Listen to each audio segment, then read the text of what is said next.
Okay, it looks like everything is set and we're ready to call this meeting to order. We're calling the meeting for the March 5th meeting of the Lafayette City Council. There we go. So now we will officially call the meeting to order on the March 5th meeting of the Lafayette City Council, a special meeting for goal setting and team building. And I will, by a roll call, note that all council members are present today. And agenda item number 3, do we have a motion to adopt the agenda, or are there any changes that need to be made? I'll make the motion to adopt the agenda. Thank you. Second. Okay, motion by Councilmember Dawson and a second by Councilmember Candell. I will call the roll call vote. Councilmember Candell? Aye. Councilmember Dawson? Aye. Councilmember Kwok? Aye. And Vice Mayor Andori? Aye. Okay, our agenda has been adopted. And I'm going to say this, even though I don't you see members of the public, but this is an opportunity for members of the public to speak to items that are not on the agenda. And I will note that there will be 3 areas where the council will be talking about priorities and other discussion items where we will open the public comment period. So there will be other opportunities as we go forward for any of you who are watching on YouTube and want to pop over and make comments. So are there any members of the public who would like to speak to an item on the agenda? And I don't see any hands raised, so I'm going to do the co-host's job and say that we don't have any public comments. So we will move on and jump right into our meeting. First of all, I want to thank all my colleagues and the staff who are here for taking your beautiful but chilly Saturday to work on the business of the residents and the constituents that we serve in setting priorities and goals. And I wish that, I know Councilmember Candell said this a number of times last year, I wish we were doing this in person, because I know Zoom is not the most conducive for team building, but here we are. So I do want to recognize Nadine Levine, who is going to be our facilitator today, and then I trust she will introduce Christopher. But before we get started, I just want to say that Nadine has is coming to us with Municipal Resource Group. She has over 25 years of local government management experience and 12 years of management consulting experience focused on local government agencies. She has been a consultant with Arthur Young and Company and Municipal Resource Group for over 8 years, working closely with elected officials. And she holds certifications in facilitation and mediation. And so I think that her experience is very appropriate for what we're working on doing today. And I'm looking forward to working with you today, Nadine. And so I will turn it over to you. Okay, I'm just on your agenda. Is there an item before this about the flag? Oh, thank you. Thank you. Right. Thank you. And I knew I would just be so excited about jumping into the whole thing, but we actually do have agenda item 5, which was brought to us by Vice Mayor Andori, and we all agreed in our meeting earlier this week to add this to the agenda to authorize staff to place a Ukrainian flag to hoist it at Lafayette Plaza. So Vice Mayor Andori, do you want to make any statement or make a motion? I'll move that we authorize the city manager to obtain a Ukrainian flag and fly it at the plaza at the hours and days or weeks at her discretion. Great. And do we have a second? Mayor, there are members of the public who may wish to speak on the matter. Okay. Thank you. Thank you. I'll Okay. second. All right, thank you. And before we have the vote, are there any members of the public who would like to speak to this item? And if you do, you can raise your hand and we will bring you over. You will be invited to be a panelist. I don't see any hands raised, so we'll come back for the vote. Councilmember Candell. Aye. Councilmember Dawson. Aye. Councilmember Kwok, Aye. Vice Mayor Anduri, Aye. and I am an aye. So the item has passed unanimously, and I believe that we will very quickly make this happen in Plaza Park. And thank you again, Vice Mayor Anduri, for bringing this forward so we could take action quickly. And now I will move on to agenda item 6. I already started it and did the introduction, so I will pass it over and the rest of the facilitation of the meeting over to Nadine Levin. Okay, thank you. And I'm going to share the Welcome. screen and hope it works. Sometimes it doesn't as well as it should, which is the case right now. Just give me one moment. I don't know if you ever have these issues when you're sharing a screen. If it's a Zoom meeting, there will be something. We will be on mute or Okay, do you see it on your we do screen? not. You do not. Okay, just give me a second. I apologize. And do you have permission? How about, I do have permission. Okay. You see it now? No. Hey, Chris, can you help me figure out what might be going on? Yeah, so you press screen share. I have that. Um, And still nothing. okay, yeah. So you should see under basic like a Microsoft PowerPoint.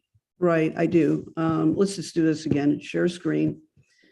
And for some reason, let me just, And I can share mine too. I made a slight change. If we need to, we will do that. Okay, how about now? Yes. Okay. Perfect.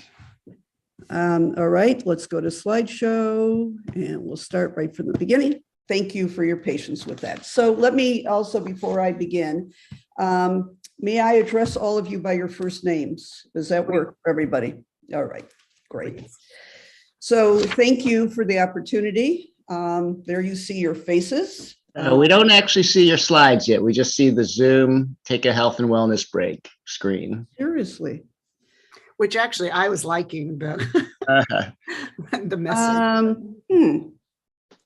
What is going on? Your screen sharing, it says. Okay, I'm going to stop it again. I apologize. I'll keep on saying that, but all right.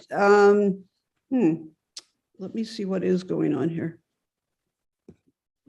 I've had, okay.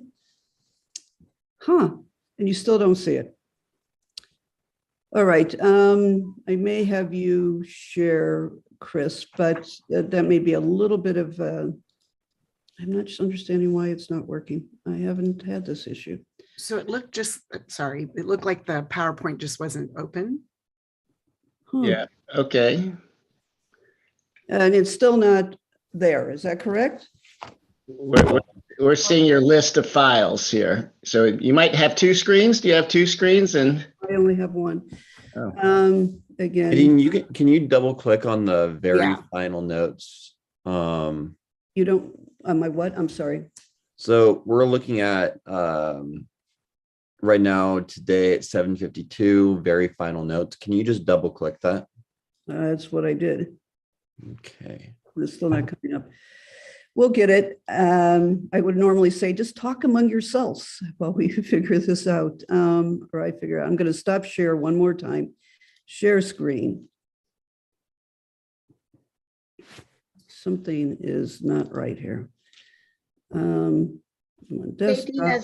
as backup, if you can email Chris and me the PowerPoint, we may be able to, it may work Chris on my has- computer. Chris Yeah. has it. He just doesn't have all the changes that we made at the 11th hour, but we can deal with that. I'm not understanding why it's not working, and I do apologize. Not a Okay. great start. Chris, go ahead and share. Okay.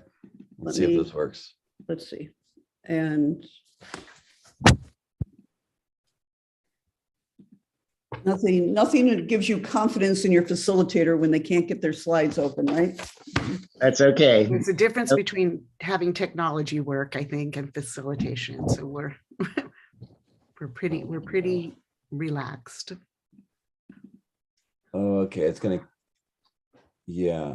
And while we're doing that, Christopher, you're with Municipal Resources. Right, Group. Chris is with Municipal Resource Group. He will be helping us stay on time and also, okay. Does everybody see that? Yes. Okay. So Chris, I'm going to tell you when to move forward, okay? Okay, yeah. Move to the next slide, please. You know who you are.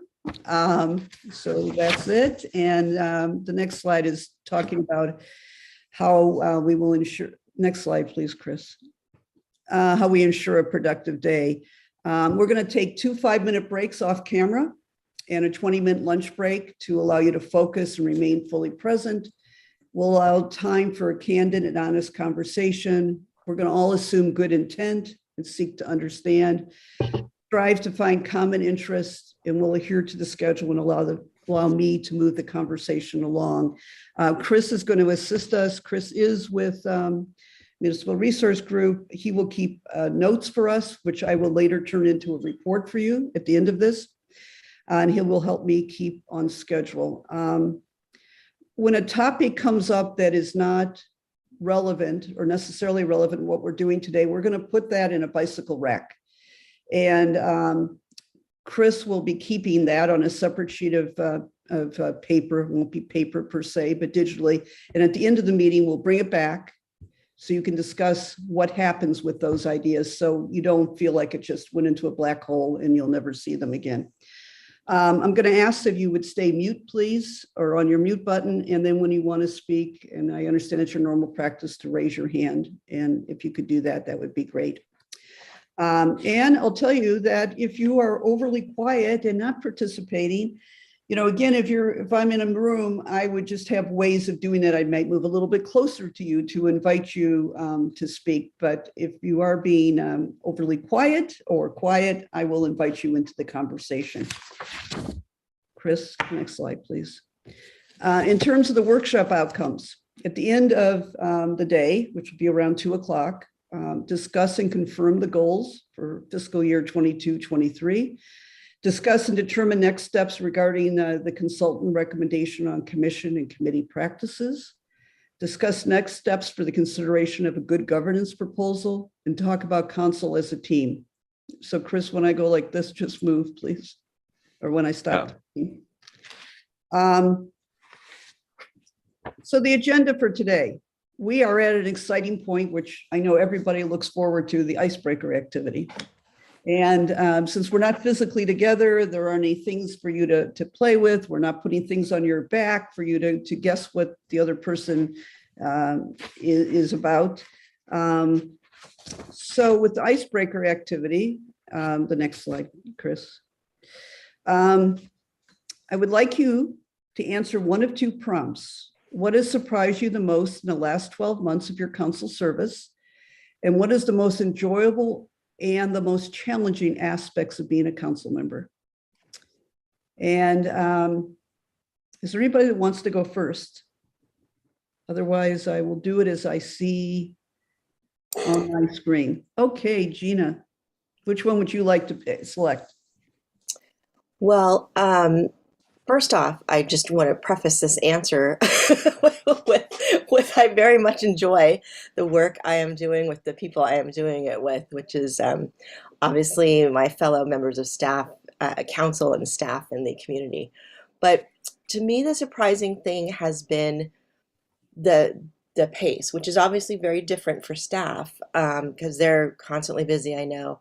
But coming from the tech world and startups and all that, it's the pace is very slow in terms of like diving in, and there's so much you want to do, but you know, there's obviously a process and that must be followed, and you need input from all stakeholders, which is what we did as well in the in my experience in the private sector, but it just moved faster. So that was surprising to me. I think as far as the most enjoyable, it's definitely what I started off with, that I just really enjoy the people that I've been able to work with and talk with and listen to and have conversations with. It's just been amazing. And the most challenging aspects currently for me is probably what I alluded to, the pace, as well as not being able to really be together.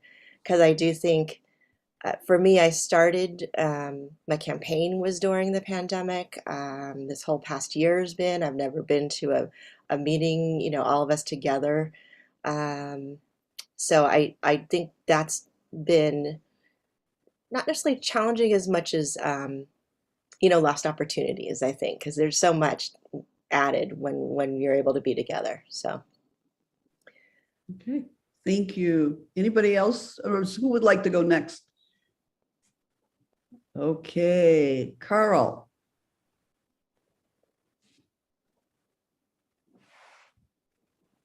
Well, one of the things that surprised me has been the length of our meetings. I'd served, and I remember long meetings in my prior term, but they've been very long, and I suppose that's because of the it being on Zoom, but I'm not sure exactly what the reason is. I'm not complaining about it because it gives chance for everybody who wants to air their views to air their views.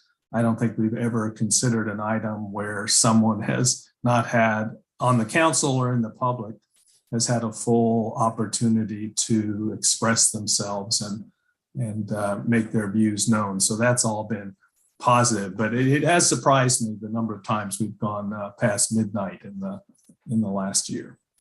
And in terms of most enjoyable, I definitely agree with Gina here. I just enjoy working with other people to try to make the city a better place to live. And we are blessed with a number of people on the council and on our commissions, and people who aren't on the commissions who want to achieve that. We have a very active citizenry. And so everybody wants to achieve that. It's true that people have different views about how to do it, but people are engaged. And so making some things happen, that's enjoyable. And then the most challenging, again, I echo a little bit of what Gina is saying. It's a little bit frustrating not to be able to get a lot done. And, you know, it's, while I think we have a great staff and I really enjoy working with them, unfortunately, we've had vacancies, a number of vacancies over the years. And just even if they were filled, I think we need more people on the staff, and we are hiring. We have authorized new positions.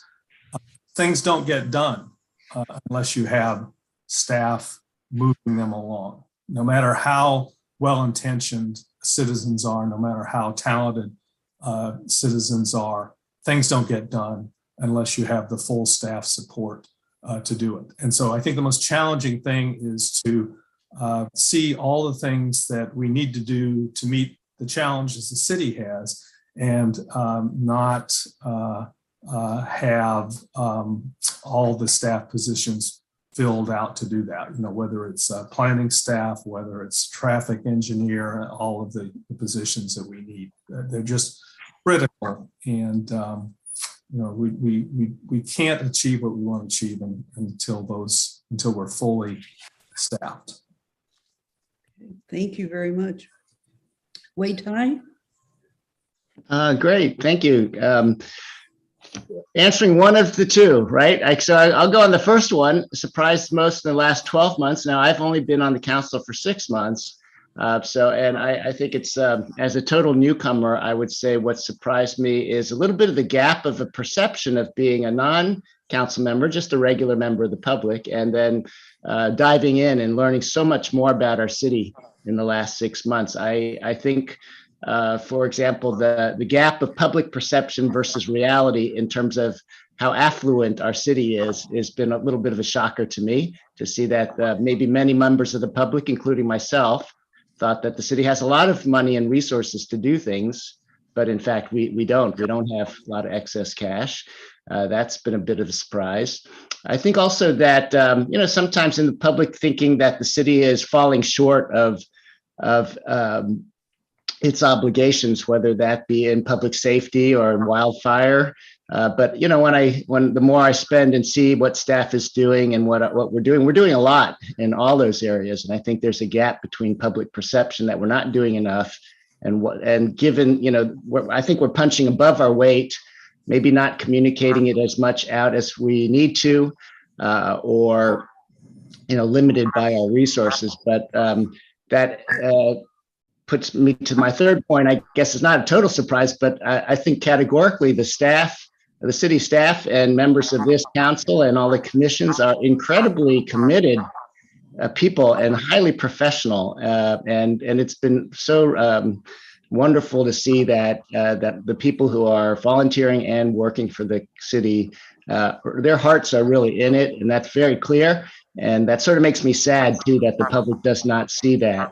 And it's sort of harsh on our workforce and our volunteers. So I wish we could bridge that gap of maybe that's a gap of trust or perception, but that's been a bit of a surprise. But I've enjoyed being on board again for this council. All the people on it have been very enjoyable. So thanks to all of you. Thank you. Susan? Yeah, great. Okay, clearly the thing that surprised me the most was when I heard that Cam Burks was stepping down. That really, that surprised me. I did not see that coming. And then I know we're not supposed to answer both, I guess, but okay. The most enjoyable and most challenging. The most enjoyable has been working with Narup. And as you rotate through mayor, you get to have a wonderful relationship with our city manager, and that is a blessing. She's a fabulous person, and that's the most enjoyable. And the most challenging is now, like Carl said, is staff. I'm really surprised and unfortunately saddened by the loss of both Jonathan and Sarah in our planning department. That's going to be really hard, and I hope that we can do whatever we can to help our city hire some terrific new people to replace our gems that have now moved on to great jobs. I get that, but it will be hard. Thank you, Susan. Mm-hmm. Teresa?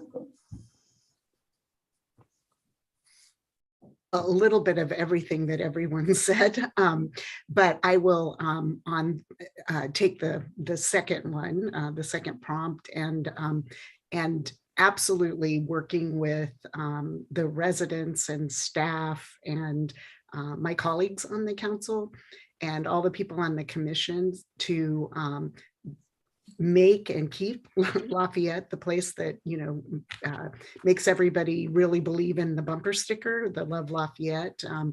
Even if we, as Carl said, don't all agree on how we proceed to make it better, everybody wants to make it the best that it can be and to maintain the quality of life, which also I think leads to one of the most challenging parts, and it's managing managing expectations, because over the last several years I couldn't put a pin on when it started, but the expectations of the community have increased, and to what everyone has talked about in terms of our vacancies and staffing challenges,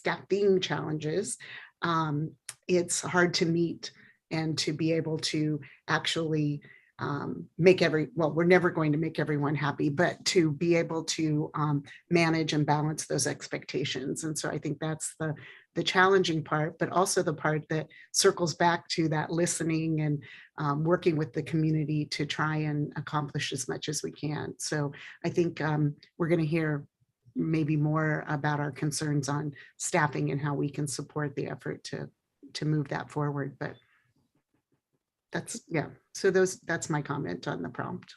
Great. Appreciate all of you giving that input. It's a great way to sort of have that opportunity to hear what others are thinking, that you don't normally get that in a formal council meeting. So that's great.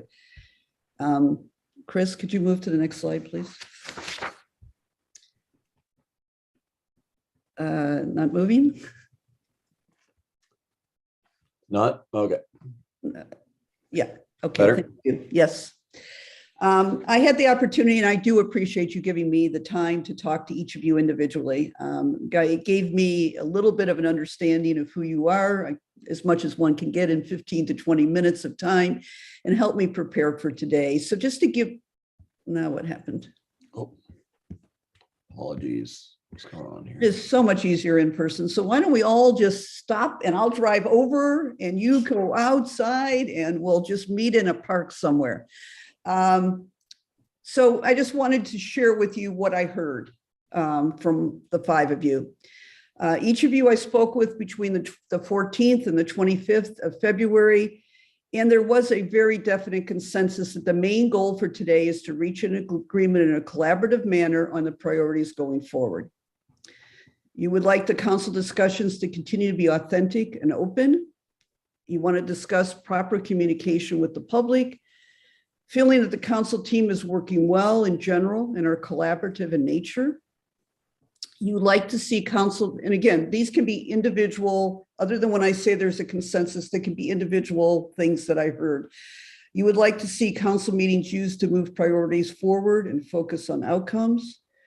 There are new priorities that members will raise today, and understanding that in addition of new priorities will impact the ability to deliver on existing priorities. That was very clear that you understood that case. And we seem, okay. Is something Yeah, happening? here we go. No. Okay, go one more. I apologize for this. There seems to be an issue with our slides. Yeah. Um, Can you see that? yeah, but Nirup, I'm going to apologize because he doesn't have the one we put in last night. But let me just read it to you. Could actually, oh, sorry, I'm sorry to interrupt, which is also a violation of one of our administrative recs, but could we email the PowerPoint and then that way Yeah. you all feel comfortable and yeah. Yes. Mayor, I'm a little, did Oh. you want it emailed to Narup and then To Narup for them to be Yeah. able to. Thank you, Mala. Yes. If Thank you for Nadine clarifying. or Chris, if you can email it to me and to Tracy, we will make sure that between the two of us, one of us will get it on screen. All right, so we're going to have to stop share for a moment so I can get to my file and do that. Yeah, and if we want to That's just fine. turn off our screens and then go fill out coffee or something like that. Yes, so you could do have that. That would be have great. breathing room. Yeah. Yes, that would be great. Thank you. Nadine, you'd like me to stop sharing? Yes, please. Then I need to get to the file. Let me do this. And then I apologize, Nairu. Things Listen, these, technical Things challenges happen. always happen. Okay. Give me a minute to do this. Let me get a new message to you. And to Tracy as well, please. Oh, I don't have, what is Tracy's It's email? T. Robinson. Okay, wait a minute. I'm sorry. Robinson, ROBINSON. That's correct. T. Robinson at lovelafayette.org. Love Lafayette at At Love Lafayette. .org. Okay, let's hope that works. And then I need to do the attachment. Let me just make this smaller. And let's get this so I can now slides, attach.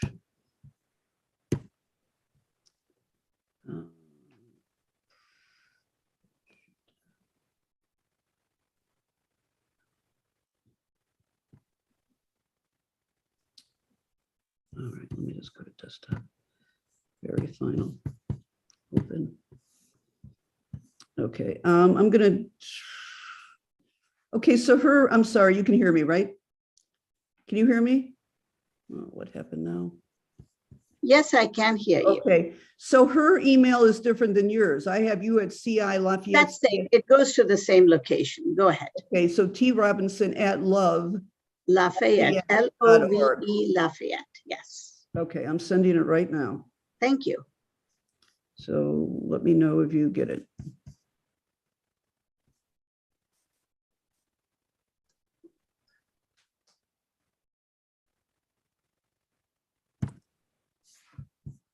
Is it coming through yet? Not yet, but I will let you know.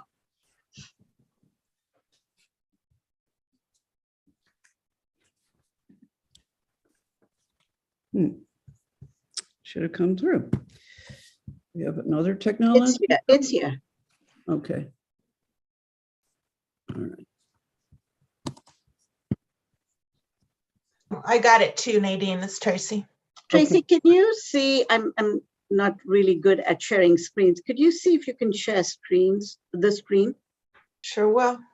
Thank you.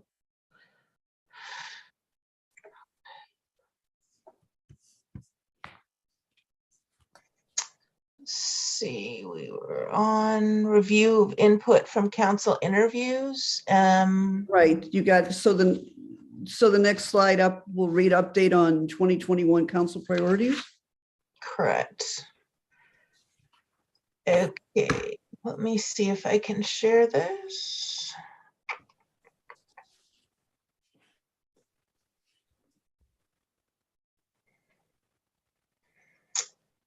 And Okay, we're seeing it. let me see if we can do the slideshow. Right. And then I'll need to tell you, and maybe I'll just go like, Yeah, I'll keep watching you. and I'll just Just put my finger up. Put your finger up. Yep. Great, thank you very much. Okay, again, apologies for this. Good old technology. Okay. Is everybody back? Not yet. Okay.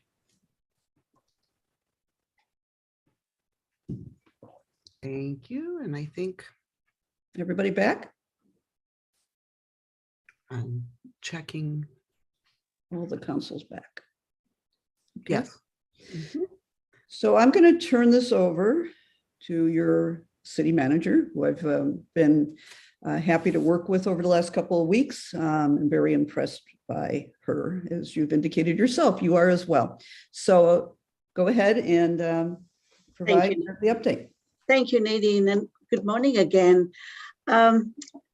Before you get started on looking at your priorities for the next fiscal year, wanted to give you a quick update on your priorities. You did actually reaffirm your priorities in January, but on this screen, I wanted to share with you things that are going on now and tasks that are upcoming. So they really span this fiscal year and the next. In January, you had 4 priorities that you identified last March. You combined 2 related to transportation safety and created 3 priorities.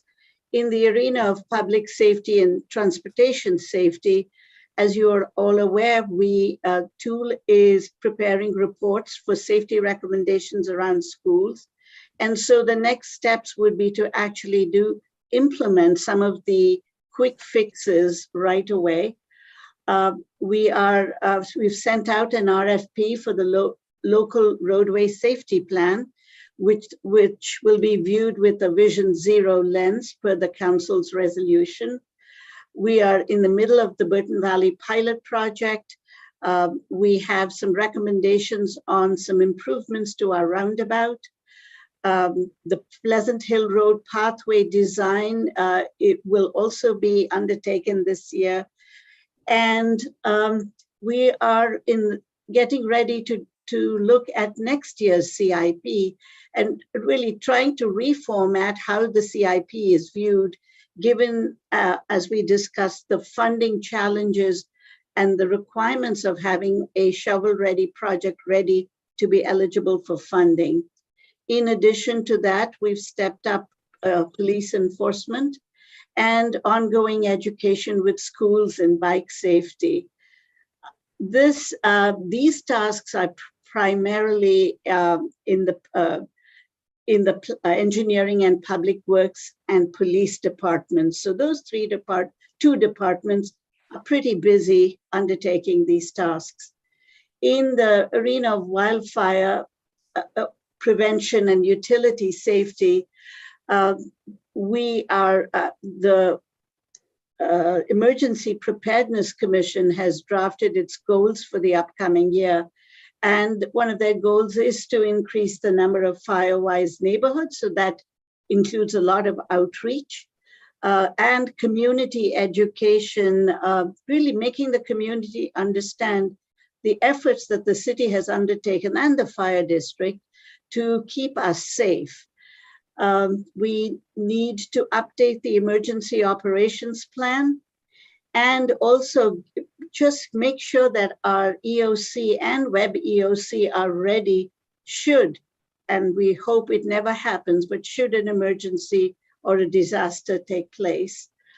And the Gas Alliance Task Force is meeting to establish some baseline criteria that the city could use on an annual basis to ensure that the utilities are maintaining their infrastructure within our city in a timely manner.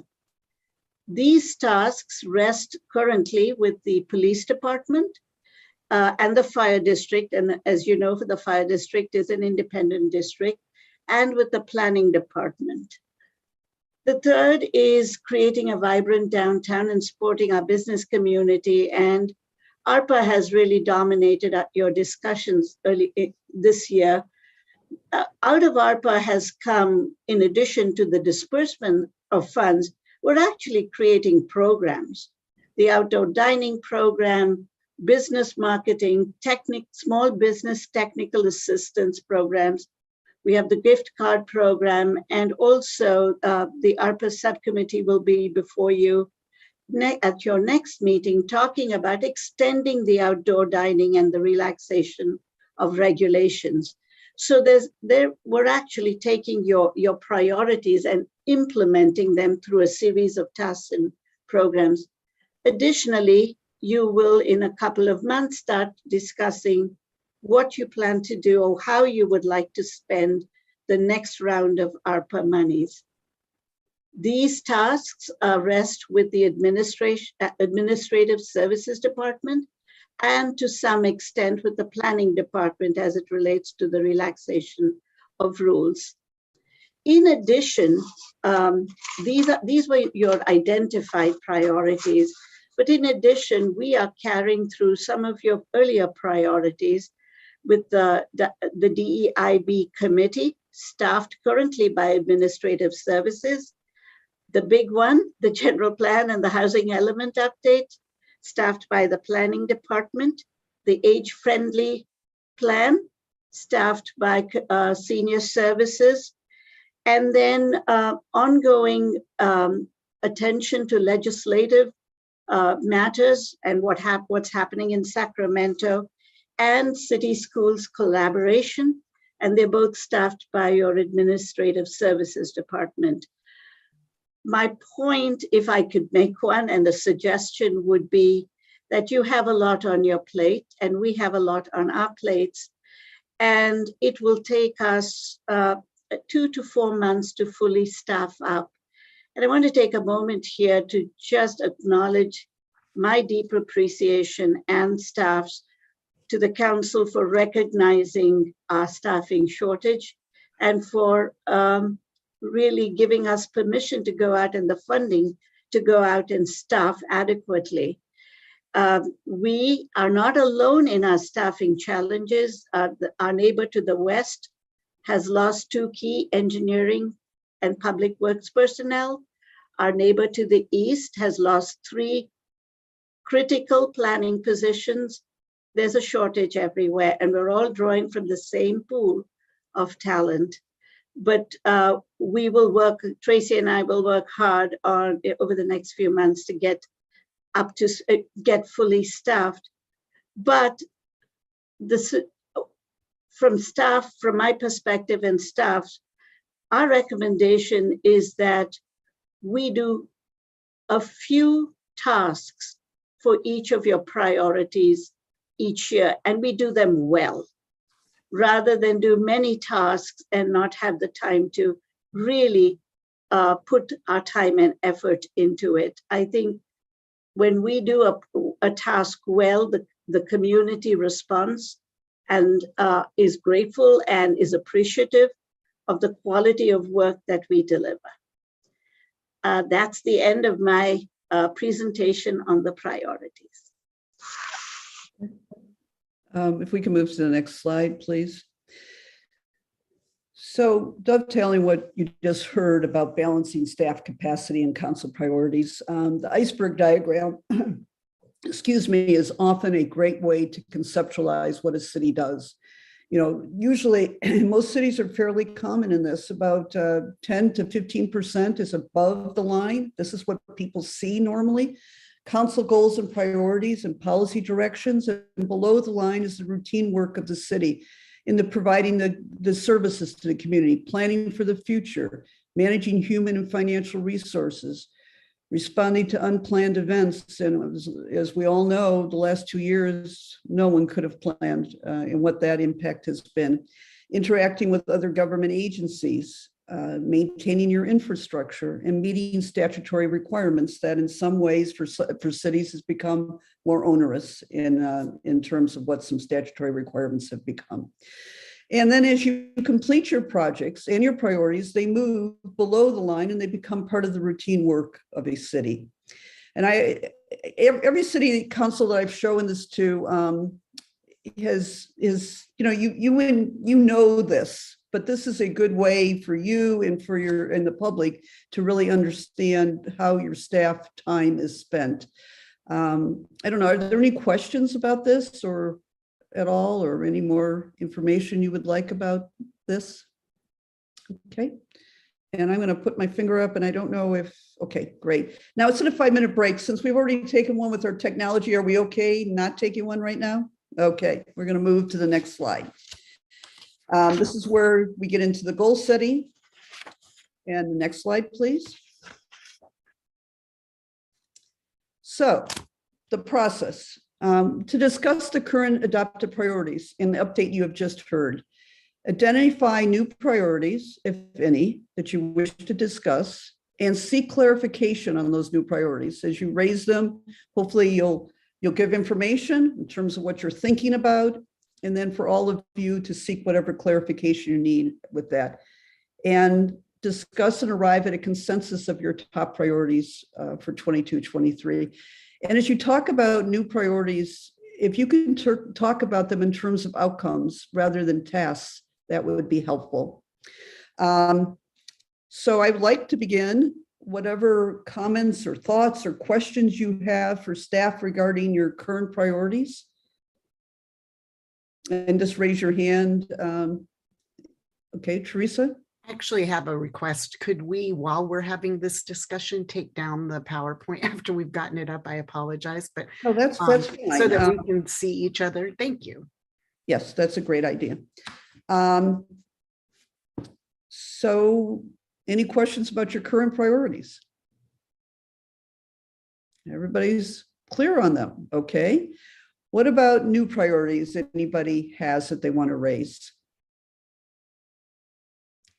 Great, Gina?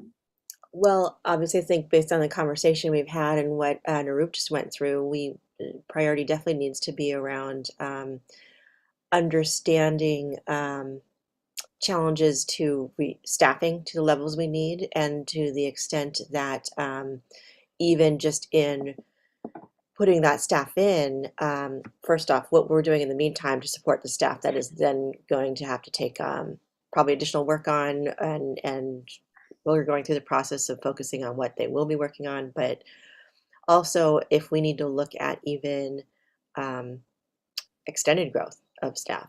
I mean, we have the challenge now of missing important positions, but we also have the parallel challenge of we're planning for the future. We're planning our vision for the city, and it's going to take not just maintenance mode, but real, vision work and building that foundation for that vision to come into place. So are we being, I just want us to make sure we're being expansive in thinking about how staff needs to be fully, well, full staff, put it that way, what that really means.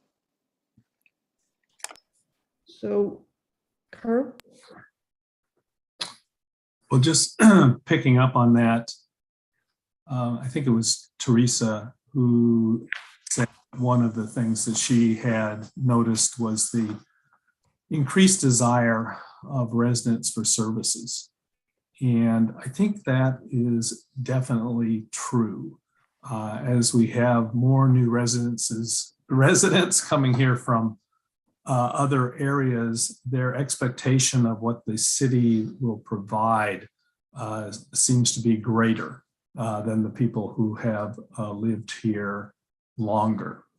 And so I think we need to determine whether we're going to move to, well, we need to measure in some way that desire for increased services and see if we can figure out exactly what kind of services they want. I mean, I think each of us has a sense of what that is, but we might want to find a more scientific way of determining it. And I agree with Gina. Step one is to fill the current vacancies and fill the newly created positions with the best people we can get. But then we also do need to look. We need to have a vision for where we want to go and what kind of staff it's going to require to get there and how we're going to finance that. So whether we make it a priority for the next year to determine that vision, to determine that level of staffing, and to determine how we finance it, I think that's something that we should discuss today. Whether that rises to the level of being a fourth priority, if we don't replace one of the three, or whether that is something that we just have in mind that we need to do, not put it down as a priority, but just realize we need to be thinking along that direction. So I leave that for discussion as to how we handle that. But I agree that's something that as the management board for the city, the board of directors, we need to look at. Teresa? So following on that, we had in one of our previous exercises a visioning, developing a long range sort of plan, if you will, for the community. And so I'm sort of hearing that as something that we want to look at, both in terms of what are the community's desires, not just us individually putting them on a list. And I don't know if that's a survey, but I think a lot of these things sort of fall under a visioning process. And to what Gina, we're on first name basis today, and Carl have talked about. And so I've just sort of put that as a potential priority and the outcomes, as Nadine said, as we talk about that, is that we have a better sense about sort of where we're going over and what's needed to actually accomplish that.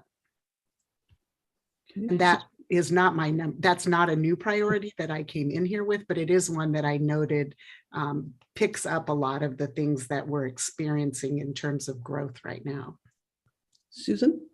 Yes. So to follow on that, I mean, I don't know if I'm remiss, but we did just hire, was it 3 or 4 new staff, right? We funded. And so not only are we, I think we're obliged to figure out even how to fund that. I think we already took action on that. And so, yes, I think it's very appropriate for us to consider this. Okay. And if I might add, well, actually, I way time even going there, but in that visioning process, the staffing, the what is it, maybe a survey, is that funding piece that I think that, and then I'll let Wei Tai talk on that about potentially fiscal sustainability. Wei Tai? Yeah, absolutely. I echo everything that's just been said here, and thanks for bringing this up, Gina. Just an expansion of service needs. and assessing new staffing.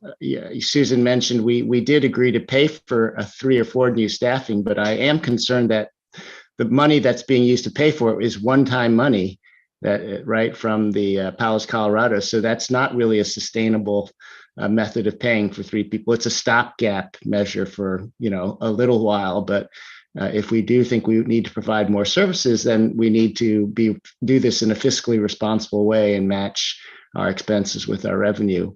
The one thing I would add to the conversation is that in addition to just purely staffing and growth, we've also started to get the tool design recommendations on the costs to implement safe streets and so forth. And so just looking at those numbers coming in, sure, we can do hundreds of thousands of dollars of these, but some of them are in the millions of dollars, right? And we've only seen a couple schools. And so I would expect that if we want quicker progress on Vision Zero and public safety around schools, that more dollars is going to be more helpful.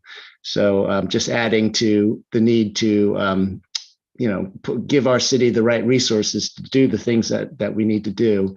It does seem like this would be a good year to start raising the fiscal sustainability question and have us start to address it so that we're in good position either this year or next year to lock that down. Thank you. Carl? Okay, I'm going to jump in here and offer an alternative to what I was talking about earlier, looking at the long-range vision, because I think we have a shorter range challenge that we need to meet. And that is, as Nadine and Chris may know, we've started our general plan update, and the first thing that the general plan advisory committee is working on is the housing element. And the GPAC will be recommending a housing element, I guess later this month. It'll go to the Planning Commission and it'll come to us.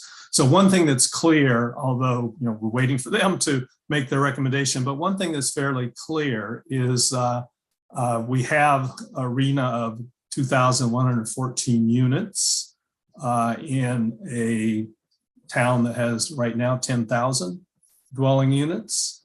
Most of those units, not prejudging anything, it's just this is the way it's going to happen, are going to go along the Mount Diablo Boulevard corridor. So we're going to have, at least we'll be zoning for this huge increase in dwellings and therefore residents along this one corridor. And that's going to be, we have to have this housing element adopted in less than a year. Already, we have a number of fairly sizable projects that have been approved and haven't yet broken ground. So those are out there, and we'll have additional projects. So I think what we need to think about in the next year, and I don't know if this replaces something or, rather than maybe a longer range focus, maybe we're looking at a medium range focus in a specific area. But I think we need to develop a Mount Diablo Boulevard corridor specific plan to look at all facets of what it means to add that many units along one corridor. And just thinking what the outcome is, you talked about looking at outcomes. I think our desired outcome is to make Lafayette a model for how a city can add a substantial amount of new housing while increasing sustainability and strengthening the feeling of community. I think that should be what guides us, but I think we can only get there if we plan ahead for it. If we think we can't allow random building along the Mount Diablo corridor. So one of the other, I'll go on for no more than another 3 minutes, but one of the critical things we have, when you think about adding that many people along the corridor, is mobility, cars. So I think this is where we need to make a dramatic shift in how we see our downtown corridor, our Mount Diablo corridor. And I think we need to plan ahead to build bike and pedestrian infrastructure so that these new corridor residents, and there's going to be a lot of them, don't need cars to access businesses and sites along the corridor. In other words, need to make the entire corridor a 15-minute village. We also need to plan now for adding parks, recreation, and cultural opportunities there, because we know, based on past experience, that that's not going to happen organically. We need to start planning for it. And we need to also, in this planning, encourage retail services and office space, because otherwise it's going to be squeezed out by the residential building. So, and then on top of all this, we've now adopted, you may have seen it, our new city mission statement. We need to develop design guidelines that promote a semi-rural ambiance. And there's some discussion about what that means, but, and I won't say it doesn't mean one of our neighboring cities, but we want it to, well, we want trees, we want open spaces in all of this. But I think we can only do this if we get to a more detailed level of planning. We've adopted a downtown strategic plan in 2012. That's 10 years ago. That plan did not come close to envisioning the level of residential development that we're going to need to do. So I think we need to go beyond the boundaries of the strategic plan to look at the entire Mount Diablo corridor. And I think it's urgent that we start planning for what's going to happen so that we don't get random developments that we regret 20 years from now. Okay. Gina. I just want to wholeheartedly thank you, Carl, for that, for encapsulating kind of the things that I was thinking about when that vision. It's like to even think about what we need to do now. We're already behind in terms of staffing and time and envisioning of that, because we have just a few months, if not weeks, before we start putting our preliminary draft in for those RENA numbers. So I am all for that, and that was one of the things I was thinking about. That we're so randomized in the way the building is happening that I think that is an important priority. I think that'll be the challenge, is figuring out, because we've pared it down to these very core priorities. Based on what Roop's saying, how do we? I almost think we have to add that, because I'm not sure how we can pare down one of those other ones based on community input.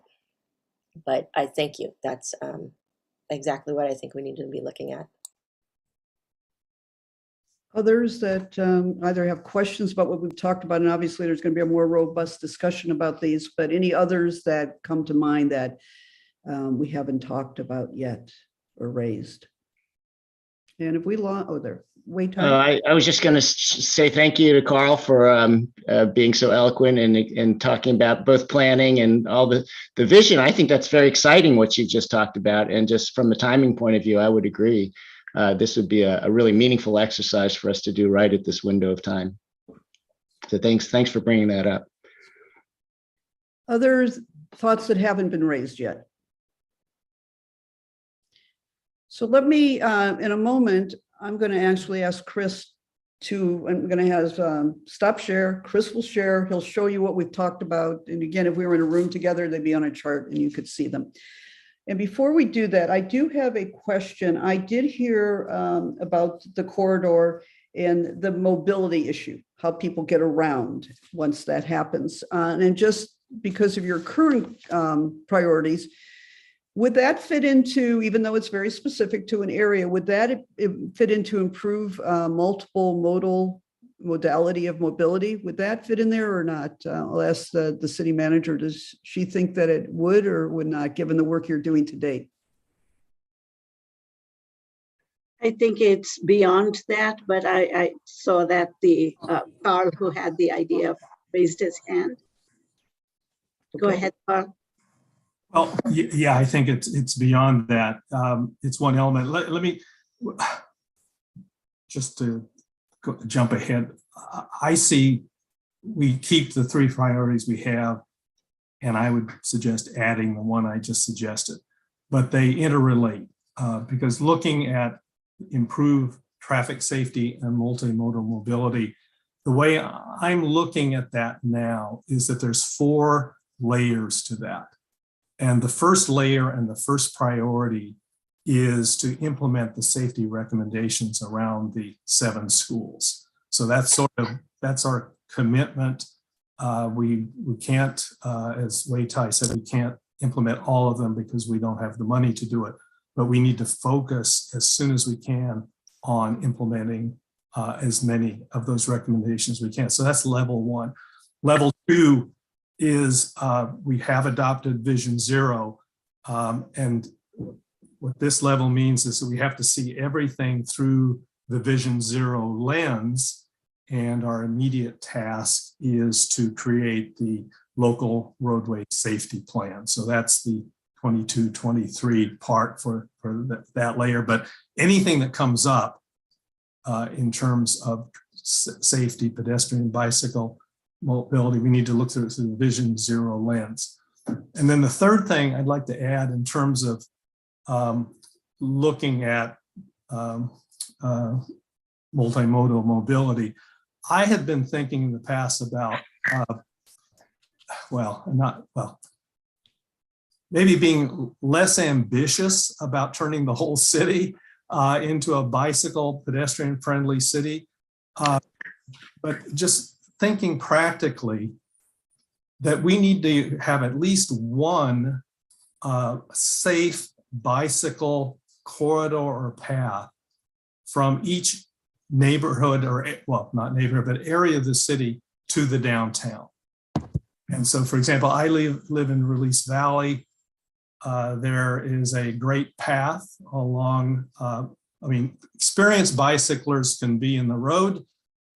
Kids and older cyclists could use the path, but it's not complete all the way to downtown. There are segments that we would need to put in place. Now, that's the segment could be, it needs to go from Spring Hill to, it could go from Spring Hill to Deer Hill. And then if we had the new bicycle pathway in the middle of Pleasant Hill, that would get to Mount Diablo. But I'm looking for a corridor from each area of the city, from Happy Valley, Upper Happy Valley, Ocalanes, Burton Valley, and Burton Valley has the trail, but then there are links that need to be put in place to get to the city. But at least there'd be one safe way to get to the Mount Diablo corridor from each neighborhood. And then the Mount Diablo corridor, this, as I said earlier, we focus on making the Mount Diablo corridor very bike and pedestrian safe and usable, just for everybody coming from the neighborhoods. But then also we need to do that just because we're going to have so many residents there, to give people a way to get around without being just totally clogged with cars. And recognizing that people from the neighborhoods are going to drive down into that area. And so we need to have parking available. But we need to do more to allow people to use bikes to get down there if they want to do it. And then most important, all the new people who are going to live there, we need to make it really simple to use bikes or to walk to wherever they want to go. Okay, Teresa? I'm going to ask the city manager if she had comment, or Teresa, do you want to go ahead first? No, I was actually going to ask how we do. I absolutely agree with where we need, to go. And some of the recommendations from the tool design and safety around the schools do address bike path and that's been on our list for a very long time, the bike path connector on School Street. And some of them, when we're talking about funding and the need to prioritize those things, and whether they're not currently in the tool design list, but they're those connectors from the neighborhoods, in order to be eligible for funding, we need to prioritize those now. Narup talked about the shovel ready piece, and there are funding, opportunities that are, the money's not just flowing out of Washington yet, but is, queued up to at some point. And so I absolutely agree that if we're going to look at and I look forward to hearing from Nirup on how we do that. We do need to prioritize where and how we can do that. And I would also throw in that we have with the practice of hiring consultants or contracting, we have been able to move some of the work forward as well, even though I will recognize that it takes staff to coordinate and manage that process as well. But yeah, I agree that we need to be looking at how we can move some of these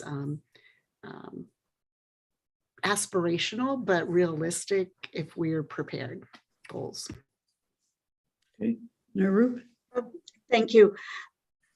I wanted to give you a resource, a response from a resource perspective, and taking the trail connections or to the downtown.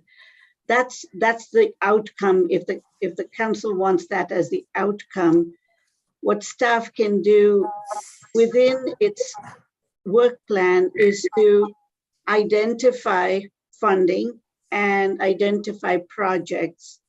I want to manage your expectations. We can't apply for every grant that comes up.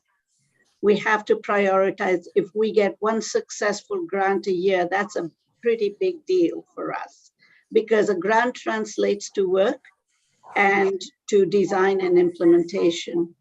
But I wanted to take a moment to talk about the Carl's idea. And Carl, are you hearing some interference? Can everyone mute? And if it's me, I'll stop talking. Okay. I love your idea. I was a planner in my last life, and this is just exactly what I want to do. But this is where I'm a little hesitant. You are undertaking at the moment two very critical plans. The general plan update, where you're in the land use element, you're going to identify where densities take place. You're going to create your goals, your policies, and your visions for the future. You've just started that. The second major undertaking is the Vision Zero roadway safety plan. We don't know what elements we are going to embrace as our roadway safety plan. A Vision Zero could mean a whole variety of things. We need to do something that's Lafayette based. Doing something more specific for downtown Lafayette ahead of where we land with Vision Zero roadway safety, ahead of the general plan. I'm trying to think of what comes first. That's one thought I had. The second is even if we're fully staffed, we would not have the staff to do all that we do now and do this very worthwhile but very large task of creating a specific plan for Mount Diablo Boulevard. That is a mini general plan. And so I think we need to decide where we are in the general plan and what's the appropriate time to slip this in so that the two documents don't conflict with each other. And I'm open to, if you disagree, please tell me. This is exactly why we're having this meeting today, to talk about resources and priorities. So are there any questions or comments based on what Nirup said? Carl? Okay, I haven't thought this response through, so I'll just put it out there. It's been 20 years since we adopted a general plan. We're doing the general plan. We've started with the housing element. That's the only part of the general plan that's legally required. So we're doing that. Unfortunately, the outcome of that plan is going to change the city. So the focus of what's going to happen in the city is going to be in the Mount Diablo corridor. So I hadn't thought about this till now, but I would consider pausing the general plan process and focusing on the Mount Diablo Boulevard corridor, because that's where everything's going to happen in the next few years. And if we're not prepared for it, I keep telling people the city is going to change. There's nothing, people talk about, I don't want Lafayette to change. Lafayette is going to change. Our job is to make it change for the better. So everybody says, I love these changes. Lafayette's a better city.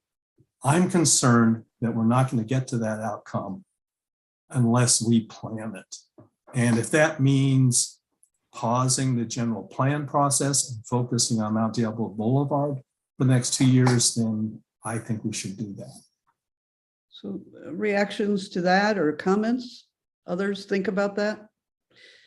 I'd like to hear from Nirup with her experience and how and in my conversations with Nirup, I just want to point out on a number of things, back to Susan's point about the getting to work with Nirup, her ability to step back and have us look at how things time and flow, I very much appreciate. And so with that, I would love to hear your thoughts.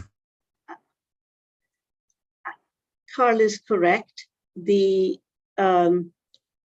We just happen to be, we are mandated to update our housing element now. Absolutely have to do it. We're not mandated to update the general plan, the rest of the general plan.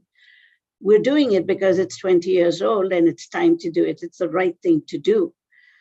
But the general plan process is a lengthy process. Mm-hmm. It takes years to complete because we're tackling every aspect of our growth with safety or air quality, everything is touched. Naturally, it takes time. We could pause the general plan and again, I haven't thought that out. You really caught me by surprise, Carl, I have to tell you. We could zoom in on the downtown specific plan and, strategically update it to reflect our new way of thinking, which is higher densities, ped bike preferences, all the kinds of things that we want to do. Where do we want housing to be? Do we want commercial on the ground floor? All the things that we wished that the downtown specific plan had, but doesn't. We could do that. Staff would seize everything else besides the housing element and just do a quote an implementation of the housing element in the downtown. That can be done. I don't know how the community would look at it. And again, it needs to be thought through, but I'd be happy to think about it more and get back to you. But what I do want to agree is we need to we need to guide growth in a more strategic way than we are today.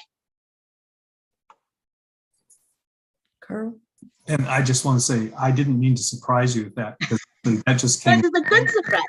I listened to what you had said about the staffing, and it just occurred to me, I hadn't thought about that until this morning. And I'm just trying to think, I think the public would see that as the appropriate response.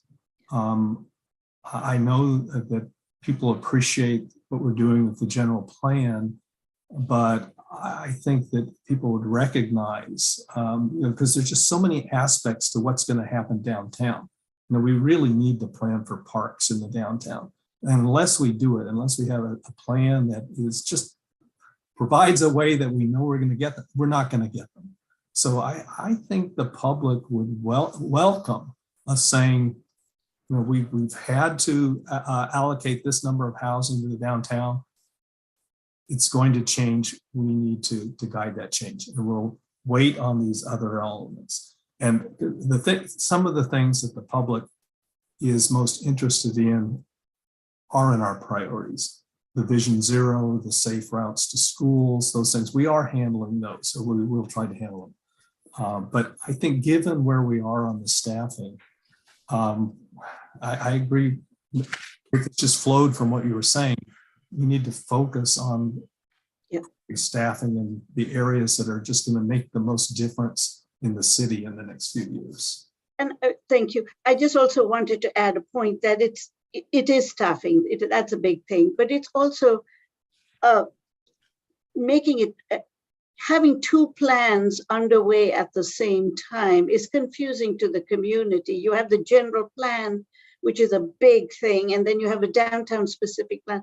I think if we want to pivot, we should do one, not both at the same time. Yeah, and I agree. And I think that's why this is the perfect time to do it, because so far all the input we've solicited from the public has been on the housing element, which has been the right thing to do because that's what we're legally mandated to do before the end of next January. So and we haven't solicited thoughts from the public on the other items. So if we say we're putting that off to focus on, getting their comments on what they want to happen downtown, I think that would be understandable. So may I ask for clarification again, because I don't have the deep understanding of your community. I have some, but not. So you currently have as a priority, create a vibrant downtown and support the business community. This is broader than that, obviously, but I'm just trying to see if things fit into your current priorities. Does that fit into your current priority, or is it very different in what we're talking about? What's about that? I think that's an interesting positioning because in a way it does fit into that priority, because if we do not plan to what Carl's alluding to, like a very focused what happens in the corridor, we aren't supporting our downtown businesses, because and that's actually critical to the city too, because of the revenues that they provide, and we need to keep that not only a livable situation but some business friendly at the same time. So I agree that maybe on expanding on that priority, I mean it could, because what we're doing right now with the ARPA funding is all that programmatic stuff that is helping support the businesses right now. So we can expand on that vibrant piece, because that's where vibrancy, the life is, where residents are going to go, is really focus on that. And it's news to me that we can actually, the general plan components can be put off. And if that's the case, then for sure, I would say, yes, it's critical we focus on downtown. That's what people think of when they think of Lafayette. And that's why people are so, I think, emotional about the semi-rural and the this and that. So I think it is critical we really think about how this housing, which is inevitably going to be focused downtown, will go in to protect the character that we and the community has made and wants to maintain as best we can. Other thoughts right now? Okay, Teresa? No, I think Wei Tai and I are. Has his hand up. I'm sorry, I didn't see you physically. No, it's okay, because he started to raise his hand, and then you asked the question. But anyway, I will defer and take my. I do have a thought after, but I will. Sure. I'm really enjoying this conversation about planning. I love the fact that our city manager has roots in planning, and it is. When I think about where Carl has taken this conversation, I really appreciate it in a way that we're stepping back at even a higher level, not just to talk about our priorities, but really what is the mission of a city council. And in some of the homework that Nadine gave us, I think out of the hundreds of pages, there was an article about 10 things, 10 best practices, right, that civic governments should do. And number one on that list was to envision the future 20 years hence or 30 years hence, and then go backwards and then say, okay, if that's our vision, how are we going to get there?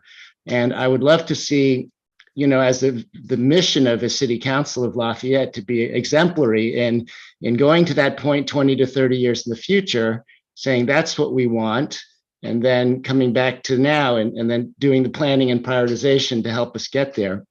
And I think we have not done that yet, but we've done something very important, which last Monday was to codify the mission, a new mission and vision statement, which I think is the first step of then looking forward 30 years. But then maybe the very next appropriate step is to then articulate what is the vision of the city. I think Carl offered something in terms of having a vibrant downtown that was bikeable, walkable, 15-minute city, and that was just really planned for appropriate growth. And I guess ordinarily our mechanism to define that would be through the general plan that we're doing, but that's a many-year process. And I do think that's a 20-year plan that we're working on. And one thing I felt sort of awkward about the housing element piece is that we're doing an 8-year housing plan in the absence of a 20-year bigger plan. So how are they supposed to know what's the right housing plan if you don't have a 20-year plan that you're building to and that endpoint? I think that's a little bit of a gap in my mind. So in summary, I think this is an excellent time to be having this conversation. I fully support us trying to look into that future 20 to 30 years from now, try to nail that down and then work backwards to how we get there.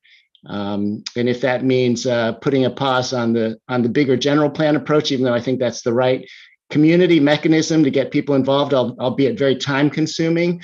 But if we need to do a quicker element of a downtown plan, maybe that's a way that we still have that meaningful conversation, but we could do it a little bit quicker, and then we can do the general plan, the wider one, like immediately after.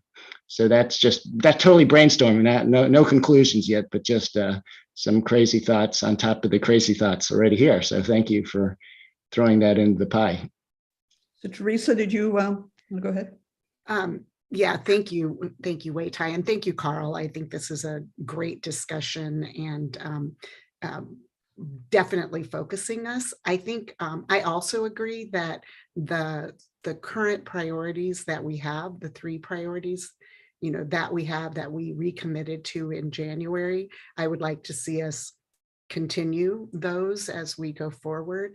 And Nadine, to your point, I think Carl said this, at least I think I heard this, but that a lot of this looking at a plan for the downtown, for the Mount Diablo corridor, overlap in those priorities. But I do think that it's a separate fourth, if you will, that will take in pieces of the other 3 that I would like to see us stay committed to, but it does then take us to that looking at it sort of, I don't know, holistically is the right word, sort of getting us to also what Wei Tai is talking about in terms of that longer term plan. And so I, again, just want to thank Carl for guiding the discussion in this way, and Nirup for making sure that we're also staying balanced, back to the iceberg, balanced on what we can really do. And I agree, I wouldn't have come in here thinking about pausing the general plan, but I think that there's some merit in having us have that come back and discuss that at another meeting when staff has time to really process what that looks like. So Susan, do you have any thoughts right now on what we've been talking about?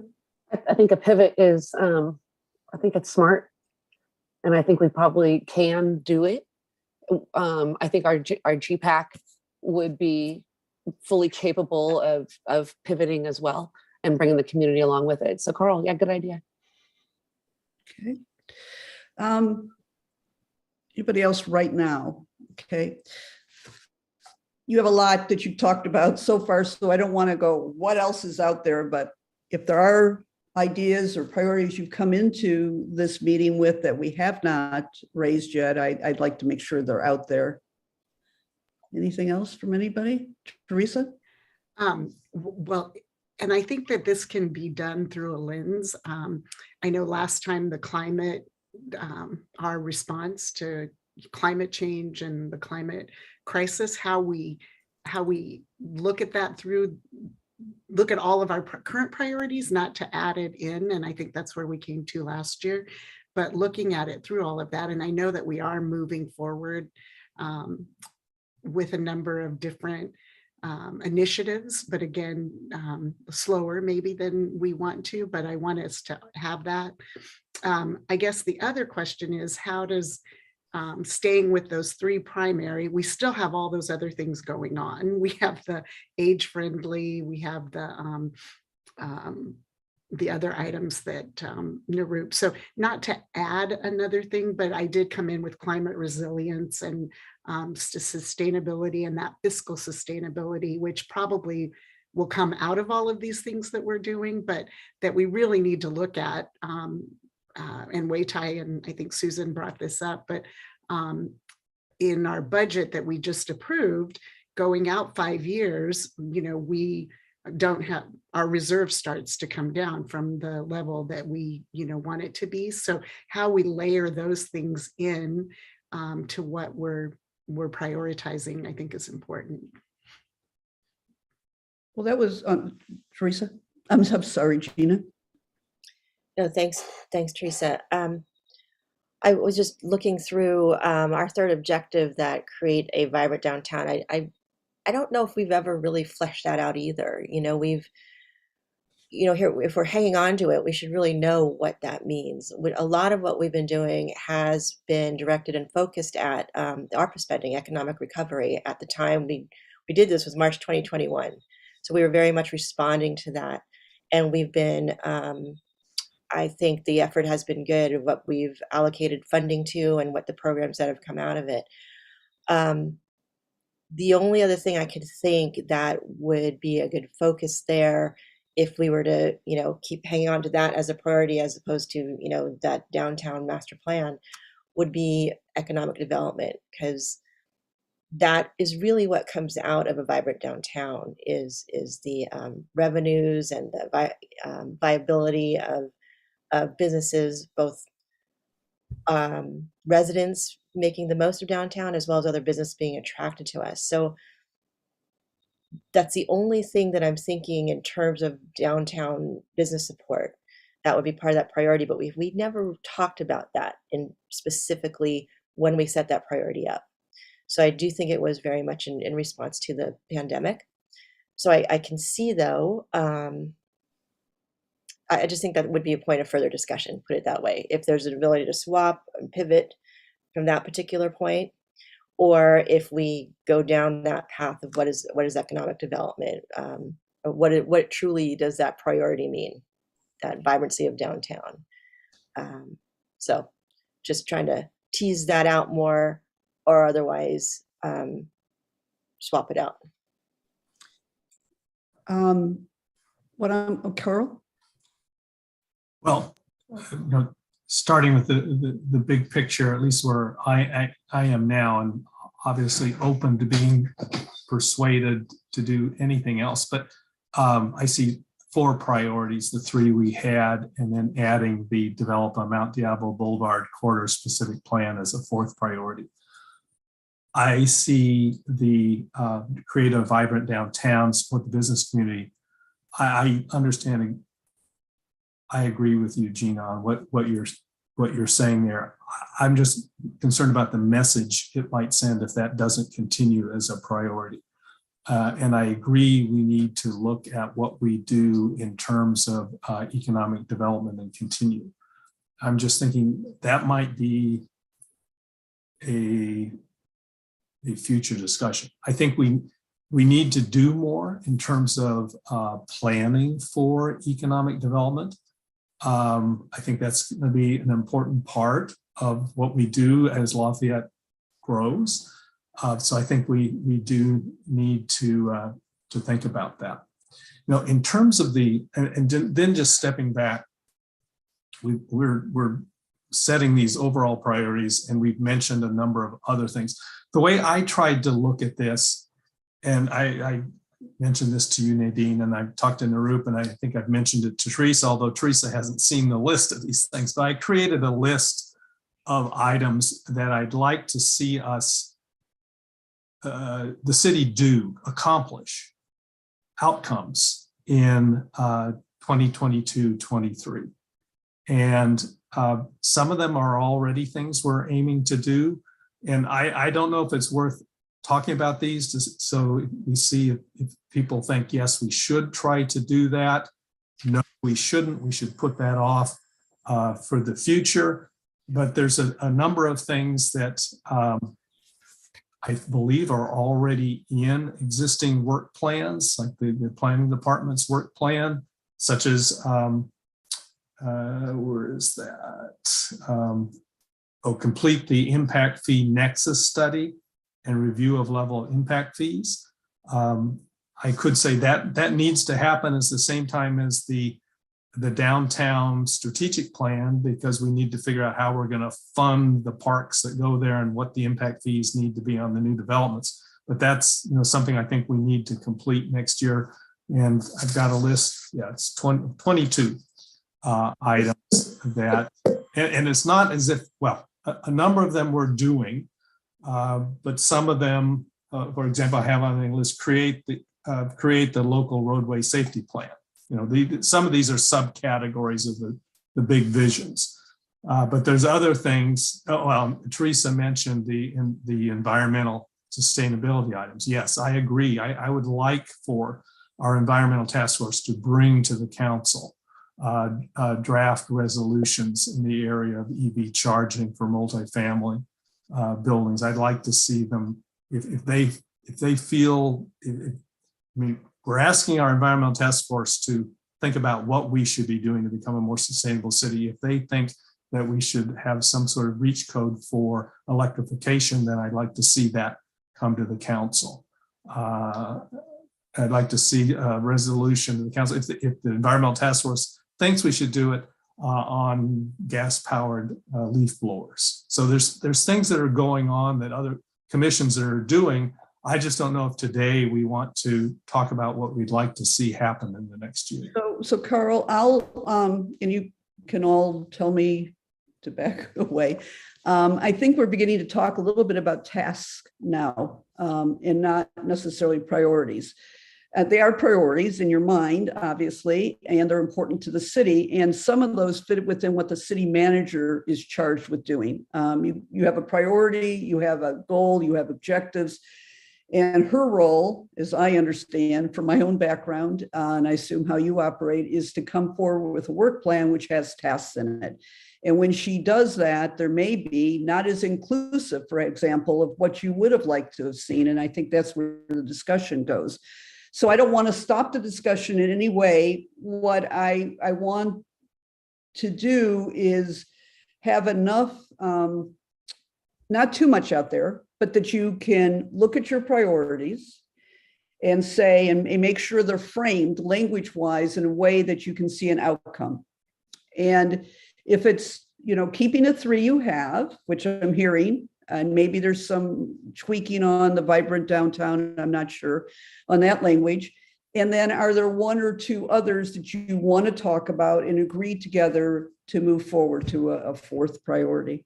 Does that seem reasonable to everybody? Or am I stopping the conversation that you feel is important to have? Because I want to make sure that I'm facilitating what you want to know.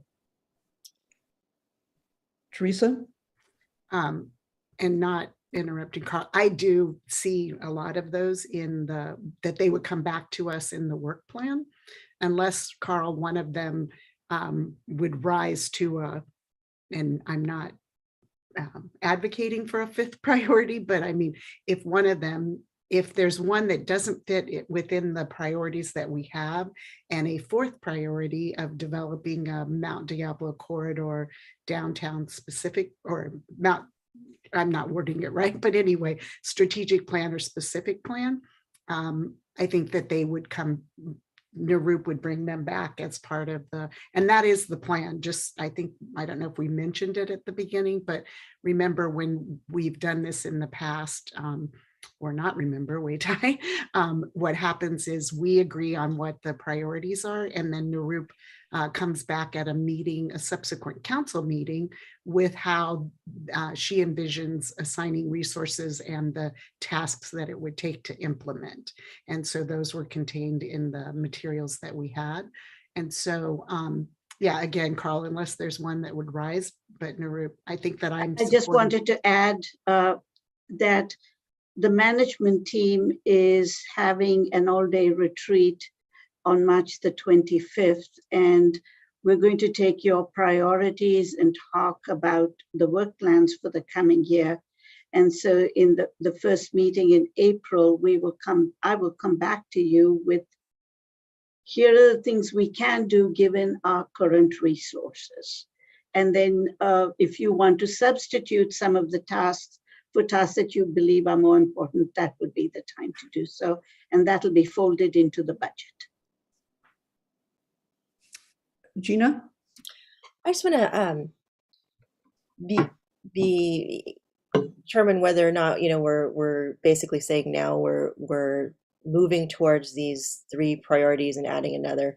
I just think it's interesting. I mean, we just folded in the mobility into, you know, pedestrian safety, and now we're adding one very similar, obviously more expansive, to our 3rd priority, the businesses. And when I think of priorities, it's like, okay, what comes to the top? And this was our 2021 priority for this past year. That creative, vibrant downtown, we've hit many of those objectives, particularly with the ARPA, and that's going to continue. I don't think by changing that out, it means we're de-emphasizing that support of the businesses. If anything, we're putting more programs in to be more supportive, and it will actually force that conversation about economic development and how the city looks at economic development or bringing that in-house. Probably in another, you know, as we get through this next year or two, spending the ARPA funds and deciding how we do that. I'm of the mind that literally we keep it to 3 priorities. And if this is a priority where I think this master plan for downtown, it would help set the work orders and the strategy of our commissions, which is also another thing. They need to have a focus, and this would be really good for them to help set strategies. What do they want to bring to council based on this vision that we're trying to put together? So I do think it would be plausible to have this as a 3rd priority going forward. Carl?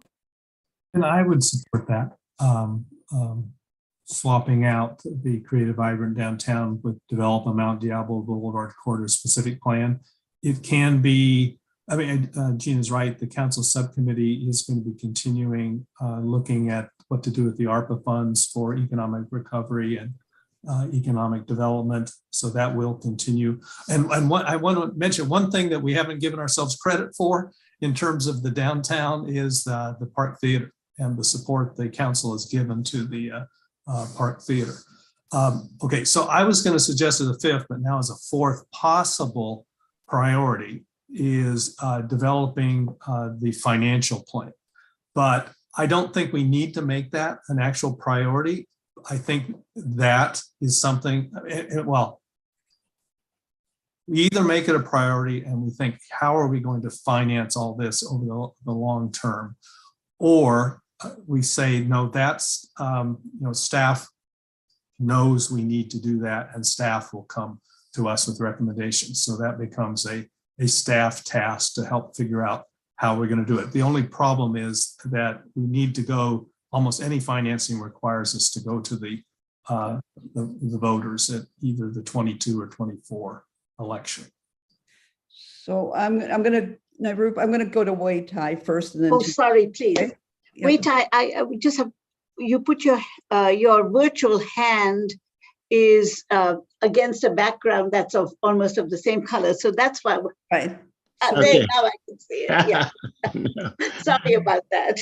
That's all right, quite all right. I had a question on if we prioritize the Mount Diablo corridor plan in this meeting, and we come out of this meeting, then Narup goes in with staff on March 25th to an all-day offsite. It's not like you're going to go prioritize the plan. Isn't that somehow related to GPAC or something else? And so I'm a little confused by, you know, when we talk about putting a pause on GPAC, which is not really a staffing thing. So I'm sort of going back to the idea that I like the idea of thinking forward 20 or 30 years and establishing planning for that, whether the mechanism is through GPAC or something else, and then having that inform our work this year, somehow getting on a faster track to achieve that this year. I'm just not clear on whether that's a staff responsibility or a GPAC or city council. So just open question. Okay, so Nirup, I'll take a stab at it. It is a city council's, we implement your policy and your goals. And if you want to pause on one of your tasks, the general plan update, and substitute it, it comes from the council. A suggestion, as we're creating this as we go, would be if you identify your priorities today, draft priorities, it may be useful to take it to the council. Oh, do we have a council meeting on Monday? No, on the 14th, just for, we've all had time to digest and to cogitate. And so if the council gives direction on the 14th to staff, that will help us with our March 25th planning. And then we can come back with more information under each tasks under each priority. I think I would recommend that you take what you discussed today to a regular council meeting, which would be the 14th. And then I also wanted to comment on what Carl said about the fiscal, just looking at our financial health. I think it's really important that it come from a council. And if you believe it, and I agree, it's important to look at our long-term fiscal health, that it be identified as a council priority. That sends a message to staff and to the community. So let me ask for some clarification on that. And what we're going to do when you're done with this part of the discussion, we're going to pull up a slide and talk about wording. So you begin to talk about what's this priority actually say, especially if you revise that third one about downtown. What might that wording look like? I also heard very early in your conversation talking about residents' expectations. All this costs money. Everything, even the things that you're doing right now, is, as you indicate, some of it's based on one-time monies that you're using. So if you talk about a financial plan, if that's a priority, and whatever the wording might be, does that also fit into, or does it fit into, early on you were talking about what are the expectations of the community? What would that cost to materialize? Is that part of, in your minds, looking at a financial plan? Those dovetail with each other or not? Gina? I would say yes, because to Wei Tai's initial point about that perception gap, about what people think that Lafayette has, we should be doing all this, why aren't we, type of thing. This as a priority would help communicate. This is where we really are. This is what we're wanting to envision. We're going to have to fund it. We don't have that ability now, to a degree, and also give the real true reckoning of where we are now with the current staff and how it's funded. And so I do think that dovetails nicely with education of our community. So better understanding what the community has of a unified vision, as well as how we can, as well as what's currently happening, the real taking stock of where we're at, the vision, and then how we get there. And we'll necessarily need a financial pathway. Okay. Any others, Carl? Okay, so before coming into this meeting, my thought on this, the way I wrote it down, was that the priority possibly would be complete a plan for fiscal sustainability beyond fiscal year 24-25, based on the community desire for services over the next 20 years, and decide whether a revenue measure should be placed on the November 2024 ballot. But now, as I'm sitting listening here, I'm concerned, again, I think our top immediate priority is figuring out what we're going to do along the Mount Diablo Boulevard corridor. And thinking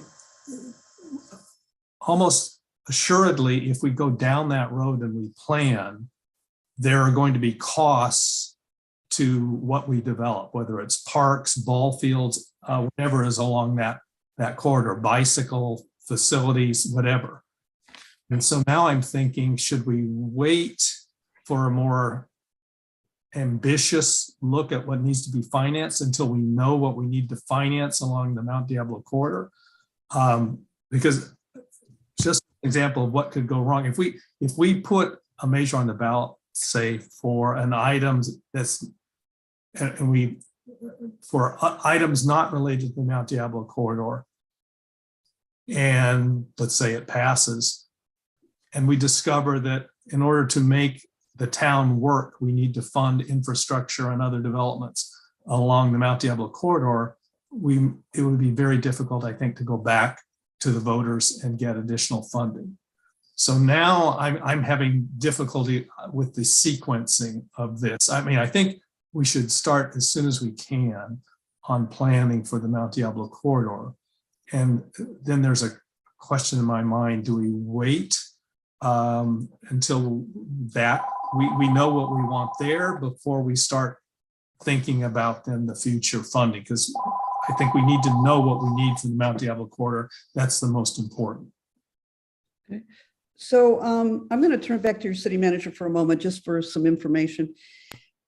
What would the time frame? I mean, you need to get a consultant for a specific plan, that whole thing. What would be a time frame from start, once you get the word, yes, go ahead and do a specific plan, to the fruition of that plan? A minimum of a year. Okay. Because you are, the reason I say that is we still don't know what where the opportunity sites are going to be. I think the specific plan is going to be influenced by the housing element, and that component hasn't happened yet. The council needs to look at the opportunity sites and bless them before we submit it to the state. So we have to we can, go through the process of delaying the general plan. I have to talk to planning about what that means. Transitioning our committee, our volunteers, into a different way of thinking, which would be more focused into the downtown, and then hire a consultant or additional help to get us there. So, and then there could be environmental impacts that need to be assessed that we may not have covered in the housing element EIR. So I would say at a minimum, 1 year. Okay. Just again for information and your finance people, from your city's perspective, if you were to consider in the future a bond measure, your next election would be 2024, correct? Yeah, Tracy's the expert, so I'm going to turn it over to her. I'm just trying to give you information in terms of what the time frame would be. So Tracy? I think technically the next election is this year, 2022, right. But realistically, I don't know that we could get something on the ballot and the outreach that would be necessary. It really needs to be robust, and there is quite a lot of education, I think, that needs to be done. And so 2024 would probably be the first time we could get, for example, if we were looking at a sales tax measure, which I know we've talked about, a bond measure. If you're talking about, well, a bond would be different. That would probably be more for a very specific project, rather than a general project or something that would be ongoing. Okay. Does anybody have Wei Tai? And then I just wanted to clarify, like, the normal times to raise money would be during a general election, but there are possibilities between them that you could initiate. It may be more expensive to have a vote in an off year, but it's possible And I read it somewhere, but I can't remember. Can you only do that for specific taxes, or can you do it for general taxes too? So I know that for specific taxes, if for a specific cause like safe streets, if we want to raise $10 million, it could be done in an off year special election. But how about a sales tax increase for general purposes? Could we raise the sales tax by X in an off year, or does that have to be done during a regular election? I think Mala would be better to weigh in, but I believe a general sales tax needs to be done in an election year, a general election year, at the same time that, for example, council members are on the ballot. So every 2 years, even years.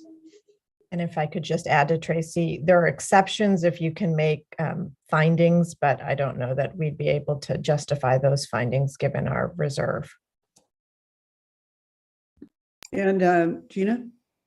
I know it sounds onerous, but should we be thinking about something for this year? I mean, Narup also mentioned, the shovel-ready projects that we need to have ready. That's going to take a lot of money just to be ready to do the things that we have now in place. To do it fiscally responsibly, we probably need money. So I'm wondering if now is the time to really get this message out to the public that what we envision, what they're even looking for, what we've been hearing is this planning, is a planned guided downtown growth, sustainable growth. And we have to act quickly on it. And to act quickly on it means we're going to need to, one way or another, we're going to need to shift finances, shift resources to this, if that's the case. So even if we don't put any kind of measure on this year's in election cycle, we at least need to educate the community. And by making financial, I don't know what you call it, acumen or something of the community a priority, it sets the stage for what will have to come next. Whether it be a sales tax or a bond measure, it seems inevitable based on what Tracy was outlining to us in the budget, that we are going to need to be looking at that in the next few years. So why not start now? It's going to take a process to educate our community. So I can see it being a priority. I don't know how we would word it, but I can see it being a priority. Anybody have thoughts about that, Carl? Yeah, in terms of a priority, we will have 3.18 million in a second tranche of ARPA funds coming in July, and I think we need to think about using part of that to plan for shovel-ready projects. I mean, we've talked to several council meetings about making sure the city has the capacity to apply for these grants. At the last council meeting, when we discussed this, we were told about the importance of being ready. And so I think this doesn't rise to the level of making this one of our 4 priorities, but I think a mini priority here is to be ready in the next few months, 6 months, by the end of the year, to have shovel-ready projects and the grant request capability so we can bring those in. In terms of bringing the public into a process, which I think we need to do, again, I'm concerned about when to start that, because if we start that now, we're not going to have the benefit of knowing what it is we want to do along the Mount Diablo corridor. So maybe we see that as something that is next step. We go down and we start the strategic plan. We start seeing where that leads us and what funding that will require. And then with that knowledge, we move into the long-range fiscal look. Because I think we have enough funds, and I think Waytime made this point, Gina made this point, that it's one-time money we're using. That's true. But I'm not sure that we're in a position to do the long-term look until we have a better picture of what we want to do in terms of what our major challenges along the Mount Diablo corridor. I know Teresa Waitai and then Gina. I'll defer to Wei Tai. I was going just to go back to Gina's comments on November 22 this year, putting something on the measure. I do think it's a very short period of time, but I'd be open to not taking this off the table just yet. And mainly because the fact that we are already hiring a few people and drawing on one-time money to pay for them, to me, has always meant we're already in inappropriate financial condition. It's not a future state. We're already in an unsustainable financial situation. So if we have to wait until November 2024 to start generating revenues in 2025, that's and then we don't even know if we'll win at that time, then we'll be we're just going to be deeper into a hole that we know we're already in today. So while I totally understand the idea that we should want to know how much money we need in addition to staffing for the downtown plan and everything else, but maybe we do have to ask this incrementally and just say, okay, we'll try to raise some money right now in November and use this next 6 months to educate the public on why. And then we'll have, and also set expectations that this is just the initial ask for the things that we already know we need, not even the things we are planning for the future. So in 2024, we'll then ask for the second tranche of fundraising, but maybe we just use this as an ongoing educational process to close that gap that the public, thinks we have lots of money. And I think we just have to start getting the message out there now that we will need funding to do these things, and we need it today already. I'm just going to ask your attorney a question because of another community I'm working with right now. If you in fact wanted an item on your November 2022 ballot, you would virtually have to have the language and everything ready by August, correct? I think it's even sooner for the county. Our county may be July, but yes, in general, I mean, there's the legal deadline, and then our county typically wants it a little bit earlier, but that's generally the time frame. Probably about 5 months from now, something like that, you would have to be at the point of having what the ballot measure language would have to be. So I'm just putting that out there so the time frame's understood. I'm going to do Gina and then Susan. Gina, did you want to say, was your hand up? Oh, I was just was based on what Carl was saying. I understand what you're saying about timing. I just think education is such a big part of it, and I wholeheartedly agree with Wei Tai to not take this off the table, as I mentioned before, because of that. Timing is everything. Communication, the more you get in, the better, and that's probably also speaks to my one of the things that I think is very important is how we get this messaging out to the public in general. And if it doesn't come out of a priority from council, where does it come from? And, by making it a priority, that also means we beef up that communication around it and how we do it and where that information lies and how people access it. So I think it's all encompassing, not just the idea of getting money, but how we communicate and educate. Susan? I hesitant on this November, only because I don't think we have our ducks in a row. The 3 months, it's not 5 months. We're in March, so it's 3 months. And justifying this to our electorate is going to be a heavy lift. I'm not nearly as optimistic as you guys are in that we would be successful this November, unless we really take our time and really lay the case out. It's a multi-year effort to me to even get it on for 2024 and be successful. That would be my thought. Okay. Teresa? So I'm supportive of having fourth priority, which is and however we word it, which is fiscal sustainability, or how Carl's wording was, because I do think that we need to just agree with a number of things that have been said, but that we need to plan for that. And I think that it is important, and we've heard from residents that that are we a full service? Are we a low service? Or all of that? I think that it needs to be a council priority so that we have those discussions.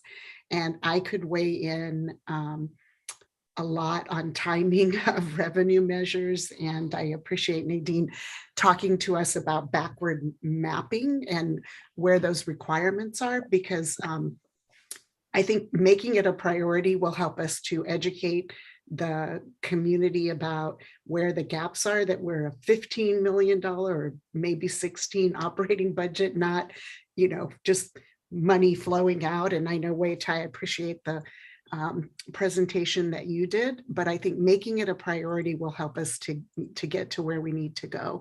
And so, as I said, I could weigh in on how realistic a measure in 2022 is, but it does take doing a survey, doing the due diligence, hiring a consultant, doing outreach, all of those things that we can do as a city under communications and determining whether we want to do one, take a lot of time. But I think that I'm supportive of it as a priority. Financial, not necessarily a revenue measure, the fiscal sustainability and how we do that. So I'm going to, in a moment, we're going to pull up a slide that will allow you to begin to word and changing any wording on your existing one. But is there anything else that we haven't touched on right now that is a priority, meaning an outcome versus a task per se? Carl? I can't hear This you. might not exactly fit that category, but there's something I wanted to raise today that I think we need to do. And I had prepared another paper, which Narup has, and I think you have it too, Nadine, but it starts out with a quote, and this comes under the priority, the wildfire priority, the preparedness priority. It starts with a quote from our relatively new Attorney General here in California. A lot of people are wishing and hoping that wildfire risk wasn't the new reality and haven't quite adapted to the fact that it is. My concern is that I don't think I have enough information as a policymaker, as a council member, to make decisions on where development goes and what we need to do, because I don't know enough. Well, what I've written here, the council in the midst of making important decisions regarding the amount of residential development that will be allowed or encouraged. I don't think I can make informed decisions without knowing much more than I know now about the current level of risk faced by the different neighborhoods within Lafayette for, number one, destruction of property by wildfire, and two, loss of life as a result of inadequate evacuation routes and procedures.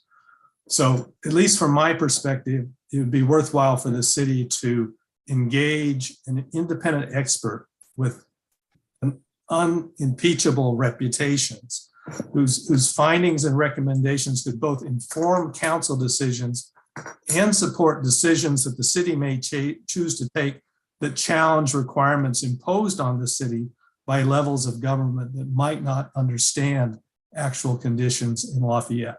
And the questions that I think need to be answered before I feel comfortable making policy decisions on a lot of these things are, what are the current risk levels for specific neighborhoods for property loss and for loss of life?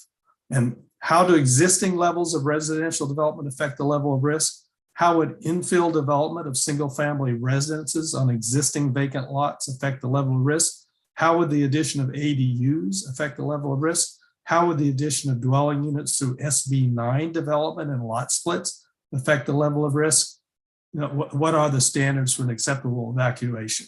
I mean, we are encouraging ADUs. We are faced with the situation of SB 9 building. Now I'm addressing areas outside of the downtown. I don't think we have enough information, at least I don't feel comfortable encouraging more building in these areas until I know really what is how are we building too much that we are putting every resident in danger from not being able to evacuate. So are any of the current levels of risk above what should be the acceptable level of risk? How do we establish an acceptable level of risk? If we are above it, what can we do to reduce the level of risk to the acceptable level? Just a number of questions around, we were planning for, we're trying to plan to mitigate the risk of wildfire. I'm just concerned that all the decisions that we make may be adding to a situation that we're putting people at risk and really don't have the facts or information in order to make these decisions. So one of the things I'd like to see under that priority, the wildfire priority, is the city spend the money, and become money again, to really get answers to what are the evacuation dangers we're facing. Because again, whenever a development comes up, if someone is opposed to the development, and I'm not imputing bad motives at all, but you will hear say, we can't do that because that's going to increase our evacuation risk. I have no way really of evaluating whether that's a legitimate concern or not. And I really would like to have some basis to be able to make those decisions. So okay, Gina? I'm just going to say that that's a good point. I think we had talked about that at one point, the risk analysis, how we would get that. And so I agree with that should be more specific objective, I guess, underneath that priority that we accomplish that. I would also add, with what I know about the pipelines is really awareness of that, because the number one issue with that is dig-ins. And here we have major transmission lines through the neighborhood. Spring Hill, literally these are right behind people's homes. I mean, all over the place here. So I think there needs to be awareness of that, as well as the same thing, a risk analysis. If you are within that zone that even the CPUC gauges as a significant risk to life and limb, which is just a calculated thing, the public should be aware of that for planning purposes, for risk analysis, so you know. And that's a big concept of wildfire. Obviously, anything that can reduce that for people to be aware of knowledge-wise. So a risk analysis would be good. The evacuation, I think Ben and our fire guys have expressed concern for particular neighborhoods. So we should know that. We should have all that information in one place and see what we're missing so that we can make informed decisions about policy. I agree. So Nirup, I'm going to ask you, you have a task plan, I assume, under the wildfire prevention and utility safety. Is this something within that task plan, or is it something that could be added to the plan? It is not something within the current task plan. The Emergency Preparedness Commission and staff have come up with 4 goals, and it doesn't include this. I really don't know what the amount of resources that would be needed and cost to do this. I will have to get back to the council on what this means and whether or not we can drop other priorities if the council believes this is more important. Susan? I heard just listening to the other GPAC meeting, that the Fair and Pierce was doing some sort of safety assessment. Could it be rolled into that, right? Excellent point. I have forwarded Carl's email to Greg, and he is connecting with Fair and Pierce. We're not sure whether they would all mesh, but it's an excellent point. Yeah. Okay, Teresa, did you have your hand up?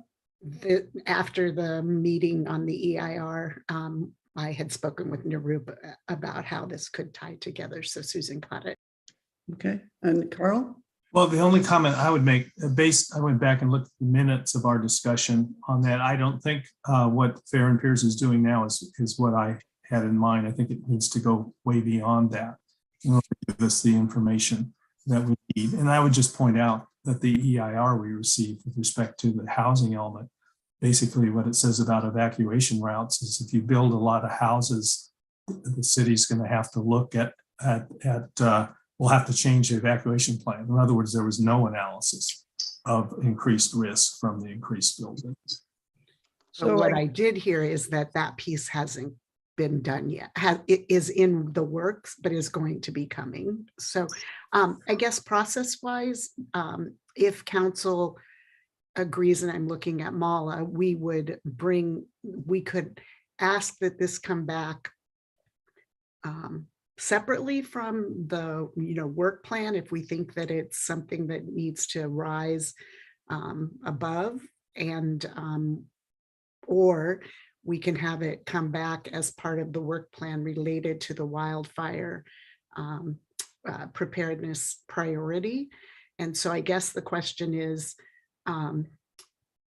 we have to make decisions in May, I think is the housing element. It might be delayed a little bit because of the extension of the comment period on the EIR, but it feels like maybe it needs to come back separately if we really want to have that information for our deliberations in May on the housing element. And so I guess Vice Mayor Andoury or Carl, I in terms of process and timing, I think that's a question for us right now. If we all agree that we want to bring it forward. Wait, Ty? Just as a question of process also. Whoops. To start first, it's called Donepezil. The brand name is Aricept. Sorry, something happened here. Let me. Yeah, that's. You go on without me. My computer screwed up. So what I was, once Wait, Ty can do that. The next step, if you're agreeing, is to bring up a slide. It'll show your current 3 priorities, have you confirm them and perhaps reword the one on creative vibrant downtown. And then I think what I also heard in the wording would be something about beginning a process of a financial plan, and you would have to talk about the actual wording for that. Is that agreeable that we do that at this point? I guess I'm seeing, but I want to make sure, Wait, Ty, if there's something more at this point he wants to raise. But I think he's still working on that. So I'm going to ask if Chris, Tracy would have to stop share, correct? So you can share the document, Chris. Can we do that? I'm not sharing now, so yeah. Okay, so if you bring up the slide with the proposed, okay, can you make that full screen, please? I got to get to that one, okay. Okay, so I think what we heard was wildfire. Okay, right there. No, go to the next one, Chris, please. Wildfire prevention and utility safety. I'm thinking again, Carl's raised and talking about an additional element, which I think Nairupi would come back with information on that in terms of risk analysis. I think the council needs to decide whether they want to separate that from staff's work plan and bring it forward, or whether they want me to bring it back as part of the work plan and then decide which tasks to undertake. You would like them? Yes, I'd like, yeah, it's currently not on our work plan. And so because it's tied to the housing element and the environmental analysis, I think there's a question of when the council wants to see this information. Okay, can we have a discussion or some information for Nairup on that? Carl? Well, I don't see it. I know it is related to the housing element, but we're focusing all the housing element in the downtown. What I'm concerned about really is the impact on the neighborhoods, our planning for the outside of the downtown corridor going forward. we keep reading about how Berkeley, Oakland are saying no ADUs in the hill areas, and the state is pushing back on that. But and I don't see, and they talk about because of fire danger, but there's no real. I haven't seen anybody with a study that justifies any of that. In our planning, whether we're promoting ADUs, how we deal with SB9 development, how we treat our own infill development, I think we need to have that study. So I'm not sure it's specifically tied to the housing element. I'd see it as a broader matter. Hey, Teresa? Okay, then what I would say, Nadine, is it's a task that, if I get all 5 council members or the majority to say, yeah, add this to the list that you might consider adding to the next year, I'll bring it back on the first meeting in April as part of the work plan. Am I seeing agreement on that? I'm seeing, can you just put your thumb up if you're in agreement? Yeah. Okay, so Got you got it. agreement. Okay, and Got then Teresa and then Wei Tai. Okay, So, and then on the actual priority where it says wildfire prevention and utility safety, I think that it's also preparedness. So I would suggest adding wildfire prevention and preparedness, because it's really also about being prepared and minimizing our risk related to wildfire. I mean, obviously we want to prevent it, but also how we're prepared and respond to that. So it's just wildfire prevention and preparedness and utility safety. is that just so I know, is that agreeable to add the preparation word up or not? I'm getting a majority or not? I don't know if I am. Okay, I got Teresa and I got Carl and Gina and White Tie. Okay, got it. So can you do that, Chris, to say? Yeah, I'll have to end slideshow. Okay. So that Yeah, goes out of technology is not great. Okay, you can do it that way. Wei Tai? Yeah, I was going to just also comment that, how much did you want us to go into the subpoints here? Because I feel Carl's point about wildfire prevention and better understanding of our wildfire risk is a task under the wildfire prevention priority. In this session today, do you want us to dive into those elements, or is that for a future meeting? I think, and I hope you're going to have to help me here from your practice, that when these come back to you, you'll have a task work plan. And at that point, council can say yes, or you're missing something, or I want something more. Is that correct? Or do you want that level of detail at this point? I would appreciate a little more level of detail. If you look at public safety, there's a lot of descriptive words there that focus on schools, focus on ped bike mobility. I'd like a little more direction on wildfire prevention and preparedness and utility safety. Okay, Carl? In this session. So, if I could just, Yes, so thank you for yes. that clarification. And just to supplement that, you may already have the Emergency Preparedness Commission came out with 4 of their goals for this year, which I asked them to prepare before today's meeting so that you would have an articulation of at least 4 of the underlying elements that the Emergency Preparedness Commission said was important, including one of them, which is increasing public communications and outreach, which I do think has a budget impact, right? Potentially just ramping up outbound communications. But I think the other dollar impact one is what Carl raised just now too, as far as hiring a consultant to better understand our wildfire risk. But in addition to the housing lens, which he put on it, which is like, should we approve this ADU or all these policies? I think just generally, the consultant should not just have the housing element, but even in the absence of any housing, what type of things, looking forward 20 years of wildfire risk and moving backwards, what should the city be doing to protect our citizens? What communities are most at risk? Some of them have only one method of exit versus 2. Does that mean maybe we should build a second exit through there and use eminent domain to make sure we actually have a second exit? So things that are maybe unrelated, broader than Carl's comment about the housing element, but just we're going to be in a very severe wildfire safety for decades ahead of us. And I really feel that this idea that we should plan for that future and do as much as we can to be prepared and safe as possible.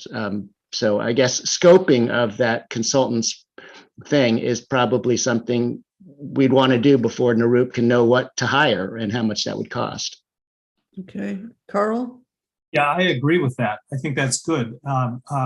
Because the consultant might say, right now, you're beyond a level where you should be in terms of developing. I'm just going to take Release Valley because I live here.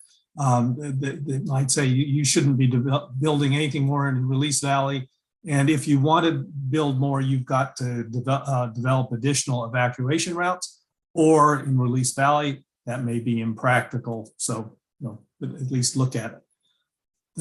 Another task I would add under wildfire prevention, just as a suggestion, is I think we need to join the discussions, if we already haven't, that Moraga and Orinda evidently have been very active in, and that's the shaded fire break discussion.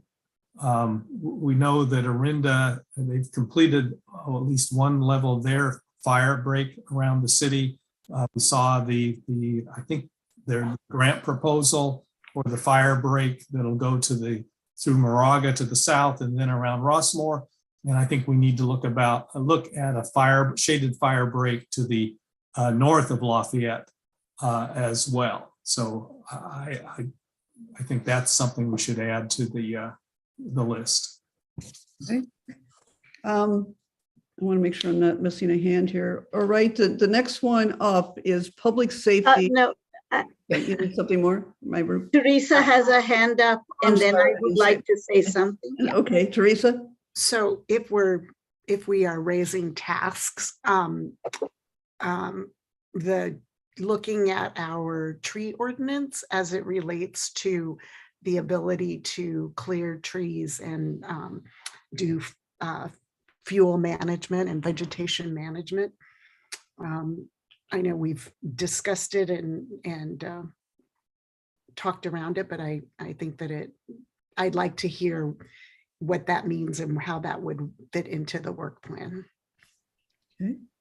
And who else did I miss? Naira? Yeah, I just wanted to give you a glimpse of what I will do next, and thank you for that clarity. And Chris, I'm assuming you're taking notes on the subtasks. Thank you. I look at which department takes responsibility and ownership of this, and that's police. The commission is emergency preparedness. They've already established 4 goals. These additional, I'm going to call them goals or tasks, will be added to their scope.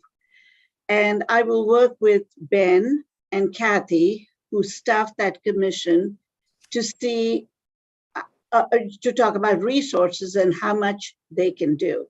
With the exception of the tree ordinance that is planning, the rest of them is housed in the police department. Of course, they will work with the fire district as well. But I just wanted to let you know, not all these tasks will end up on the Emergency Preparedness Commission's list for the coming year, because that would be too much for them to do. But I'll definitely work with Ben and Kathy on identifying what can be done in the coming year. Okay. The next goal is public safety, pedestrian safety, as you had stated in the past. And then we need hopefully clarification. Create a vibrant downtown and support the business community. What I heard and was perhaps reword that and bring in the Mount Diablo specific plan in that context. Yes or no? That would know. Or is the Mount Diablo corridor specific plan a separate priority? Carl? I see Mount Diablo corridor specific plan as definitely a separate priority, okay. But I would support what Gina said about taking off the list of priorities, create a vibrant downtown and support the business community. That is something we'll be doing. And when we're doing the specific plan, we will definitely have the business community in mind, as well as other things we're doing to support the business community. So I would say the priority is create a vibrant, Mount Diablo Corridor specific plan. I'm okay with taking off create a vibrant downtown. Okay, others? I've seen thumbs up. I'm sorry. Yeah, okay. I'm here. I'm seeing it. And I wrote. May I make a suggestion, and it may, please, I would be perfectly okay if you said no. Should that priority say suspend work on the general plan update and create or develop or prepare a Mount Diablo corridor specific plan? Teresa, do you want to speak to that, or you're agreeing with that? I'm not Gina. I was going to say Gina. You know, I think I agree with it to a degree. I think two things. One, I want to make sure when we say Mount Diablo corridor, we are inclusive of downtown, because there's obviously if we're saying Mount Diablo corridor includes like Golden Gate Way and those kind of things, you know, do we need to come up with a better term, or do we want to just call it Mount Diablo corridor, knowing that, you know, just say downtown? It's really the downtown specific plan how we're looking to, you know, in a way do, with emphasis on Mount Diablo as the main street. But as far as suspend the general plan, I would put that secondary if it's going to need to be part of this priority. So it's a forward thinking, like what is it, create a or update the downtown specific plan? Or is it a new one? It's a new one. I think updating, I mean, we really just need a new one. So create a new downtown specific plan. And that's instead of referring to it as Mount Diablo corridor, or is it Mount Diablo what are your thoughts out there? I'm referring to it as Mount Diablo corridor because I think it goes beyond the boundaries of the downtown specific plan. I think we're looking at the Mount Diablo corridor from where it enters Lafayette and where it exits Lafayette. Can we think of it as, if it's a new downtown specific plan, do we need to okay, is that some definition that we have to stand by, what the downtown corridor is when you're looking at a downtown specific plan? Can we take this opportunity to expand what that means, or? Well, specific plans are devised for specific areas. It's in the definition of the plan. Yeah, that's what I'm saying. Can we then revise that definition of what downtown is? It includes this, you know, take this opportunity to define it as larger than what we've looked at it before. You're a planner. Can you? There are two issues here. What I am hearing is that you'd like to create a new specific plan for the downtown, because housing is not only going to be located on Mount Diablo, but on Moraga Road and other streets. That's one. You also want to zoom in on how Mount Diablo from start to finish looks like in Lafayette. So it may be create a new downtown specific plan and a Mount Diablo corridor plan. This is just a suggestion, because our Mount Diablo doesn't go beyond the two interchanges. So when we say Mount Diablo corridor plan, people know what that is. So could we say Mount Diablo corridor and downtown specific plan? Yeah. Okay, I'm going to have Chris capture that and then you'll be looking at that in a moment. Did you intend to include the area north of Highway 24 as well when you referred to Mount Diablo corridor plan?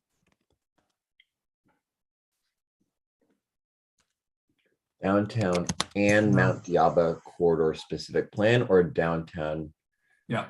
Specific in the Mount. But I think this is the level of detail we can get in at the council meeting. I mean, I do see it as south of Highway 24. I do see it as including, the streets that are just. I use corridor because it's not just Mount Diablo. It's the streets to the north, streets to the south. I think we've got most of it with downtown corridor I'm sorry, Mount Diablo corridor and Wait, are you trying to think about that, like north of 24 in terms of Deer Hill? Yeah, just in terms like we have two, we have the distributed plan and the downtown Yeah. plan, right, in our EIR. And we have not come to a conclusion yet, but the bulk of that 2,000 zoning could be in one or the other, or right, or very narrow or a little bit wider. So if it was wider, then would the plan encompass the wider footprint or just a subset of the wider footprint? Is that possible when Narup brings this back for council discussion in 2 weeks, you were saying, is that correct? Affirm that they could be fair, that it could be fleshed out a little bit more in terms of language? Narup, would that work? We can't hear you. I think you're mute. It definitely can. I'm hearing, and rightfully so, that the housing element is looking at considering additional density north of Highway 24. The council has not made a decision yet as to whether or not that should be included, but at the moment it's on the table. So it's definitely worth discussing at a regular council meeting. Okay, Carl? well, yeah, as you can tell, I'm making this up as I go along, my thinking. And I now that Wei-Tai mentions, I think at a minimum, the BART lot should be included in this plan because they're going to tie into the whole idea of bicycle, pedestrian, tying people together, 15-minute village. And generally what I think about the BART lots is we're going to be a lot better off doing specific planning for what goes on the BART lots than passively letting it happen to us. So yeah, I'd put it in, but I don't know if we need to discuss that now. I think, because we're going to get bogged down in all these details, but I think as I understand, we're going to be finalizing these at a meeting on the 14th. That's correct. Okay. Well, tentatively as of now, I would include the BART lots in that plan. So in the specific language for creating a downtown and Mount Diablo corridor specific plan, you would add the language regarding the BART lots? I think that would probably come out in a broader description that when you discuss it on the 14th in terms of what it is. Narup, you have your hand, Oh, I apologize. No, never mind. That was a previous hand raise. All right. The other one we have is develop, and again, the terminology. Oh, Teresa, do you want to talk back to the downtown and Mount Diablo? Not to the downtown, but to public safety. Okay. I think that if we could clarify, narrow that, the public safety, pedestrian safety, maybe reword it to something like keep the focus on traffic congestion, pedestrian safety, particularly. It's just, it's even awkward to talk about it when we're talking about our priorities. And so, not, I could type in something, but looking at some other language, keep the focus, and then particularly around our schools, crosswalks and thoroughfares. And so it does, put in, because reduce traffic, I guess that's an outcome, but anyway, open to hearing some wordsmithing, but Other thoughts? Carl had his hand up. Carl and Gina, I think you had your hand up too. Oh, Gina, go ahead. Okay, thank you. I was just thinking if we simplify public safety, focus on schools and downtown core, because I would imagine it would imply ingress and egress to downtown, to the neighborhoods. But I public think that safety it and is. mobility, I think it's. I'm sorry, Gina. I'm interrupting. I apologize. No, I I think that it's community wide. yeah, but has You're a right. focus. But we had this thing last year too, that public safety, it's really about traffic. Right. Which is why I'm thinking schools and the downtown core are the hubs of those traffics. If we, But I think that, anyway, I think Yeah, that no. it goes into some of the neighborhoods. And so that's why I was schools, crosswalks, and through routes, because part of Vision Zero is we're focusing also on, hot spots. But anyway, Carl, sorry. Earl? Well, I would just keep it simple for the priority, and I would just say improve traffic safety and multimodal mobility, and then establish underneath that one level is implement the safety recommendations around the 7 schools, and then create the local roadway safety plan, or implement Vision Zero dash create the local roadway safety plan. So would that be and Teresa, would that be all that within your priority? No, those are the tasks, right, Carl? Right. Yeah. Yeah, And the I think- priority, I just call the priority improve traffic safety and multimodal mobility. But then where do we also talk about, mobility? You're right. I like it. Okay. And I think the Can you check tasks, that? Nirup, unless you disagree, I think the tasks are already there. Yeah. I think it's just how we simplify what this is and what it means. Because as I've been doing presentations, I've, worded it in a different way. So thank you, Carl, for the. Okay, so I want to make sure that Chris gets the language. Improve. Improve traffic safety and multimodal mobility. Okay. All right. Are people in agreement with that? Are all of you? Okay, great. Actually, I think we might put improved pedestrian and traffic safety, just keeping that pedestrian in there. Okay. Well, multiple, it does improve traffic safety and pedestrian. It doesn't, I'm sorry, doesn't. But you multimodal. know what, Teresa, I think it's good to have that word. Okay. Because it's so, yeah. Well, then do we add cyclists and do we add cars?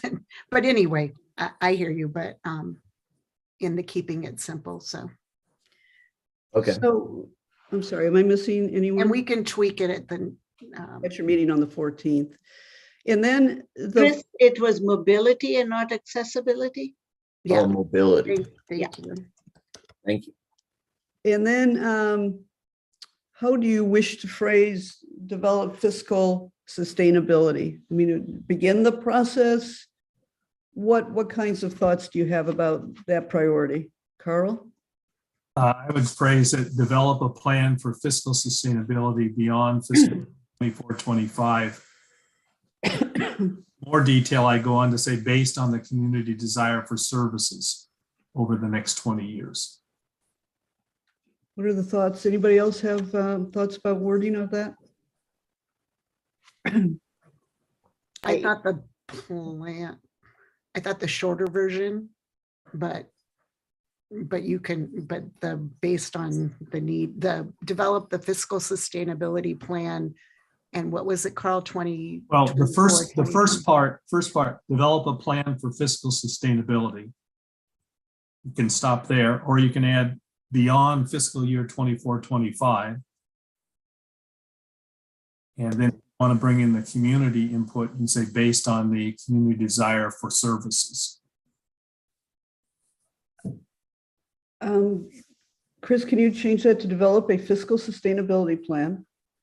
And then I'm looking for agreement if there should be language that specifically references expectations or community desire for services. Is there any thoughts about that? And again, okay, Gina? I'm just thinking that this is great as a priority because I think in figuring the tasks out below that would be, if we added that 24-25, I just want to make sure it's an immediacy to it, which starts with the education. So I think just keeping it like this for that overarching priority right now is simple. Okay. Before we dive into it. Wei Tai? Yeah, I sort of like the time-bound clause that Carl added as opposed to the last phrase, but something like develop a fiscal sustainability plan through 2030, for example, just through the, so that it's not, so that at least we feel, okay, we have to get an 8-year plan together here, or 24, 25 is, I'm open to the number, but something within the next 5 to 8 years, just so that we have, a scope of time in there. So is there agreement to putting some kind of a scope in there, of what period of time you're talking about? Can you give me Develop a 2022-2030 fiscal sustainability plan, just to throw something out there. And I like Carl's through the short. I appreciate that long-term look, and we should be looking at that, but recognizing this is this year's priorities. I think, Carl, what did you say? And looking at that, we do budgets in a budget year 1 and 3 years out time frame, but open to. Well, let me just, for clarification, or maybe again, you are talking about the immediacy, and then you're also talking about longer term as you get more information about housing and things like that, correct? Is that not exactly? We're Okay. talking about, we have enough money. Well, we have money for the next year. And in fact, we have money for 22, 23, I believe. That's why I put this is planning for beyond 24, 25 when our single source money runs out. But that may be too hard to explain. I mean, we need to think about messaging and what we're intending here. So I would actually defer to Wei Tai's suggestion, say develop a plan for fiscal sustainability through 2030. So we're looking at how are we going to fund what we want to do through 2030, or I'd even say 2035. We're looking 2030, but I think having a time frame, just develop a plan for fiscal sustainability. It's sort of, okay, what does that mean? But I think if we say through 2030, we're looking at what we want, means we're looking at what we want to do and where we're going to get the finances to do it. And Gina? I was just wondering if we could throw in, develop a fiscal sustainability plan with short-term and long-term. To meet short-term and long-term needs? Yes. So it's already right there. So in my mind, a lot of people might read, okay, 2035, that makes it less of a priority because it's out there. So as long as we include that short-term reference, we're looking at it now, for now as well. Because to Wei Tai's point earlier, we are working on monies that we wouldn't have been able to confidently hire on that staff without it. So it's something, if you didn't put time frame, and time frame's fine, but if you did something like develop a fiscal sustainability plan for the short-term and long-term needs, something like that, would that work? Can I Just see? for the short term and long term? Okay, Chris, can you put that in? please? Yeah. Does that work for people, for all of you, that language? Okay. So I'm going to ask right now, you have 4 priorities. Are these the priorities, Carl? Before you do that, I think Gina, on the second priority for the pedestrian to come before or after improve in pedestrian and traffic safety. Because multimodal includes pedestrian. yeah, I think that's fine because that was part of our previous priority wording anyway. So they'll see the community can see that continuity regardless. Mhm.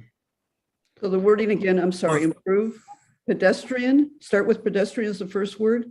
I think that's what Gina said, but I just want to confirm with her. Yeah, improve pedestrian safety and Well, pedestrian traffic and traffic multimodal mobility. Okay. Does that work? So you have 4. pedestrian and traffic safety. Oh, I see. Yes. Are you, Okay. do we could go by each one of them, but maybe if we just, thumbs up that you're good with these 4. Or There's everybody. I'm not, Gina, are you Oh, okay? yeah, sorry. Okay. Teresa, I didn't see your thumb up, Teresa. I'll have another opportunity to. Or flip it a little bit or change Yeah. it. Okay, you've earned lunch, but do you have to open it to public comment? Yes, we do. I was Yes. just going to say that. So are there any members of the public who would like to speak to the item and the work that we've done so far? And I will note, well, we'll do this and then I'll note something. So any members of the public?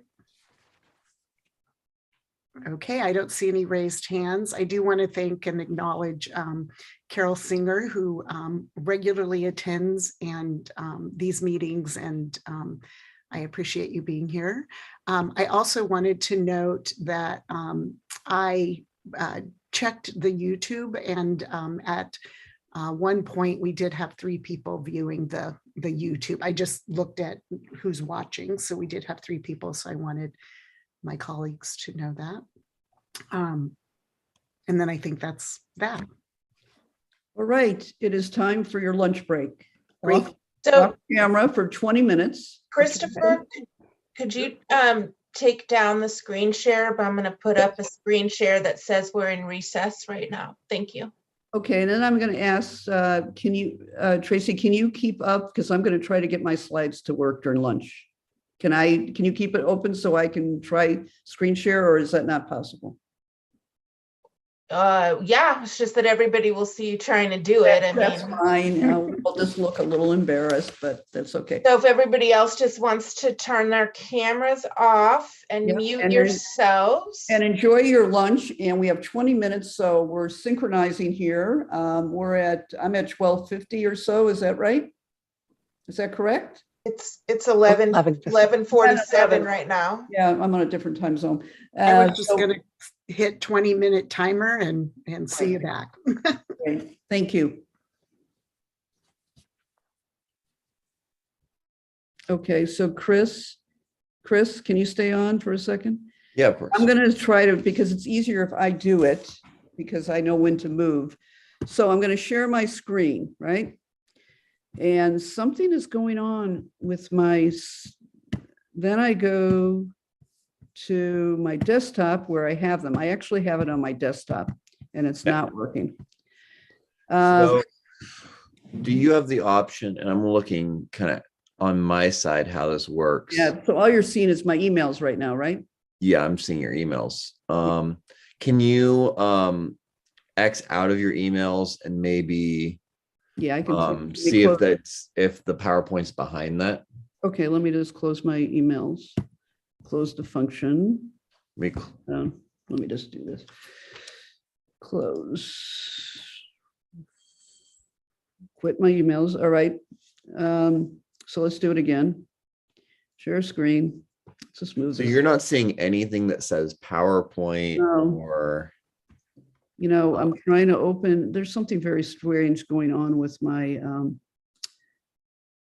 my computer at all, great time, right?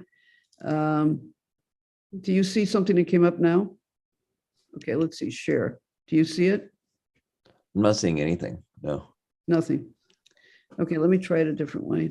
I think the slides now that I have another way of doing this, I think. So let's do this. Still nothing. Nothing. Huh. Of all times for this to happen. All right. Yeah, I think they're using like a different form of Zoom. So maybe you I'm have the pedestrian version. But you're able to do it. Yeah. So so when you open it, do you see the word basic advanced files right on the top? Let me just see. Let me just try something. Are you seeing anything now? No. Okay, now where were you asking me? I'm sorry. So go to screen share. Yeah. Okay. And then at the top of your screen, there's a pop-up that shows up. Yeah, there's basic advanced files. Okay. And so in files, do you see your PowerPoint at all? No. No? Okay. And then under advanced, I Don't see it either. Yeah, advanced is tricky. And then files, you can't. It would be weird if you could bring up your PowerPoint. Let me see if. I mean, let's just see. Let me just see something. So sure. Now, still nothing. Nothing. Wow, that's weird. So what did you have to do to bring them up? So I went to screen share. I went to basic. Yeah. And then in basic, I see The only thing I have in basic is Finder. Finder. And only one file that I'll say, okay, now? Oh yeah. So I'm not seeing your PowerPoint, but I'm seeing your Finder. So you're not, but I just opened. Wow. Okay, let me do it one more time. Let's do share screen. And then it says Microsoft PowerPoint. Mhm. And then There we go. Okay, so I'm just going to leave this open so it doesn't happen. Yeah. So slideshow, and I don't remember, and then I should be able to go to the last slide, which will be. Yeah. Now I was having trouble. You kind of saw I was having trouble editing while in the presenter view. I don't know if I just want to. So right now, when you're looking at the screen, you're seeing the area with my notes. I don't want them to see my notes. So yeah. So can you go? Can you kind of put your? Let's see if I can do it. Okay. So if you click on your notes, there's that line right above. Click to add notes. Yeah. If you go just a little bit up, you'll be able to pull it down, like on that line, just like that. But then they can't see your notes. They won't be able to see it on any of them? Let's just make sure. Because we saw it on the ones you had up. Yeah. Okay. All right. It looks like I'm okay. So I'm just going to leave it open. I can I minimize it? I can. Well, so are you going to do any writing? No, I'm not. No?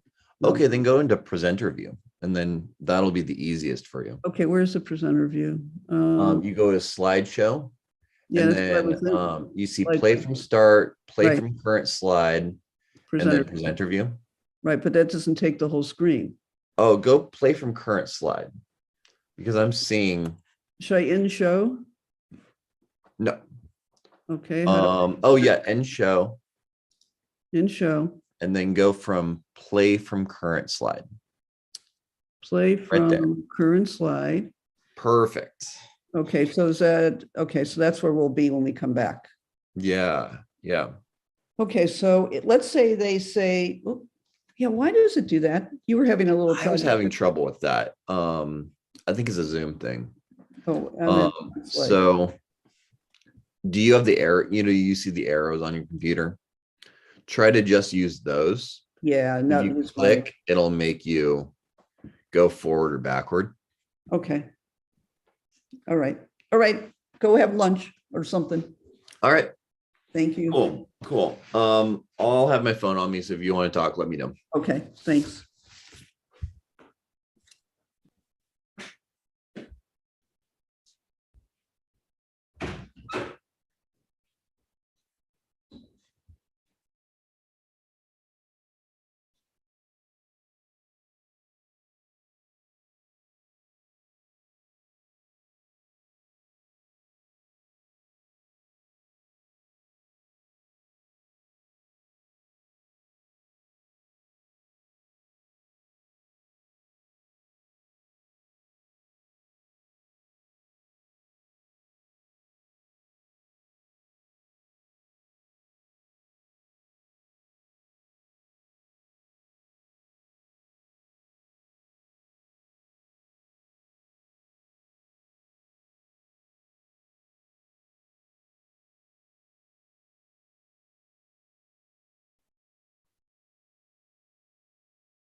Ugh.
Mm.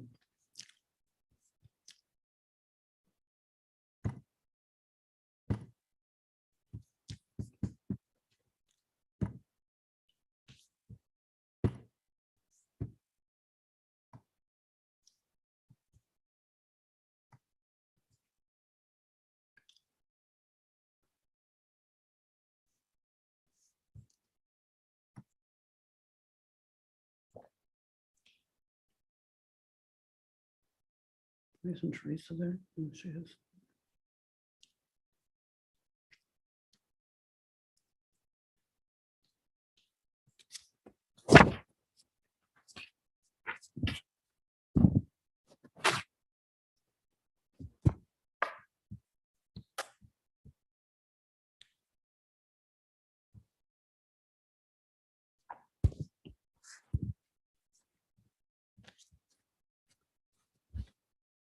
Oh, no, it won't move.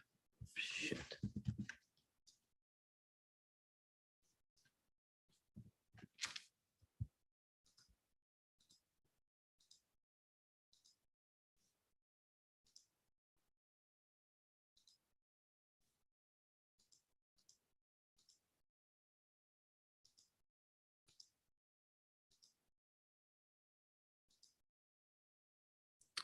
What is going on? Uh-oh. Hey, Chris, I got a problem. Where are we?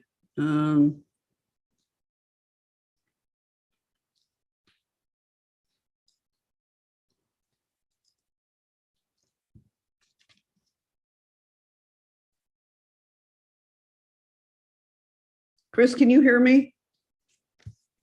Yeah, sorry, I was on mute. That's okay. So I was running into a problem again. So I have the agenda up, but my site is up. So I want to go into You want to go from play from current slide. to I am. Okay. Oh, Yep. all right. And then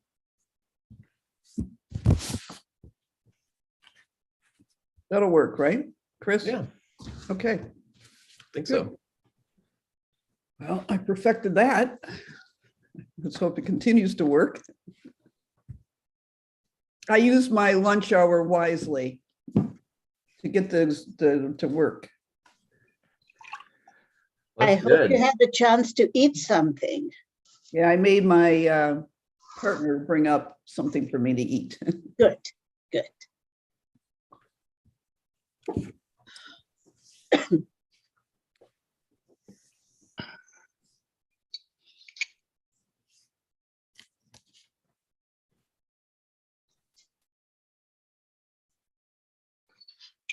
Teresa, just so I know, when will you need to open for public comment again?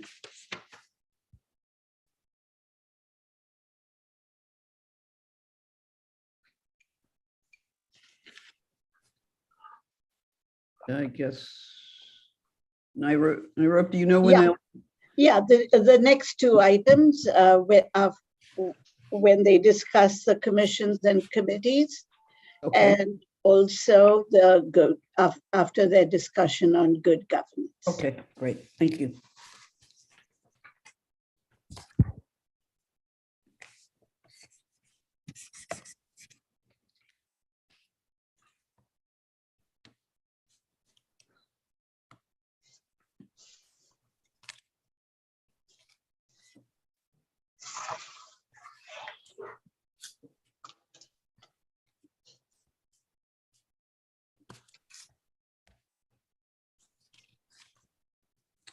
Let's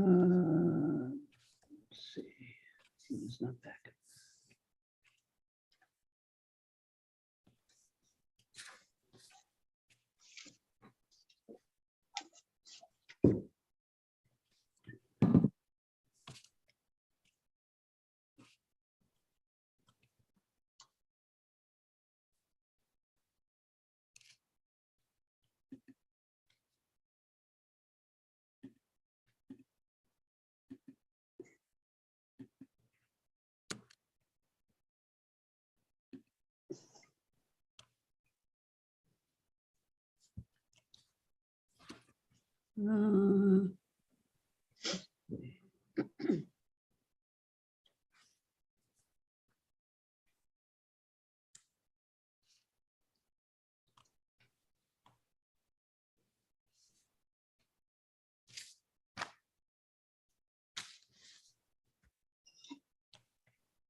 I just want to see is maybe Gina's back, but not on screen, or no, I guess not.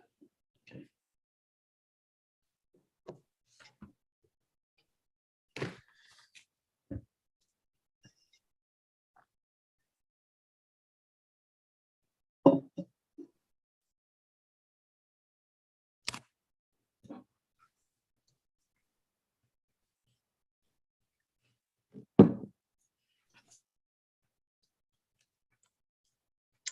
One of the exciting things about working in the downtown is seeing projects come up from the ground.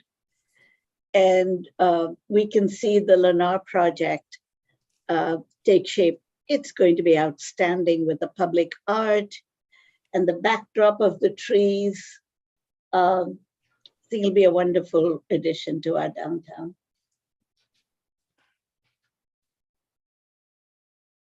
Is the project, what is the project? Retail, housing, It's combination? mixed use. It's got a restaurant, some retail, and mostly housing.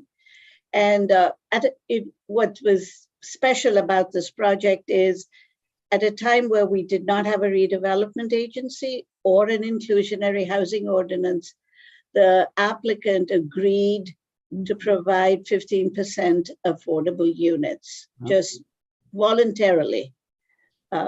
It was really positive. That's a little unusual from my experience. A little is an understatement, yes. I might note that the artist who's been selected to do the tiles on the stairway, one of her works was featured in the Chronicle during the last week. It's Oh, a beautiful picture of her stairway. I think it's at Dolores Park, but I'm not. Narup, do you know the completion date or a move-in date for that first phase of housing there yet? Has the builders disclosed it? it said May 2022, but that's highly unlikely. I would say at the earliest December. Mm. Yeah, we're definitely going to stand in the way, so it's not until before June 30th. Oh, I get now. It took me a minute to count towards Arena. Let me text Gina. I did. Oh, thank you. Yeah. Something might have come up or.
I tried to call as well. I hope everything's okay.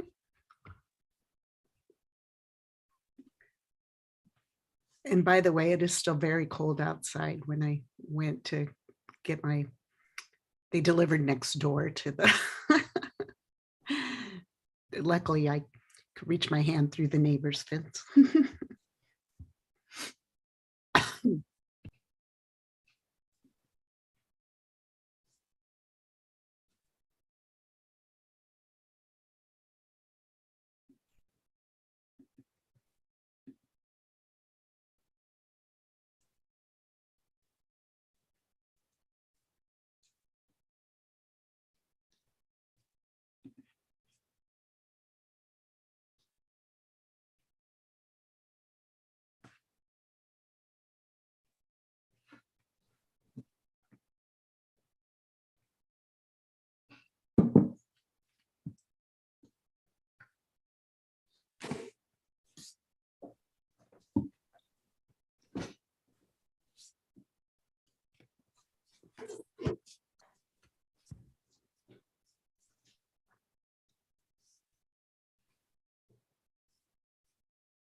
Well, I know we want all of us to be here. I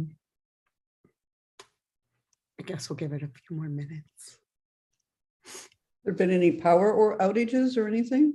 Or someone else live in the area she lives in? There we go. Oh, there you go. Okay, are you ready? Yes. Okay, so I will begin with Hopefully everybody enjoyed their lunch. And now we're going to talk about management partners' recommendations on council and commission. And just to set the stage, before you on the slide are the recommendations they made. And just to go over them, establish a city council policy seeking direction from a council majority before assigning staff to follow up on significant requests for additional information, which is part of good governance. Create a document for each commission and committee that clearly defines its role and authority and establishes expectations for commissioner or committee members. Provide training workshop based on best practices for all commission and committee members on the essential elements of running successful meetings. Reassess the Stanford ACT report on commissions and committees with the goal of streamlining commissions and committees, which is spelled incorrectly there, through consolidation, elimination, or completion of the assigned objective. I have worked with several cities also talking about their commissions and committees. And I realize it's never an easy topic to discuss because they're volunteers and a community, especially smaller or medium-sized communities, rely heavily on volunteers to provide input to the council. You've had two consultants look at this over the last 5 or 6 years. One, the Stanford Group ACT report, and most recently the Management Partners assessment. And the value is clearly there in committees and commissions, which I know. There's also an efficiency issue and there's a staffing issue with committees and commissions. And there's also at times mission scope creep if commissions or committees take on more than actually their role designates. And Nairobi provided in your package essentially an update on which committees and commissions you have and what they're doing. I thought what might be helpful in this discussion is to talk about where you can come to agreement on these and to end this part of our meeting today with what the next steps are and some idea of a timeline. Because you did begin discussing this a year ago in your retreat then and said, we want to bring it back and discuss it again. So with that, I'm just going to start with the first one in terms of a discussion in terms of seeking the majority of the council before assigning staff to follow up on significant requests for additional information. Nairu? May I suggest that we defer that to good governance and focus on the next? All right, we can Thank you. clearly do that. So in terms of the other three, in terms of creating a document for each commission, and I'm just going to move this for a moment, that clearly defines its roles and authority and establishes an expectation for commissioner or committee members. Just to give you an example of what another client has done or a couple have done, they've actually created a document. It was done in the form of a resolution where they specify what each commission and committee does, what its charge is or charter is, and what the expectations are. Again, they did it in the form of a resolution. It doesn't have to be that way. There could be some other format, but just thoughts about such a document existing. Anybody have thoughts about the need for it or Wei Tai? Sure, I think that's a great idea. Having served on commissions myself and now being liaison to several, I do think it's helpful to regularly re-articulate what's the mission of the group and what are the roles and responsibilities, because I don't think it's a good touch point for everybody to get on the same page on and to know what the expectations are. So now whether that's a document or in addition, we should do other communications like a webinar or meeting to get everybody together and go over it. I think there are more things than just a document that are needed in order to get the follow-up action that's more important than the document itself. Okay. Anybody else have thoughts about that? The need for Teresa? No, I agree that we need the charters, if you will, and then with Wei Tai's comment just on bringing commissions together. I think that, and Carl would be able to speak to this, but I think that in the past that has happened. And anyway, I support us moving forward.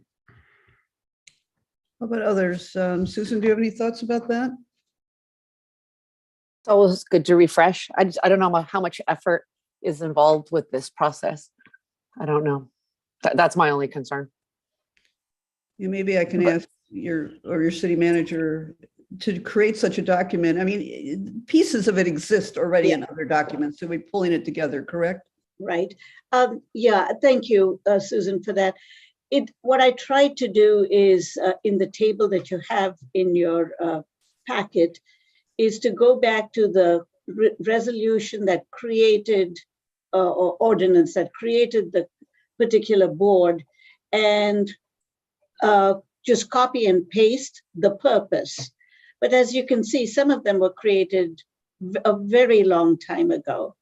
And they may be doing things quite differently today. It will take time. It's a task that I would probably assign to each individual staff member who staffs a committee or commission. So it will take time to gather the information and bring it to you. The other point that, if I might add, is I was struck by the fact that some boards were created by ordinance, which is usually the thing to do, but others by minute order. It was just the council created this commission. And perhaps at that point in time, it was viewed as something temporary, or, we want to do this for the short term, but they have lived on.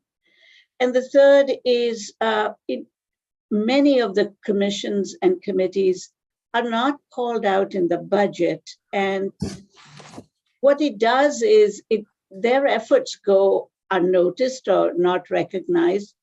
Additionally, the staff time that's involved in staffing these commissions are also not considered while adopting the budget. So I think those are things to take into consideration. Gina? I was going to say, I do think it is good, based on what Narup just says, that we reconsider each of these. And I would imagine, because again, with limited staff, that perhaps we include the council liaisons in that assessment and discussion of these committees. So just a thought on that in terms of creating what this document might look like, or documentation to put in front of council again. Anybody else have thoughts about that, or Carl? Well, just to be clear, this recommendation, this is not the assessment recommendation. This is a recommendation to create a document for each group that clearly defines its role and authority and set expectations. If we have the resources, staff resources to do that, and I think that would be a very useful thing to do. I mean, I know we have committees, commissions, task forces, at least one that wants to expand beyond its current fairly clear parameters, and we may have others that do as well. So I think everybody agreeing on a document and what they're doing, I think that would be useful. So it's Pierce's agreement on at least that part, correct? With everybody? Thumbs? Okay. All right. So the next part, and I can give you a little maybe information in terms of some other cities and what they're doing. Provide a training workshop based on best practices for all commission and committee members on the essential elements of running successful meetings. I've been doing several of those, mostly for chairs and vice chairs, but it could be broadened to more members, talking about less about parliamentary procedure, things like that, but more in terms of trying to get all committee members and commission members to talk at meetings, that if you have any disturbances at meetings, what you do, the kinds of things that make the work of the committees run smoother at meetings. Again, it could be time consuming for a staff member to do it. And, I'd be happy, although my employer may say something, I'd be happy to provide the information that we've used before just for your use, because I think it's, I don't think it's proprietary by any means. So it would be a matter of getting your chairs, vice chairs, or others together for this training. And if it's training that works well, then you might even want to videotape it, and new members coming on will have the ability to look at it. So any thoughts about that in terms of, does that make sense to provide that kind of training? Teresa, were you gonna, or were you just saying yes? Teresa and then Gina, do you have something to say about that? Teresa, go ahead. I was just saying, I think that, and I like I was nodding at the idea of videotaping for new members coming on board with those best practices. I think that would be a great idea.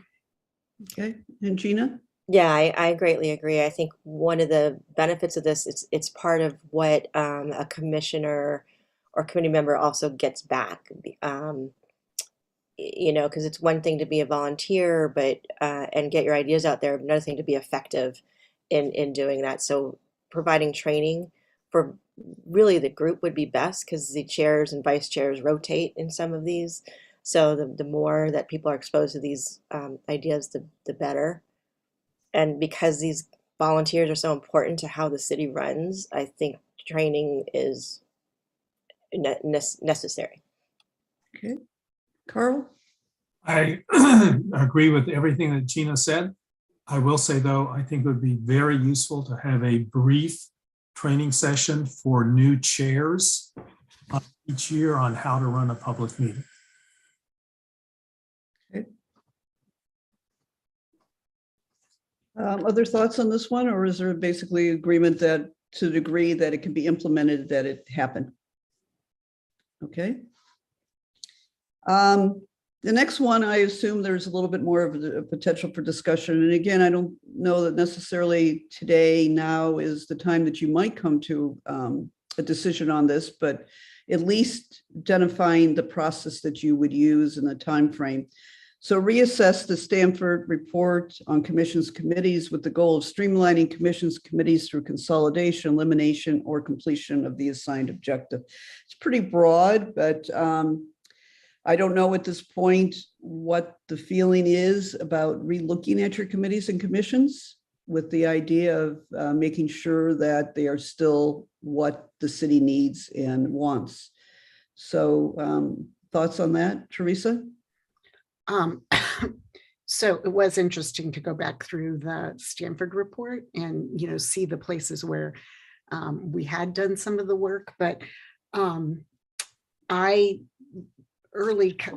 without adding new work, which unfortunately, I think that having staff come back with sort of recommendations on what they might streamline or might look at.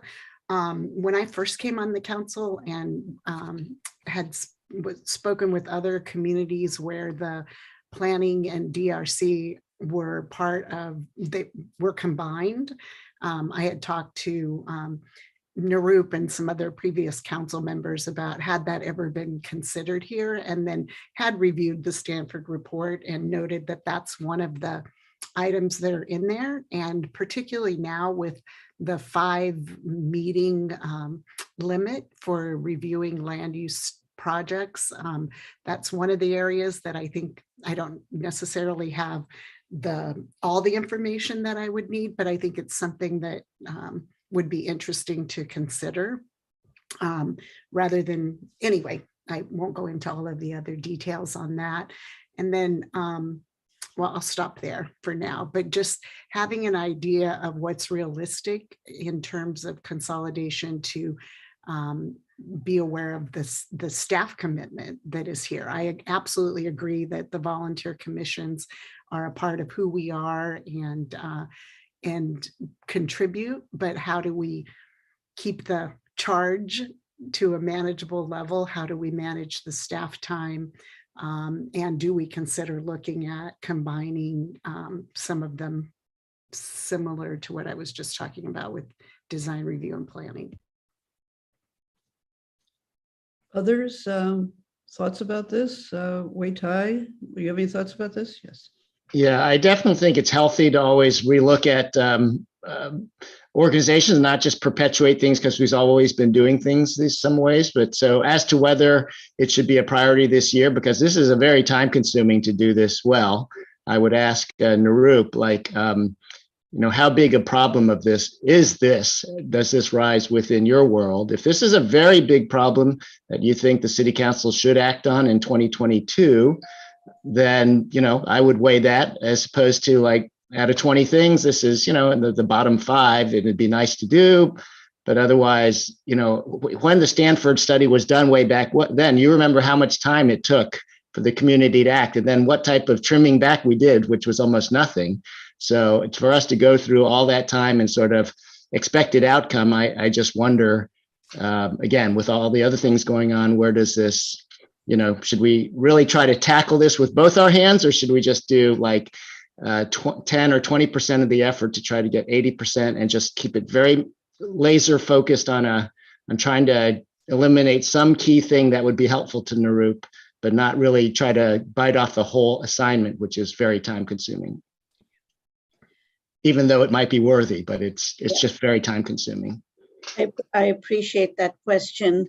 First of all, I want to recognize and applaud and honor all the people who serve on a volunteer commission and committee. It's kind of, when I joined Lafayette 27 years, almost 30 years ago, I came from a city that only had the planning commission. So it was just an eye opener, but you learn that it's part of the culture to give back to the community. Reducing the number of commissions or committees or consolidating them will reduce the amount of staff time spent staffing them. And it does not mean that staff will have nothing to do with that spare time. We could do other things that are established by the council. I think it's,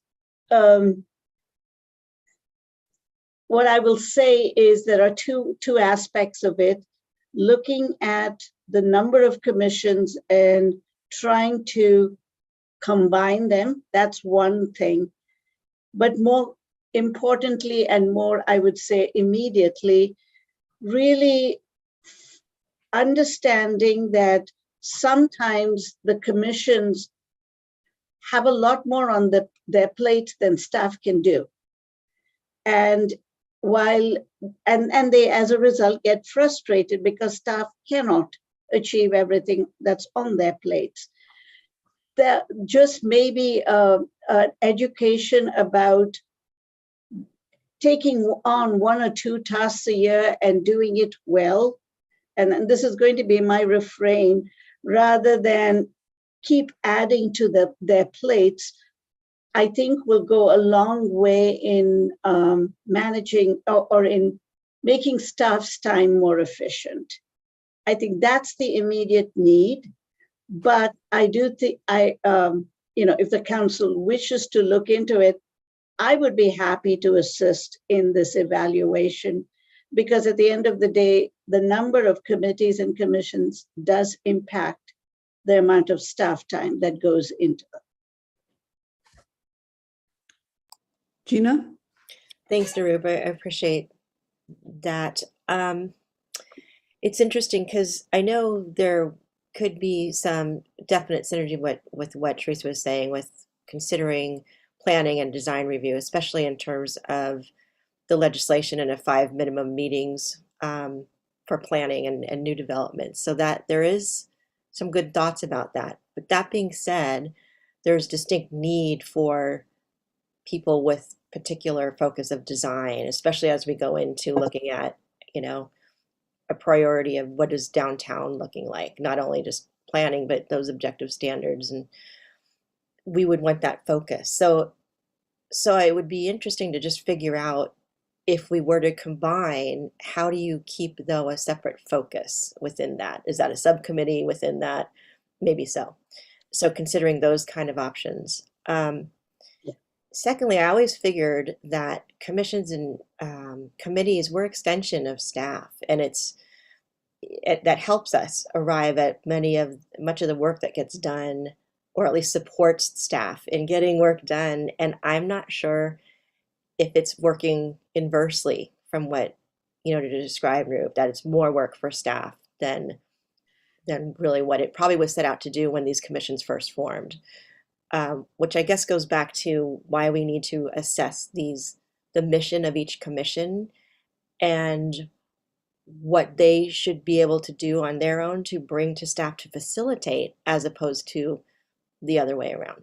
So I If would I might- think that I just think this is a priority because once again, everything's interrelated and we're talking about funding. Without funding, then these are our unpaid staff. So how do we make their work most effective and is the real question.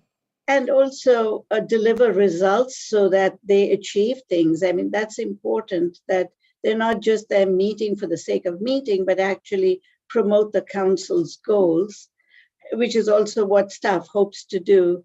And the Stanford report, I think, is quite good about categorizing your various boards, some as being regulatory and others as being, just, I'll give you an example. The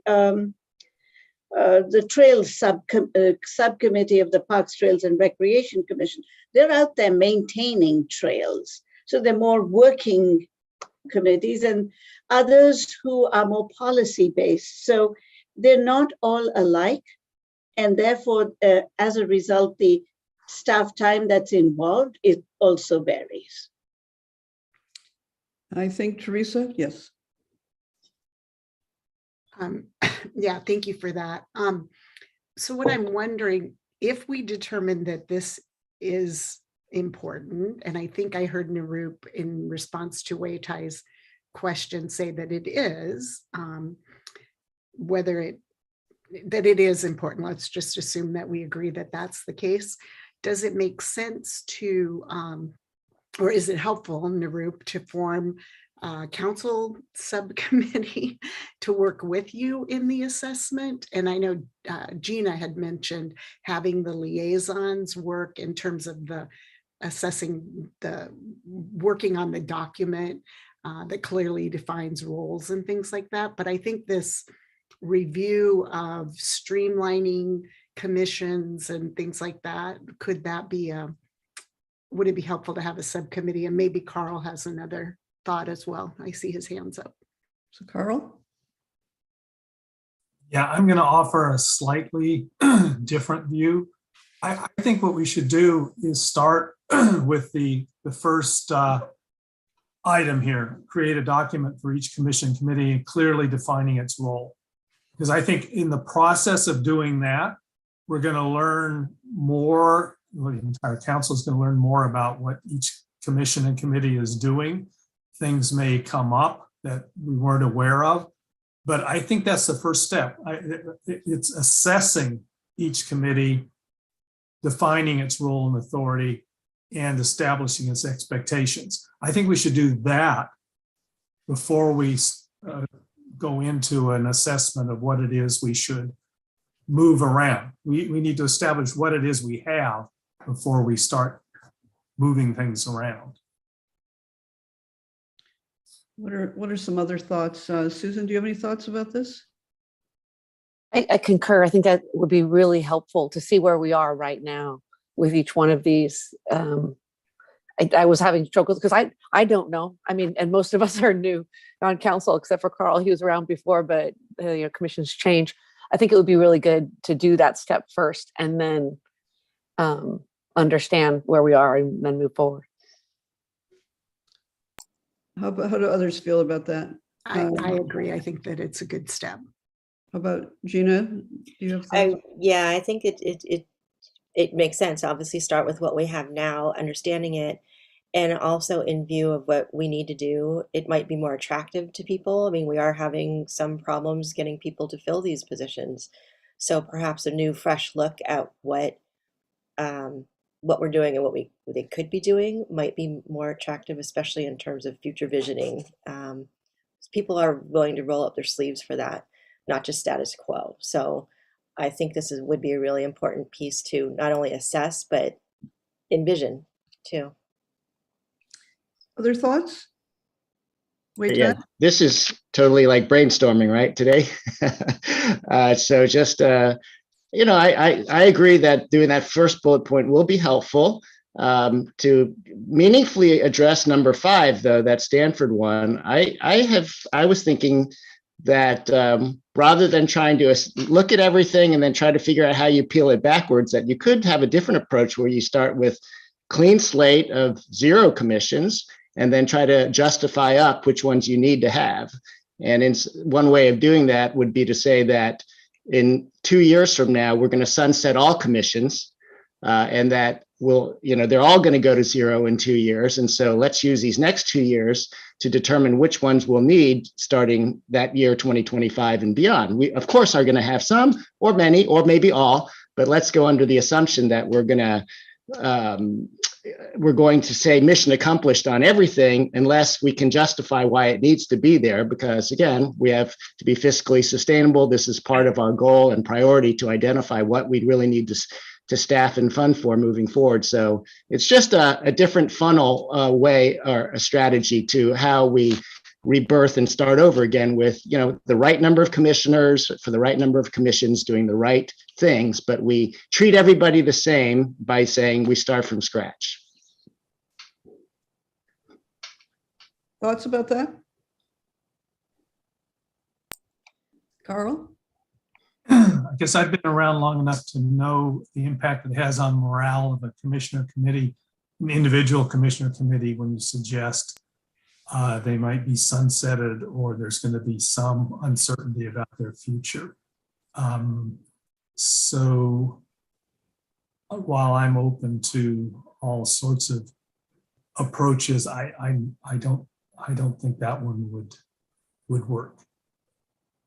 Teresa, I saw your hand up as well, and then Susan. Go ahead and go to Susan. Yeah, no, I agree, Wei Tai. I think that would be not as productive as we could be. Just because, and it's not just morale. I think it's part of our culture, right? In Lafayette, and I think the approach, a more gentle approach, getting rid of. I believe that getting rid of any of our commissions is going to be a much bigger impact than any of us can imagine. It's going to take a lot of justification to even get rid of any of them. So I think we do need to be careful, because we want to exude and gain trust, in our city, and I think we will do that by investing in our commissions rather than de-investing or divesting from our commissions. I think we should take the opposite approach, but I appreciate it. I appreciate the thought and where you're going with that. But I think we should take a little gentler process. Teresa? Yeah. So I think that yes, Carl's point and Susan's point on that are valid.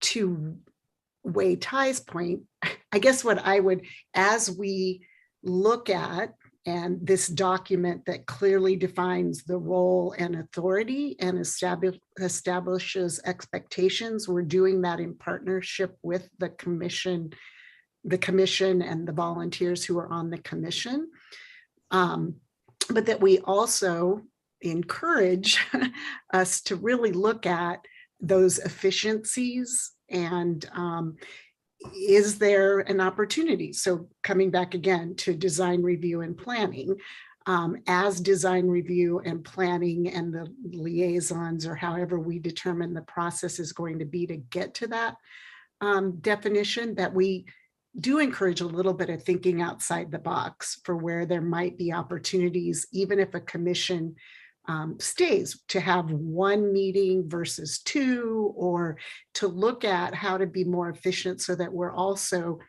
recognizing the amount of time that it takes staff to staff those commissions or those committees or any task force or ad hoc committee that we form. So I agree that we can start with the process that has the document, but being and maybe having the commissioners also review the Stanford report, because there is good information in there around I hadn't really thought about the commissions in terms of those have to have or regulatory and the advocacy. So I think if we can guide the process to be really mindful and strategic about how we move our commissions and committees forward, that's a good thing. Okay. Any other thoughts about that? Gina? Awaitai, thank you. I think any way we look at this with new, fresh eyes is good, but I do agree that I think we have to work with what is and figure it out. The other thing I would encourage us to do is remember we seem to be looking at it again through the limitation of staff time, which goes back to we need to reassess staff and make sure we have enough staff so they have enough bandwidth to do what we want to do as a city, as opposed to looking at it backwards, like what can we fit into their time of this existing structure of staff. So if we're thinking of being expansive and starting afresh and looking at these things, I think we need to take the framework away and look at it as, to Wei Tai's point, of the fresh way of looking at it, not necessarily as a zero base, but maybe just removing that staff limitation part of it. And then work to, okay, if this is what we envision is the best use of the volunteer time and their goals to be effective, then how do we then facilitate that? Which is staff, and what does that mean? Adding it back up to the headcount necessarily in the experience. Carl? I agree completely with what Gina just said. I think there's two different levels of focus. One is on the short term when we have staff limitation and what we do. But then we need to, this comes partly to Wei Tai's point, we need to think about what we want, what commissions we should have, what they could be doing for us, and how they do it. And I can say right now with absolute certainty, they can't do more without more staff support. And I can think of several of the commissions for which I'm the liaison, which should be doing more, could be doing more, but they need the staff support to do it. And if they had staff support, I think I could make a compelling argument why we should pay for and provide that staff support, because it would be a benefit to the community. So yes, we need to think not just, again, Gina, we don't look at it in the current constraint. You also have to look at it, what could we be doing in the future? So Gina, thank you. So to summarize, and not to move you along if you're not ready to be moved, what I'm hearing is you're good with in staff, and I if you're going to have to figure out what the time commitment to do it is, but to look at each of your commissions and committees to clearly define their role and what their mission is, and in that process involve the staff liaisons to that, and perhaps the committees and commissions themselves, and produce some kind of a document. Is there an agreement on that part? And if I might add, just thinking out loud, creating a kind of a template, a list of series of questions and information seeking that would be applied to each commission and committee, and it would be handled by the council liaisons to the commission as well as the staff liaison.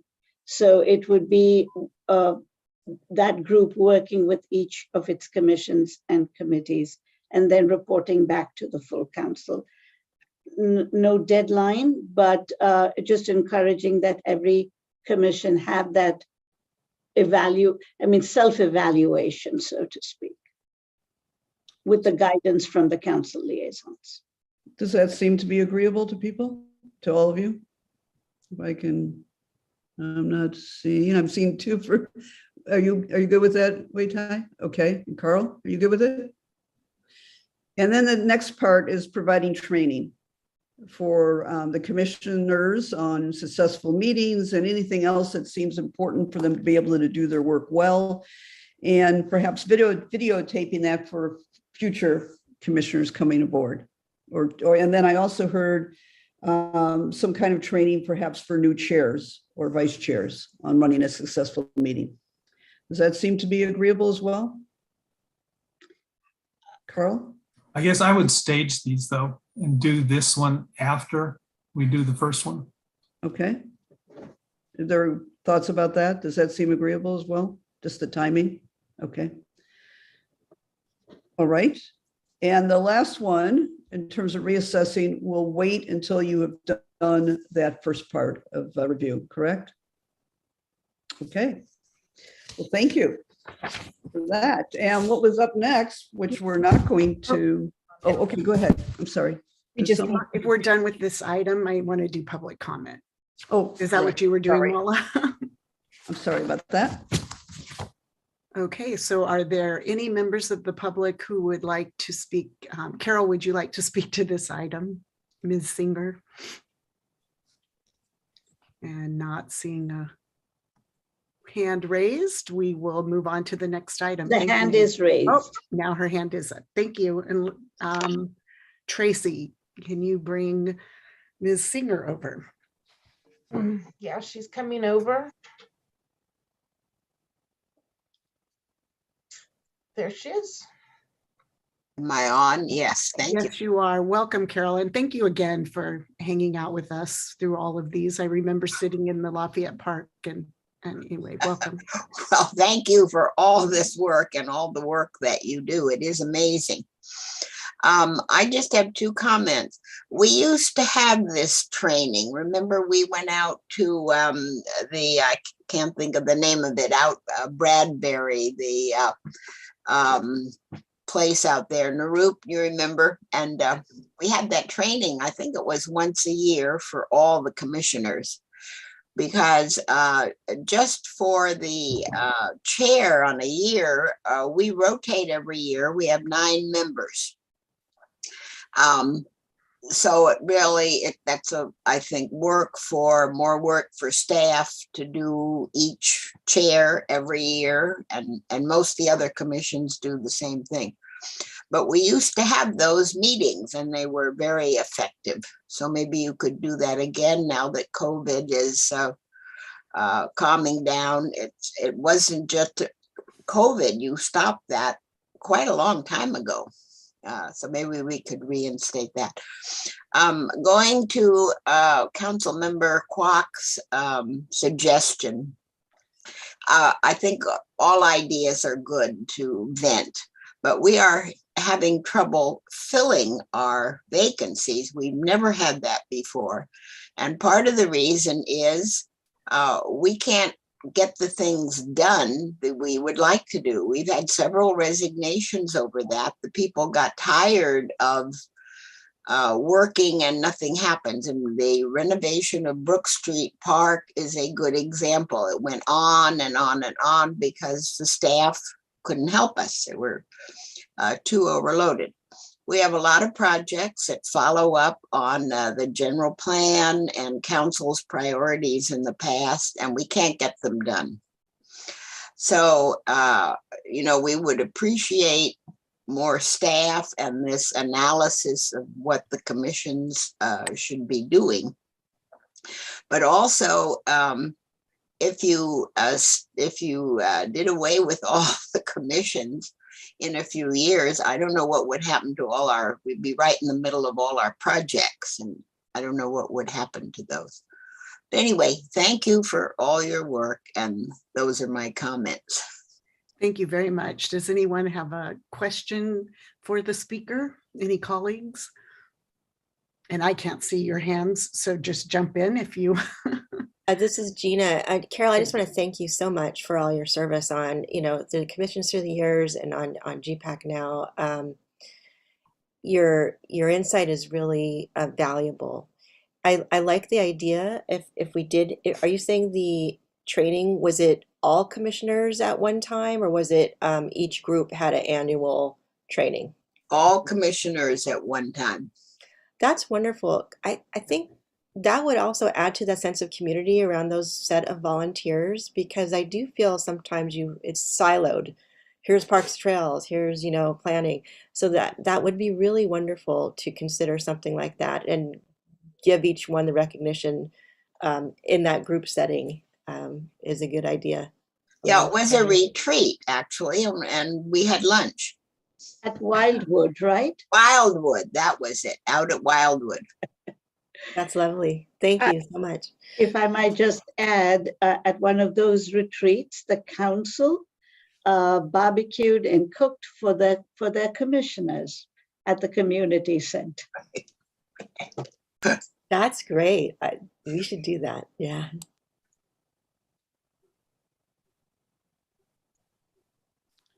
Okay, thank you. If there aren't any other, I turned my mic off just because. Thank you, Carol. Thank you.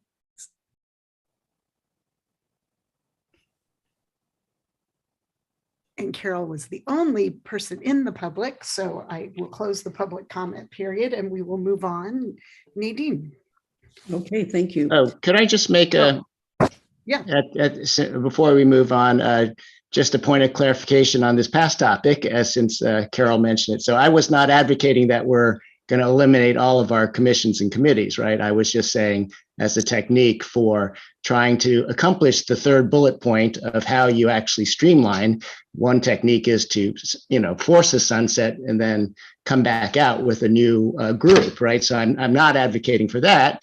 And secondly, in the spirit of today's being a brainstorming session, I'm just throwing ideas out there. I haven't thought about them, the pros and cons. I'm not advocating that we even do that, but I do think we need to come up with and have discussions out of the box, touch on, lightning rod topics, sacred topics, because only then can we do good work to take on controversial areas. And this is a very controversial topic.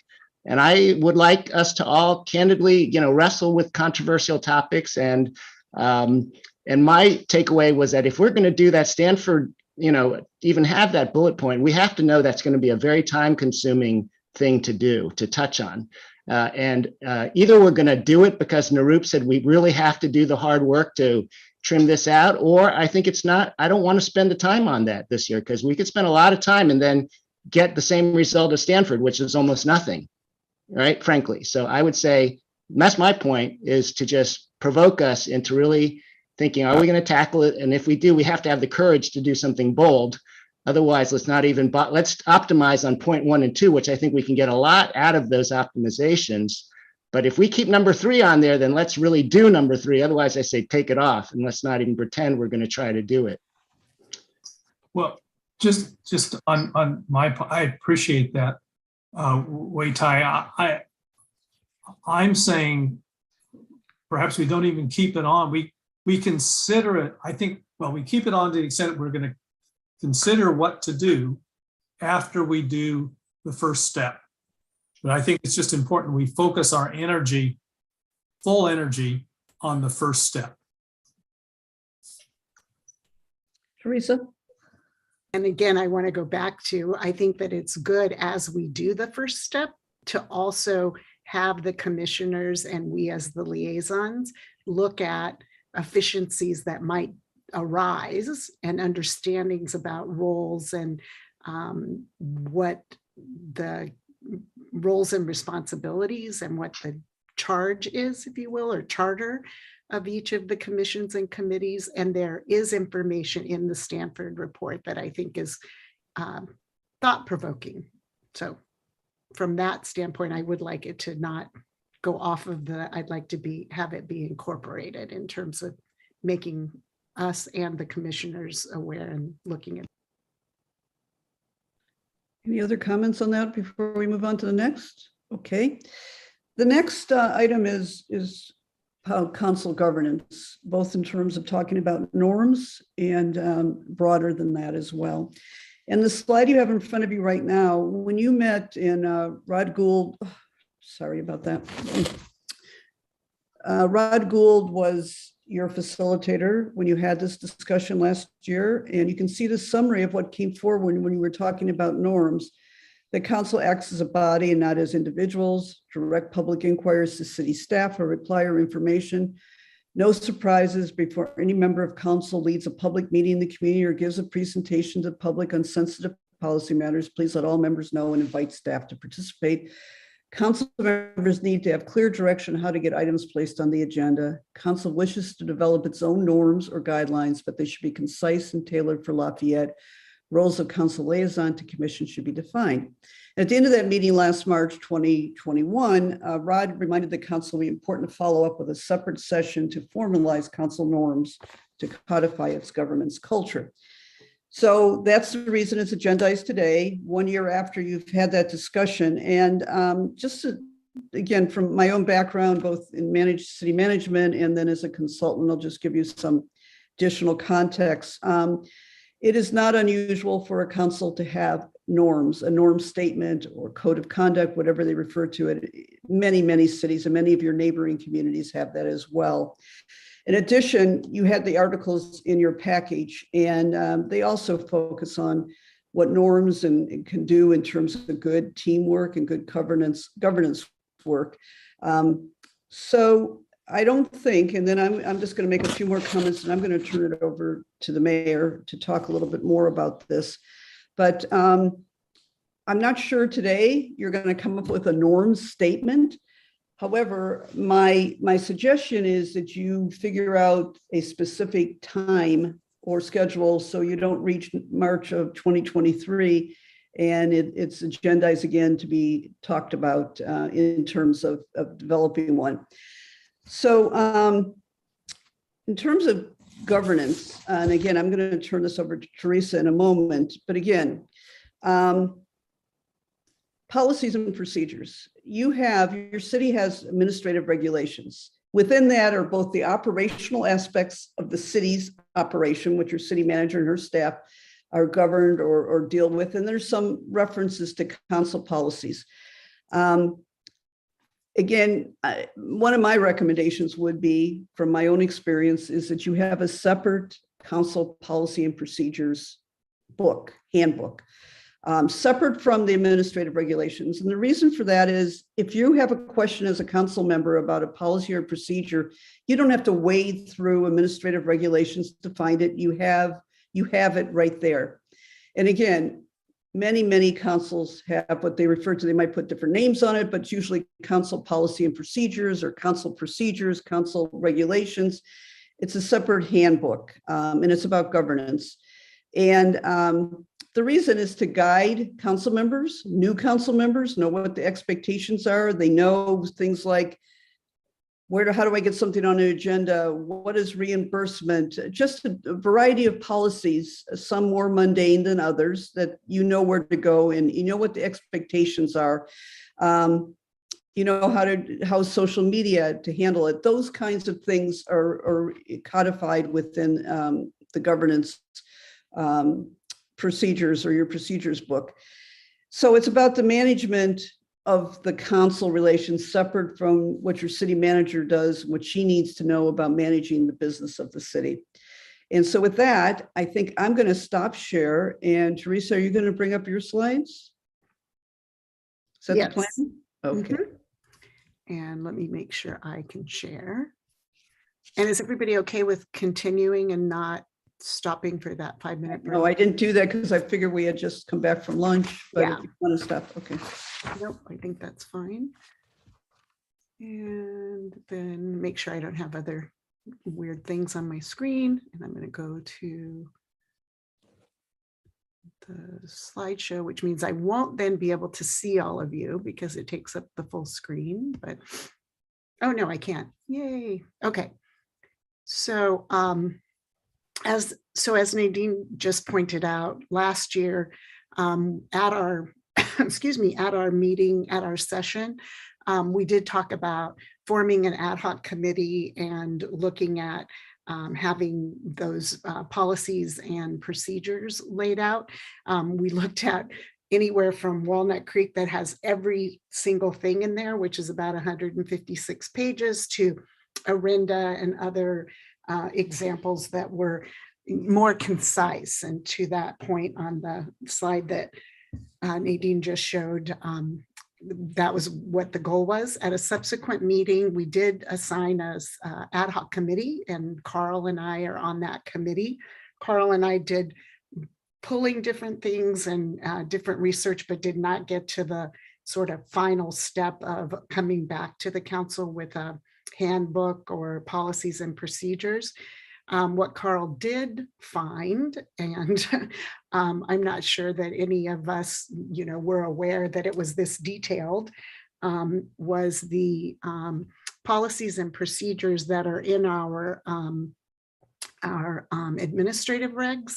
In our municipal code, there's a very short, brief section under city council that is really just talks about the time of our regular meetings and the place of our regular meetings. And then in the administrative regulations that were attached as to this item, you saw that there were 160 pages or something. Some parts of that are really policies and procedures for the council that, as Nadine has pointed out, we may want to consider pulling out and having as a separate document, that handbook, if you will. And so today what Carl and I are hoping for is some guidance on, how detailed we want to do, and do we want to pull those out. I also have some items, some minor changes that we want to talk about, and then also some ideas for some additions as we go forward. And two of them,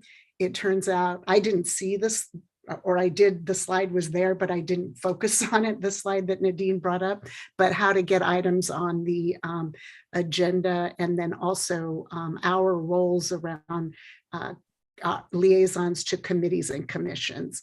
So the first minor edits I talked about, I think at the first meeting of the year, which were on timing of the meeting.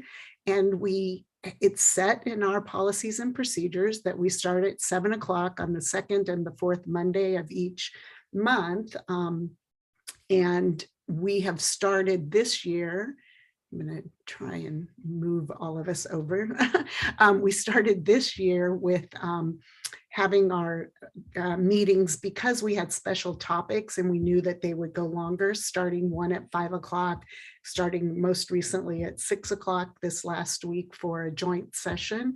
And I guess one of the things that it would be good to have a discussion about is, do we want to change that 7 p.m. start time? Or do we want to just continue moving forward, as it states here in our policy that we can do is as needed, start meetings earlier. So I'd like input on that. Wei Tai? I guess there's a difference between pre-COVID and COVID. So I would ask those who attended meetings in person at the library pre-COVID whether the 7 o'clock start time made sense. Let's go back 10 or 20 years on the 7 o'clock start time and evaluate what that means. Certainly in the last 2 years, it's meant something different, and the meetings have gotten very long. So I would concur that, it's not productive to take public comment at 11, 12, and 1 a.m. So going earlier would be better. But before going to that, I would just, want to get some feedback on how the 7 o'clocks went, assuming we go back in person someday to in-person meetings.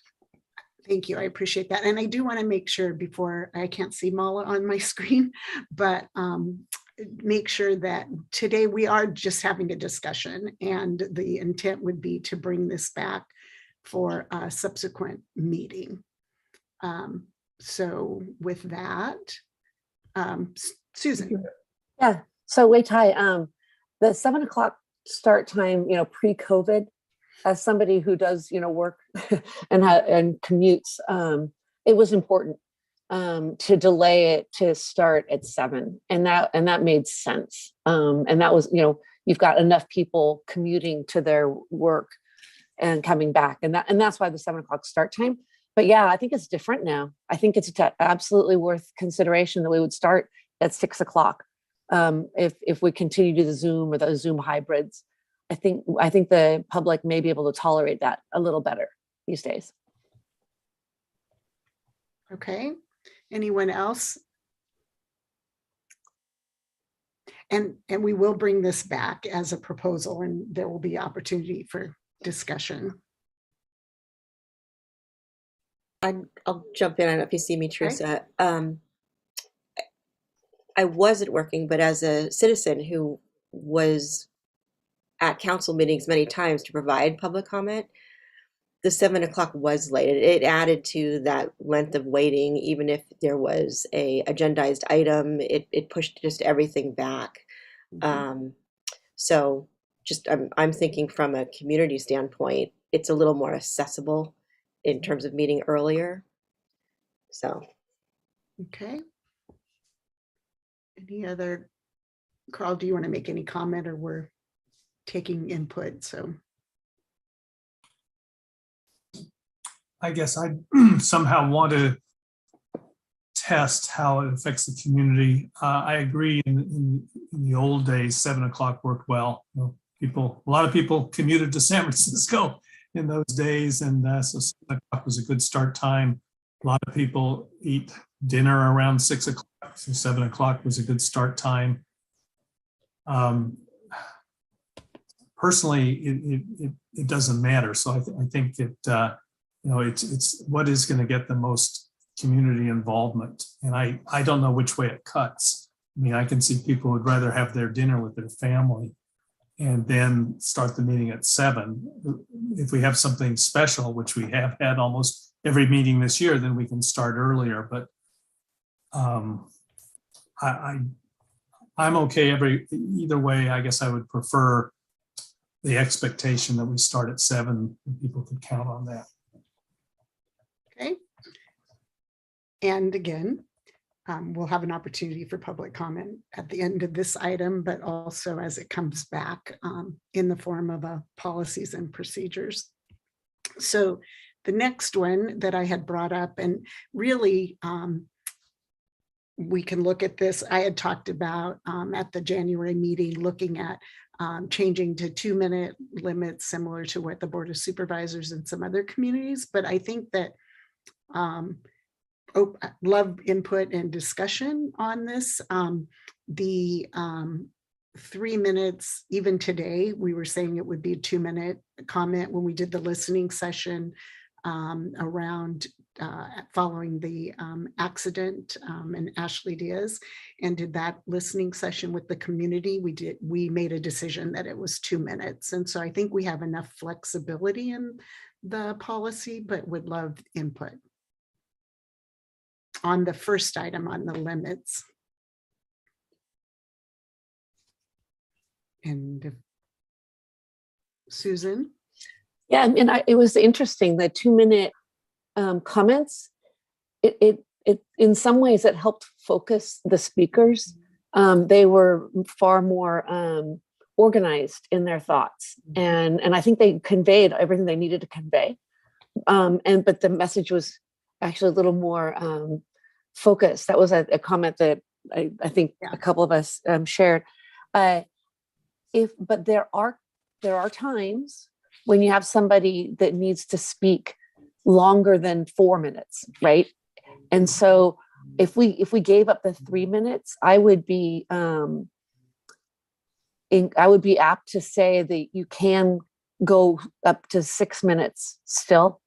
And those for those speakers that are, they're typically the professionals, that come in with a huge amount of knowledge, and 6 minutes goes by very quickly because they're extremely organized. And so I would change to 2, but I wouldn't pull it all the way back to 4 minutes total.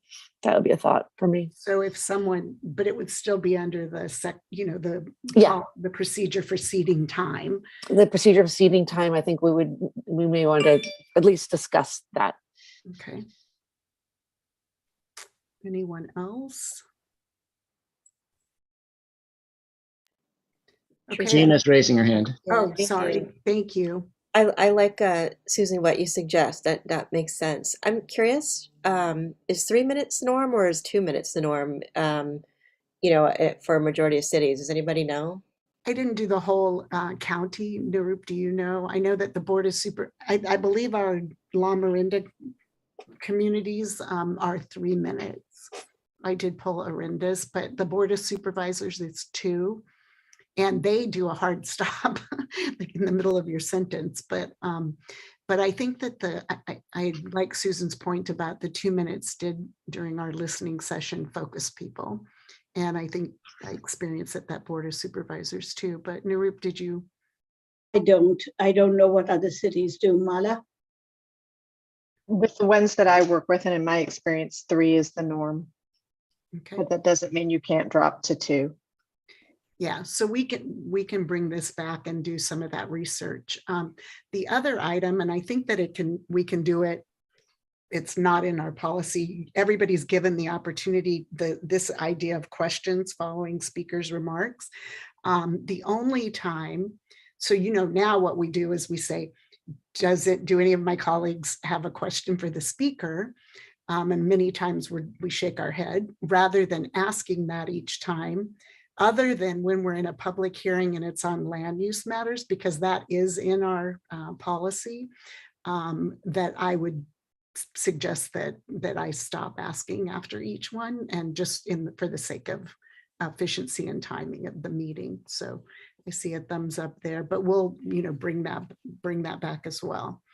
So those. Hey, Teresa, real quick. Yeah. So what I do really, really like was what you've done this year, in terms of when they ask us questions and kind of expect an answer. You've switched to be, hey, I'll write down all these questions and we'll try to address them right after public comment. I think that has been working really well.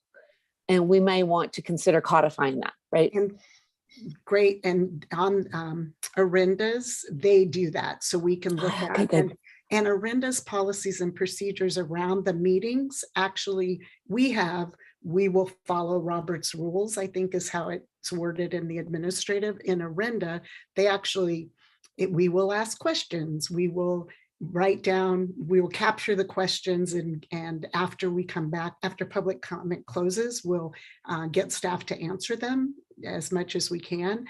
And then we'll go into deliberation. And I mean, it's very clear. So when Carl and I look at the policies and procedures, we can look at that, but thank you. And I'm sorry, it got very cold here in my life. So if it sounds like I'm getting very emotional, I'm really cold. So some potential additions that I found in other, but the council policy on directing staff will look at placing items on future agendas. Some communities are putting in place some civility language, and so I have that. We do need to, now that it's 2 years in and it looks like we'll potentially be going back in person and hybrid at some point, we probably should have updated our policies and procedures to add in the virtual meetings, because we've been kind of operating outside of that. And then another thing that I would, that some communities, and Nadine touched on that, have social media policies. And so just for guidance, so the one that was on our agenda under the management partners report is the council policy on directing staff, and this thing is in the way there. I'll put that up. So you'll just have to, when I start asking for comments, you're just going to have to kind of yell out, which is not in the rules that we have.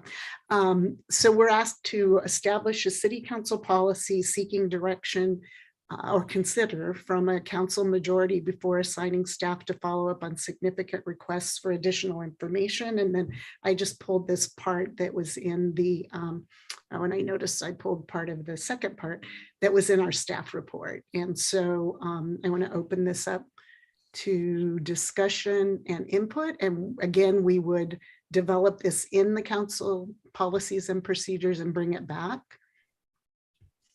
So anybody want to, Susan? Actually, I'd like to have Naruk comment on how often this happens and what, how do you guys feel this? How big of an impact is this on you guys? Great question. Yeah, thank you. It is less what the council asks. You might ask for something to be brought back on the next agenda. It is sometimes more what the public may ask for in public comment that's recognized by the council, and one of you might say, yeah, this is an important topic, love to learn more about it, bring it back for discussion. in those instances, I think it would be good practice for me to raise my hand and say, we could, however, this is going to use up a considerable amount of staff time researching the matter. It's not on your work plan, and of course I won't be militaristic about it, but really if I find something, it's just a brand new topic, which we don't love to learn about, but don't have the bandwidth to do, I would raise my hand. So I think it's just good practice to recognize that any new ask takes time and resources. But it doesn't happen a lot. Okay, thank you. Okay, any other, Gina? I just appreciate, Nirup, that clarification, and also your idea to, if you can, pick it up and bring it, comment on it then. So in public, it's like, okay, we need to consider it this way. That would be helpful. That would be great. Carl? So now I'm thinking back over the last year whether I asked look into anything or research anything. In the mirror. Yeah, I'm trying to think. I don't know, but it would be. Yeah, I think it's really useful to establish an expectation here, because I mean I shouldn't be calling Greg Wolf, for example, and saying, "Gee, I'd like to know how 40 other communities handle X, Y, or Z." And, I guess, Nirup, but I can see calling and say, "Gee, we're considering this issue. I mean, how does Orinda handle it, or how does Moraga handle it? I mean, is that okay? And is there a certain number of minutes we shouldn't exceed? In other words, council should know not to. Well, if I needed information, let's say, I'm going to use Greg. I call Greg and I say, "Gee, how is this ordinance handled in other cities?" And if Greg said, "Well, I can do that, but it's probably going to take me an hour and a half, 5 hours." Should the procedure be that the council member knows the staff member is going to say how much work it's going to require, and then have some expectation that if it's more than X amount of time, that we do need to get consensus. We shouldn't be, as a single council member, putting it on the staff. Yeah, it's usually the 2-hour rule. If it exceeds an additional 2 hours, if it takes 2 hours or more to research something, then that's best direction coming from the full council rather than an individual council member. But if it's just, what does Orinda do? We'd be happy to do that. And I want to say, just for the public, the council has been really respectful of staff's time, and we truly appreciate it. And we understand that before you make a decision, you may need bits of information. And as long as there is an understanding that if we cannot produce it, the staff member has the authority to say, "Sorry, I can't get to it by your meeting." I mean, just an understanding that we will do our best. So I think that we can do some of that research and then incorporate it into the policies and procedures for discussion at the council meeting, and it's not committing us to any of these. It's just that we're doing additional, the subcommittee, if everyone's okay with that, in the interest. Yeah, can I ask too, just to add to that, if there is a council member asking for something, I wonder if it would be useful for that information to be shared out, especially if it's something in light of us wanting to find information out before decisions are made. So if there's a mechanism for that. Yeah, that's a very good point. And it should be the case that all people and the public have the same information available to them. Yep. Okay. And the next one, placing items on future agendas. This has has come up, and in my previous life on the school board, this was, always it was always sort of, how do we do that and what's appropriate? And right now we don't really have that in our administrative regs, or I'm going to call them policies and procedures. And so this particular language I pulled from Orinda, and then spoke with Amy Worth, who's been on that council for a very, very long time, to ask, how does it really work? And basically what happens is that, and similar to what we do in our council member reports and requests for items on future agendas, we bring it up. We have a general nodding of heads, and to get consensus, what Orinda does is they actually, and everyone, even the mayor, we're all equal. You bring it forward, and then there's actually not a vote, Mala, on the substance of the item, but a vote on whether to bring it to a future meeting. And then there's this whole process. And then at the next meeting, there's discussion about, kind of back to the previous item, do we want to move forward? We as a council, and by majority vote, want to move forward with doing the research that we need to do to take action on an item. So it's really a kind of two-step process to actually get to bringing it and voting on it as a topic. And so rather than the other ways that items get on the agenda is through the city manager and staff through the normal order of business. And when a council member wants to introduce something new, this is the process that they use. And again, today we're not voting or doing that. It's just, is this sort of a direction that would make sense to put in the policies and procedures, and we can ponder it and then, bring it back.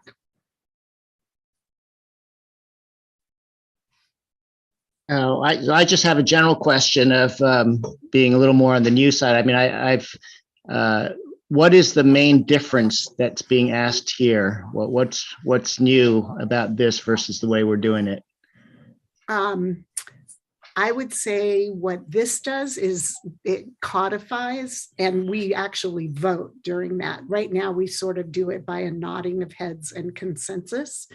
And I think that not a lot, and I saw it before I was on the council, there would be times that things would come back when it wasn't really clear that everybody wanted it to come back, that all the council members. So we're taking, similar to the how much time does staff spend, we're actually acting in our role as a body to determine, where the priorities are and what comes back. So the difference is that it's more proactive, I think. Okay, and this is for city council member initiated agenda items as opposed to staff initiated, right? Right. Okay. So, meaning that at that portion, usually towards the tail end of our meetings, when you ask, does anybody have something for the agenda? And if we raise something and I have agenda item X proposed, then we would vote on whether at that moment in time, whether or not it would be agendized in the future. Right. And Mala, I don't know if you want to add anything to this in your experience with other communities. I've seen this path used. And so the only issue, and I'll be the one to kind of curb the discussion, is if sometimes the discussion starts getting into the details of the issue. And so we have to be careful of that. But I'll be the one to kind of mind that, to make sure that we're really just talking about whether you want to have the discussion in the future at a next agenda item or next meeting. Right. And the other thing that's different here, and I can't think of an example where we have necessarily done, well, out of, while we're deliberating and working on a particular agenda item, this part where it says at any time during a meeting may make a motion to place an item on a future agenda. We haven't really had that as our practice, and Mala is just turning, but from my understanding, with Amy, out of, let's say we're talking about wildfire preparedness, and Vice Mayor Andori says, oh, I want to bring back this item for the evacuation assessment or something like that, that at that point in the meeting, he could make a motion and we could stop and vote on it. That part I was still trying to work out how the logistics of that work. And Mala. Yeah, Mayor, I think we typically, pulling up one of our agendas. We have an item on our agenda. Yeah, it's right. Yeah. For future, for Right. council members who wish to place. So I think that would be where, instead of it being at any time in the meeting, we would just do it at that time. Yeah, and so that was a section that I almost struck in here. Amy says that it works, but you know, I almost struck it because it's just not in our practice. Mayor? Yes. I'm just trying to be mindful and respectful of all of your time, and this I know is very valuable. We have about a half an hour to 45 minutes at best left. And if this is, you know, want to continue with this, that's fine. I'm just trying to do a time. No, thank you. I've been trying to watch the time too. So I think that we can bring this, you know, Carl and I can bring this back and to a council meeting and we can have that discussion. The other one was this, you know, with all the tone and tenor, you know, we haven't had a lot, but the Board of Supervisors is going to be entertaining a civility or civil discourse resolution. And Arinda did this. They had a lot of talk about limiting people's First Amendment rights, but I think that we can look at whether, you know, we bring this back, the subcommittee can look at bringing back language related to this. And if anyone has any thoughts on that right now, happy to hear it. And this is just a given. I think as we move forward, and Mala, you'll probably have language, but as we move forward with hybrid meetings and that, we'll want to make sure that our policies and procedures are in alignment. And oh, and I didn't make a slide for social media policy because you know, but a lot of city council and other elected agency or government agencies have, I'm going to go back onto this, but have social media policies for staff and for the elected officials. And so doing some research and coming back on that and again, just as with the civility, not limiting or in any way infringing on our First Amendment rights, but making sure that our use of social media is in compliance with the Brown Act and with, you know, agreed upon governance standards and those kinds of things. So I will do some more research and see about bringing that back. The other thing that I did want us, and it was on that protocol or norms that Nadine lifted in the conversation we had last year, and right here in our administrative regs, which will be policies and procedures, are how the 104 are how the council and staff work with the city commissions, boards, committees, and task forces. Anyway, one of the things I know that I wasn't really sure when I started being a liaison, what is my role? Do I have to go to every meeting? Not have to go, actually, I should rephrase that. Is the expectation that I will be at every meeting, you know, and now virtually we're in the green room. And they're sort of laid out here. The other thing is then I think each of us has a different thought on what our roles are when we're there. And what this lays out is that we are there to advise on council policies and priorities and provide general direction. We're representing the city council as a whole. We can, you know, answer questions of the commission and then relay back to the council if there was something that, you know, we felt the commission needed more guidance on because we're just one of 5, so we would bring it back. And I'm really sharing this just, we can look at how we're going to change this or if we have agreement on this. I think the second one about attendance, yes, they'd love to have us there. But if the commission really wants a council member liaison there for a particular topic, then they need to make sure they reach out unless you're, you know, like some of us go to almost all of our commission meetings as much as we can. And it's probably the norm is that, we would let them know if we're not going to be there. The other piece of it is that back to our role and how we're participating is to be cognizant that we're there, back to that, help guide, priorities and provide general direction. And I know Carl has a thought on this, but that we're not really participating and commenting publicly, particularly on matters that'll come before the council at a future date. So if there's some vote and we're already stating what our opinion is on it, there are issues around that. And so just bringing this so that we're aware of what's in our policies and procedures now, and if there are any thoughts on do those work and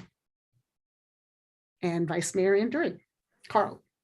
Well, I just wonder on that particular one, council members should also be cognizant that they should not participate in or comment publicly in any meetings on matters that may come before the council.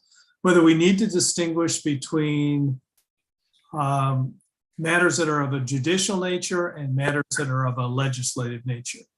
So for example, I don't think any of us would dream, even if we're the liaison to the Planning Commission, of making a comment on the Planning Commission matter, a land use matter, when they're considering an application. That would be clearly improper. And the same when design review is considering a matter. That would be overstepping the bounds. I think everybody can agree that's a step too far. But let's just take, wait, Ty, you have to excuse me on this one, but this is one we've both been involved in. But with the environmental task force and developing, let's just say, EV requirements for buildings. I mean, is this saying there that council members can't be involved in the discussions with the task force on how that legislation is developed? And I'm wondering if Mala, Narup, or Nadine has a thought on that. And before they weigh in, I would also, so similarly, my role or our role on GPAC, and in terms of guiding GPAC to the point of, moving them in a certain direction or speaking from my perspective on what I think, how does that impact that role as well when it's going to be coming back to the council? And as liaisons, we have more direct input in that before the rest of the council actually gets to weigh in on that. So I'm curious as well. I can give you my perspective. Really, there are no rules. The liaisons can be, except for what you see on the screen. What I am used to is if I would, as the planning director, would attend a DRC meeting, which I normally did not do, or if a council liaison attended a planning commission meeting, the comment from the commissioners would be, are we in trouble? Like, why are you here? Did we do something wrong? The point I want to make is the council entrusts its volunteer commissions and committees to do that particular line of work and to come back with its recommendations. Perhaps getting too involved in what they do or influencing their work plan or what they do, could that be sending a message that they're not to be trusted or that they're not capable of doing it themselves? It's just one perspective to have. And if I could just jump in, I think to Vice Mayor Endery's point, there are legal constraints when it is a quasi-judicial action that will come before the council, so you can't make any comments on it. And then when it's a legislative act, like let's say a rezone or the general plan amendment, those are things you can legally comment on. So it just becomes a policy decision about whether you want to adopt a policy that doesn't requires you not to comment on those type of things. Okay, thank you. And Susan, you had your mic. Yeah, so a question is that sometimes it seems like we'll go in and we'll ask a question right? Like there'll be a line of questioning that's going on, and there's like a clarification or something that the council member would like to get at that moment. We may want to consider allowing for questions to be asked versus giving commentary. That's different, but asking, we might want to separate out whether we're allowed to ask questions. Yeah, we can add that language. Okay. So, I mean, I think great discussion, and we can look at this again, and you can see that, and it'll come back as part of policy. And unless anyone has any other comment on that, I think we are done. Gina has. Yeah, the just comment. a quick comment, not necessarily on the code or what you're trying to maybe put in front of us later, but how important the assignment about assessing the commissions are. Because if that's going to set direction, that's, I guess, where we'll have, as council, ability to kind of help shape or reshape those commissions so that they do have good marching orders, so to speak, to go forward, as opposed to us trying to comment or anything if we do participate in the meetings. Yeah, and I think clear. that individual, so we'll look at that in terms of this this particular item, in terms of this particular policy, and that ultimately I individually am not guiding the direction of that commission or committee, that it's that charge. The work we're going to do in the previous item is going to come back to the whole council, right? And we're going to help do the assessment, but it's being cognizant of what our role is, and that we're not sort of overstepping. So anyway, we'll continue to have this discussion as we come back with the policies and procedures. So Mayor, so we're done with that part. Well, that's fine. In terms of next steps, very valuable conversation. We started with the idea of some code or norms. Is that something that maybe you'll be coming back? I'm not pushing anyway. Just want to make sure that that item continues to be thought of. And the other one will, when you come back with some changes, it may be policy and procedures handbook or something. So the format is still to be discussed. Right. Okay. And it's almost pulling it out of the administrative regulations, but then we have to, if you really pull it out, both have to be changed. Anyway, the subcommittee will come back, and we will come back in a more timely manner and not be sitting here a year from now talking about that. I'm looking at both of us, so commit to that. So. All right. Thank you very much. Mayor, did we want to do public comment now before we close the item out? Thank you. My first sharing of a PowerPoint screen in a city council meeting, Wei Tai's, modeling good behavior. So are there any members of the public who would like to speak to this item? And if so, if you raise your hand, we will bring you over and invite you to be a panelist. And I don't see any hands raised, but I do want to welcome Cheryl to the attendees room. And I will turn it back over to you, Nadine. Okay, and I'm going to have Chris bring up the next slide. And the next slide was view from the bridge. You'll be hearing comments. You'll be hearing comments from your city manager and city attorney. And I just wanted you to see this nice graphic. So they're looking up, they're there, and they're looking out, and now they're going to tell us what they're seeing. So I don't know if you've decided which one. Go ahead. Sorry, Nerd. Did you want me to start? Please. Okay. And I'll be brief. I know we're running out of time. The things. Fine. Chris, do you want to go back to the other slide, please? Thank you. Great. I feel like now I'm on the Titanic, but no. You've heard me say this in previous years about just the legislation that has come down and how it's stripping our authority. But what I've started to notice too is we're seeing some cities or towns such as Woodside taking some aggressive positions to try to counter some of the bills that have come out. I'm talking about mainly SB 9 and trying to, create a situation where their entire city is a habitat to avoid SB9, and you're seeing the AG and the AG's office come down very quickly to try to stop that. And what we now have since in the last year is this AG's unit, this housing accountability unit. And so it'll be interesting to watch how active they are.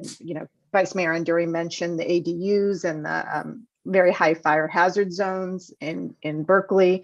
That issue has already been reported to that housing accountability unit. So it'll be interesting to watch and see what position they take. And if that's a tenable position, then that's something, I'm sure other cities, including ours, might consider. If that's not a tenable position from the housing accountability unit's position, and if they sue, then that's something to watch as well. So I think that unit is going to become fairly active, and groups such as the housing advocates groups are already using it to report to that unit. The other thing that I think the Mayor Geringer had also noted is once we start getting back to in-person meetings, whenever that happens, and I think we do have a little bit of leeway right now, is we will likely be going back to a hybrid situation where we'll be in the chambers together, but the public has an opportunity to participate on Zoom.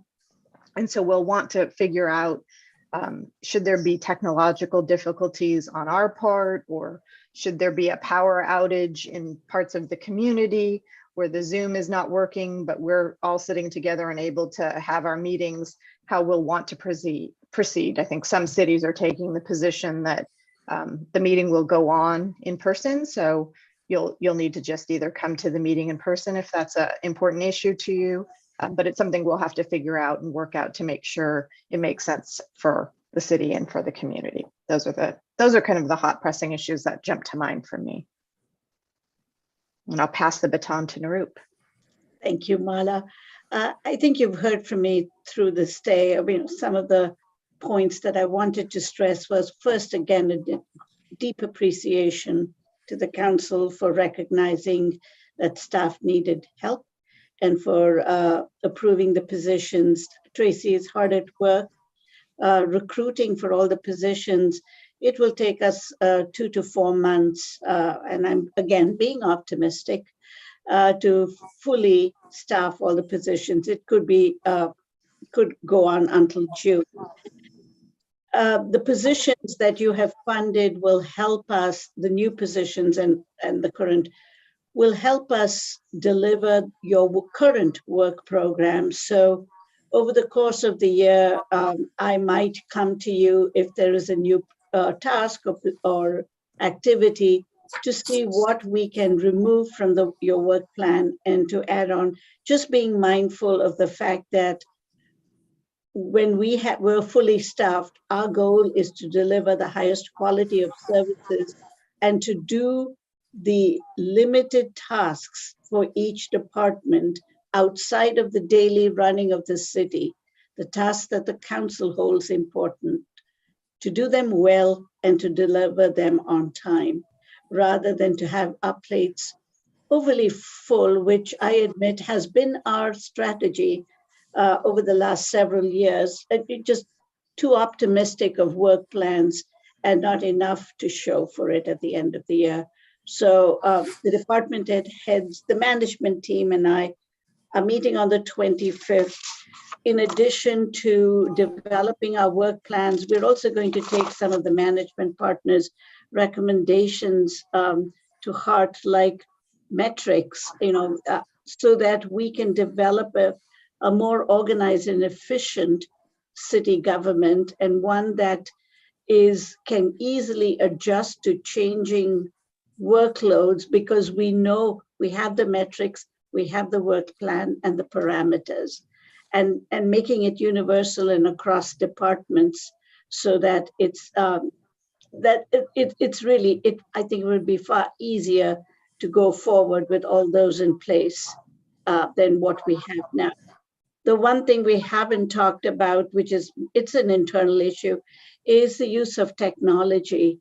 I really think the city can benefit from really technology that brings all the departments together, consistent technology, up-to-date technology. It could make us, it will make us more efficient, but it could also reduce the workload because there are several repetitive steps that we do right now because we have we don't have a cohesive technology strategy. So that's something we're going to be working on as well. So the year looks really exciting. It's even more so with now that the council may do a switch to a downtown plan. That is tremendously exciting, and we're all looking forward to it. I know I speak for staff. We're excited. We're ready to go. So Gina? Gina has a question, but Gina? Sorry, I couldn't, these buttons are in a weird place. Thank you, Naroop. It is really exciting. I have a question now with you mentioning that optimistically you're thinking we'll be staffed with those new positions in 2 to 4 months, and then we still have vacancies from previous and current. How are you feeling now about that workload with the current staff? I mean, GPAC's still going on, Sarah's leaving in a matter of weeks, but that's so critical and timely. And already we were people on GPAC were thinking that that calendar was tight. So what are your thoughts? A little overwhelmed, I will admit that. And I am more so the planning and the engineering departments because they're both short-staffed and they both have, really important plans underway. And so I will say staff is doing the best that it can.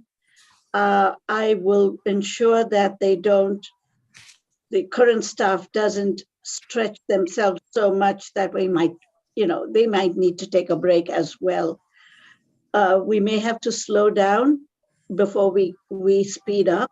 And so the next 2 months, except for those projects that have those deadlines that have been established, may go slower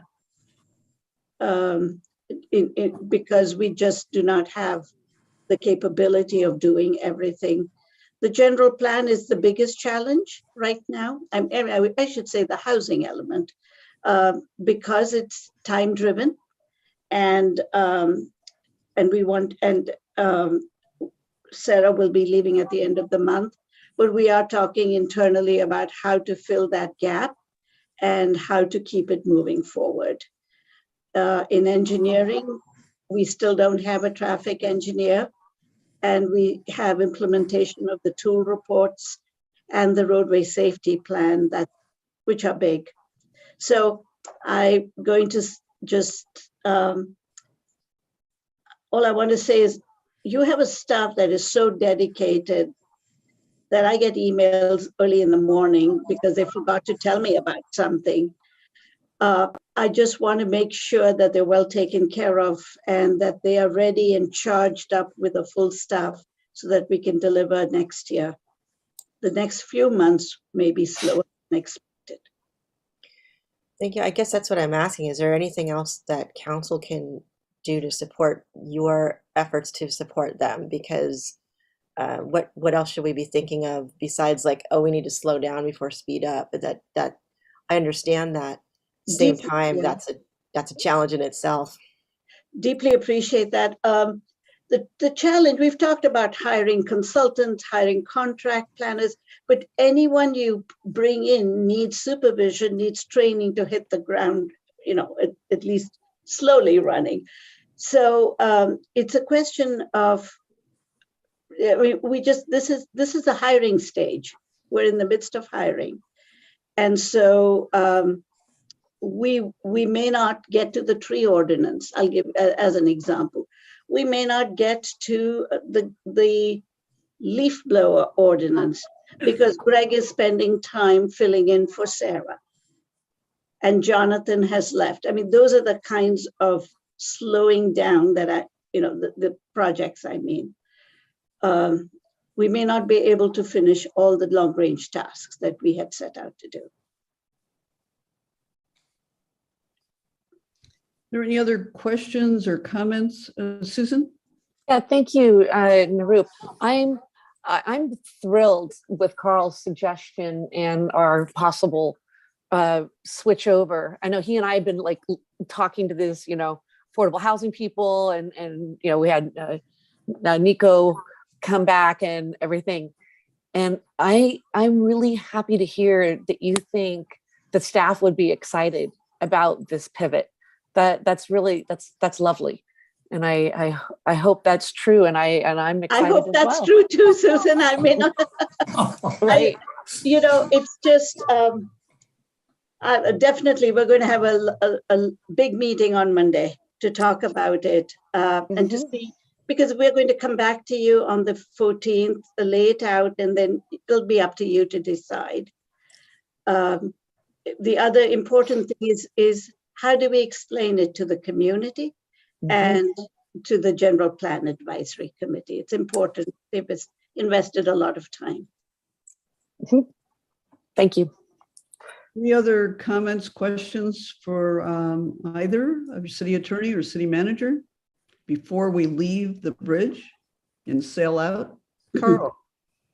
Well, just a minor thing. Narup, when you're meeting with the staff on Monday on the develop a specific plan for downtown corridor and downtown, could you get specific recommendation from staff on whether the BART lots, whether you think the BART lots should be included in that?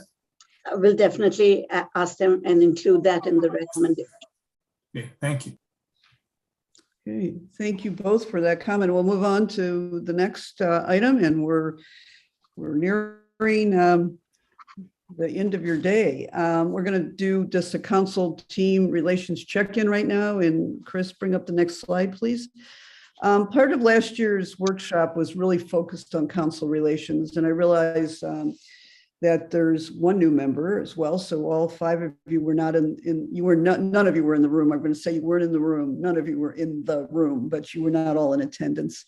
Most teams benefit from periodic opportunities to discuss how well they're working together and do a self-assessment. And I just hope that we can have a little bit of a discussion of what is working well, what could be improved. Are there aspects of team relations that we can tweak to strengthen a team as a whole? Are there situations that test the team dynamic? In every organization, be public, private, and I know many of you are with private companies, there's always something that can test the team dynamic. And the next slide just talks about, Chris, could you bring up, I guess, thank you. Revisiting aspects of effective council team dynamics. And some of this was in the material that you were, literature that we sent out as well. No surprises, be patient and assume good intentions, play fair, be patient and be kind, agree to disagree civilly. I mean, it's a foregone conclusion, not always going to agree, establish agreements, norms, and adhere to them, respect each other, learn to compromise, focus on interests and not positions, and support the council's decision once it's made. So I'm going to open it up, and I'm going to ask you to go back now, Chris, to the previous slide and just ask, what is working, what it works well in anybody, and you don't even have to show your hand if you just want to blurt it out. I'm fine. What is working well as far as a team is concerned? Okay, maybe a show of hands then. I mean, I heard in my one-to-one interviews that the feeling is that for the most part, things are working well. So what makes the team work well? I mean, it's not that you get to see each other, and be in company with each other. So are there certain things that make it work well? I think that I'm going to just jump because you said it, we could. Yeah. I think that we all come to our meetings very well prepared and have an open mind about, for the most part, we have an open mind, we all have our opinions, but I think it's that level of preparation and commitment to being ready to participate in the meetings and to have the deliberations and the debate and make the decisions. Okay. Other thoughts about what's working well or what makes it work well? Carl? Well, all the 2 or 3 council member, I guess it's always two, sorry, Mala, never more than two members working together, it's always just been very pleasant and very enjoyable to work with the other council member on the subcommittee. So yeah, it's just it's working. Any other thoughts about what makes it work well? So I've heard preparation, personality, wait tag.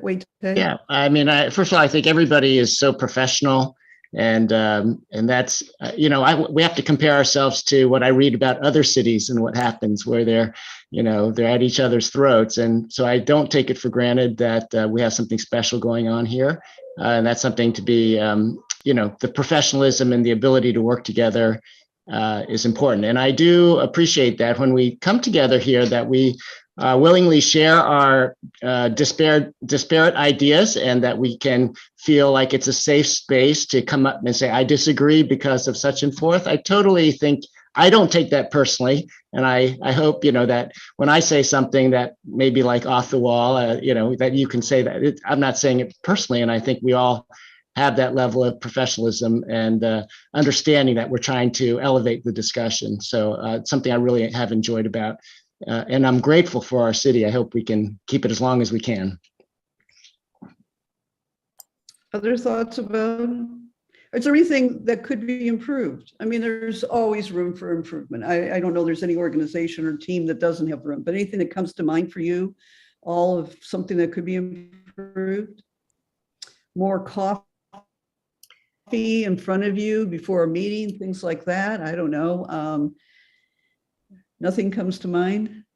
I think one thing that I could suggest is it goes back to communications, because sometimes you'll hear something from a resident to say, oh, did you know this was going on? And so, on our council was here or did this. It's like, it would be good if there was some way just to heads up each other, or just so that, I think we all tend to do this because we are also respectful of each other. It's like, oh yeah. And obviously working within how we know we need to act according to our rules, so to speak. Just kind of confirm that information, or just say, oh, I didn't know. But it'd be good if we could apprise each other of different things that come up that we more than likely could be important for other council members to know if they were to be stopped on the street. That kind of information, so we don't look like, oh, no, I didn't know that. So I don't know what that would be, other than maybe giving a heads up, although we are then restricted by the, only let one other person know kind of a thing. So I just think that could be not testing of the team dynamic, but just more of the informed front kind of look, perception. So I'm going to ask your city attorney that. I know, the daisy chain kind of thing and the Brown Act, but I do know councils that do have more of a norm to make sure that each council member is informed in some way. I was at this meeting, or I heard this, and this affects you and all of us. Is there a way to do that? I mean, would it go through the city manager? How could they do that without violating a daisy chain kind of thing? I've just seen it done at council meetings during council reports, where Lafayette doesn't have a robust discussion, but at other cities, I've sat sometimes for 15, 20 minutes where each council member goes through what they've done since the last meeting and who they've met with. And that in a way gets the information out to everyone, including the public. Is there a way, I'm Gina, I don't know if it's your case, you're at the grocery store and someone may mention to you 2 days ago, council member, wait, I'm just going to pick on you, was here and he said this, or my neighbor mentioned something like that. Is there a way for that kind of information to be provided to each council member or not? Because you can't communicate that through an email or something, or what?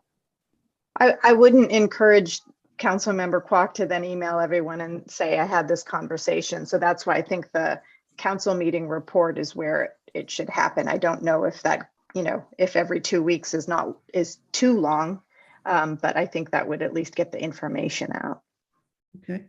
If there's something, and again, I'm just taking from my experience with other cities, if there's something, for example, in one of your neighborhoods that some other council member knows about, it would be okay, I assume it'd be okay for that council member to email the other council member and say, I heard this is going on in your neighborhood or something like that, as long as it's just one. Is that correct? Oh, absolutely. Okay.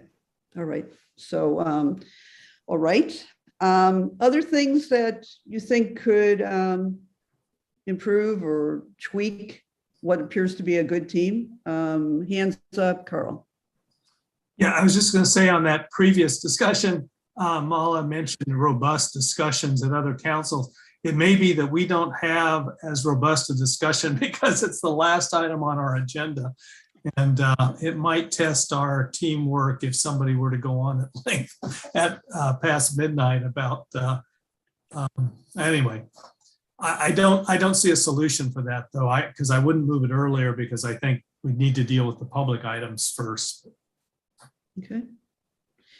Anything else in terms of team dynamics that you feel are important at this point to talk about? Teresa?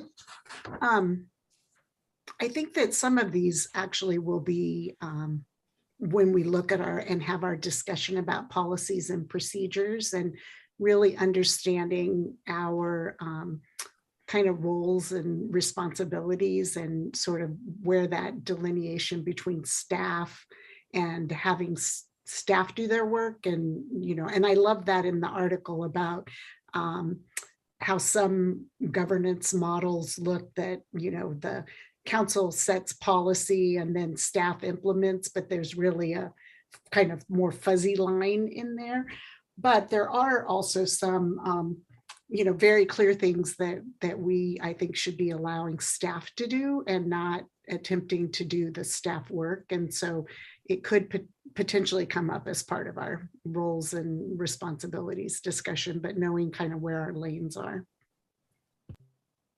Well, I have to say that I've been working with a number of councils recently, and you read about them in the paper, and there are some, and maybe even your city attorney, not to mention any clients that you have, but some dynamics are not great right now among some council members. So I commend you for the team dynamics that you've been able to have, especially in a challenging time when you have not been in a room together. And at least two of you have never been in the room with everybody, right? Okay. So we're going to move on to, is there public comment, right? With this one, I believe? Because it's agendized as, yeah. No, it isn't. That was good governance. So this one does not have public comment. You'll have one more, I believe, at the wrap up. So next slide, please. Next slide, please. So we're at the summary of the day and council member takeaways. So the next slide, wrap up and debrief. And one more slide, please. So you saw this at the beginning, our workshop outcomes. And I just want to make sure that everybody feels that we met these outcomes, discussed and confirmed the goals and priorities for 22-23. Do you feel, if you can give me do you feel that we satisfied that? Okay. Discuss and determine next steps regarding the consultant recommendation on commission and committee practices. You made some decisions with that, and you know where you're going with that. Discuss next steps for the consideration of a good governance proposal. Feel like you made that, okay. Talked about the council as a team. And I'm going to bring up the next slide, and I'm just going to ask again, just for some thoughts. And this helps when I also prepared the final report for you. What were your takeaways from today? For many, it could be anything. What were your thoughts about today? What you took away from today? Teresa?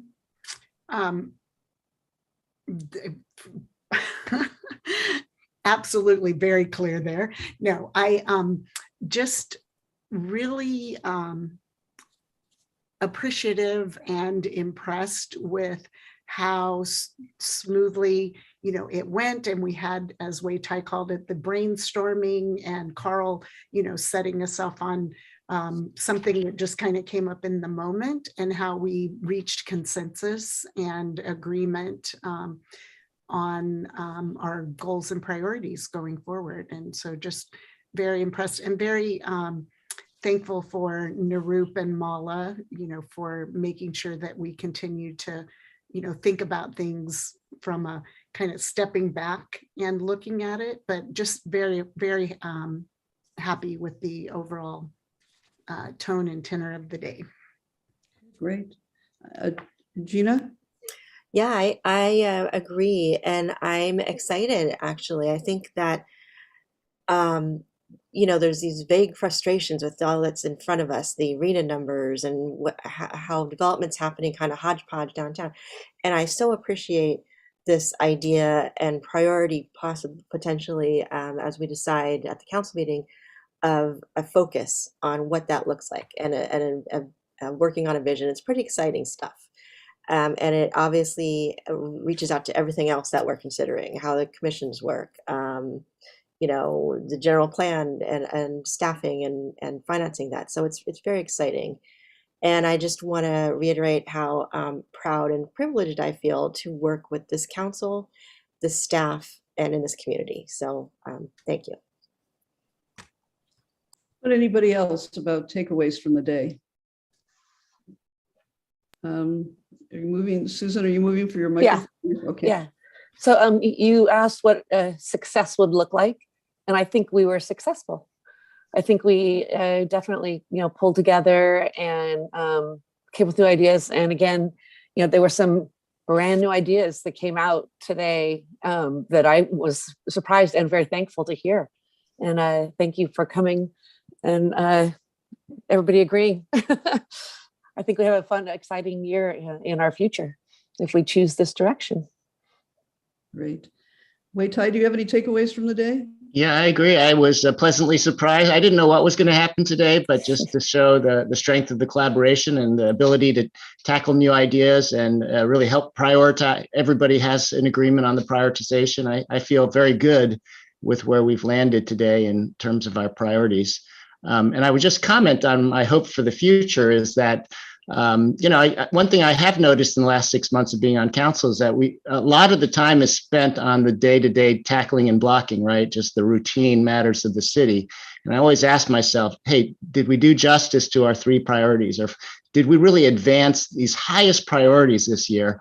And I can't always say yes, because sometimes the urgent takes over the important things. And so meaning like, I hope that these 4 priorities, for myself, I want to keep myself honest in every quarter, say, did we really do good work on these 4 priorities and not just let the day-to-day urgent things use up all our time. So that's just the challenge of how do we manage time. But I'm excited about this and looking forward to tackling it this year. Great. Carl, do you have takeaways for the day? Just that I'm very excited about what lies ahead, and I'm excited that Naroop's excited about taking these things on. And again, I'm just thankful to be working with the other council members, well, these council members, and with the staff. It's just such a pleasure, such an honor. Naroop, do you have a takeaway from today?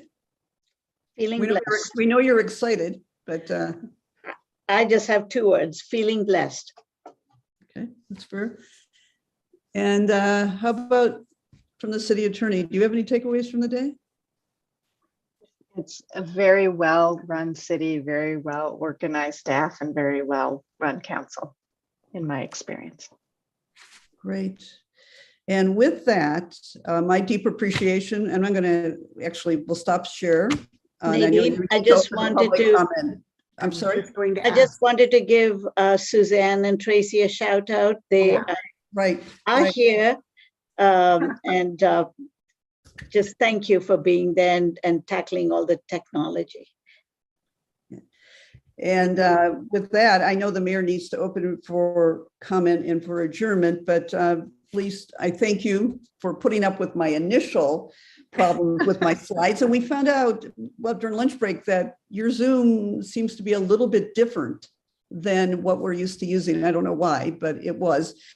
And I appreciate all the time that Naroop and Teresa spent with me trying to put this together and your cooperation. And appreciate it. Thank you very much for the meeting, and I'll turn it back to you, Teresa. And thank you. And Nadine, thank you very, very much. Actually, I just have to say that my heart, you're very blessed is a great way to put it, but my heart is really full right now. I don't know what I expected, but Nadine and Chris, thank you for helping guide our process and facilitating that. And thank you to each of my colleagues for coming here and being open and thoughtful and strategic and all those top 10 things that it says a good governance team does. So with that, I'm going to open for public comment and thank our folks who have hung in there with us. And are there any comments from any members of the public? I don't see hands raised, and so I will thank you again. These are our very active and almost always here hanging in with us residents, and so I very much appreciate that as well.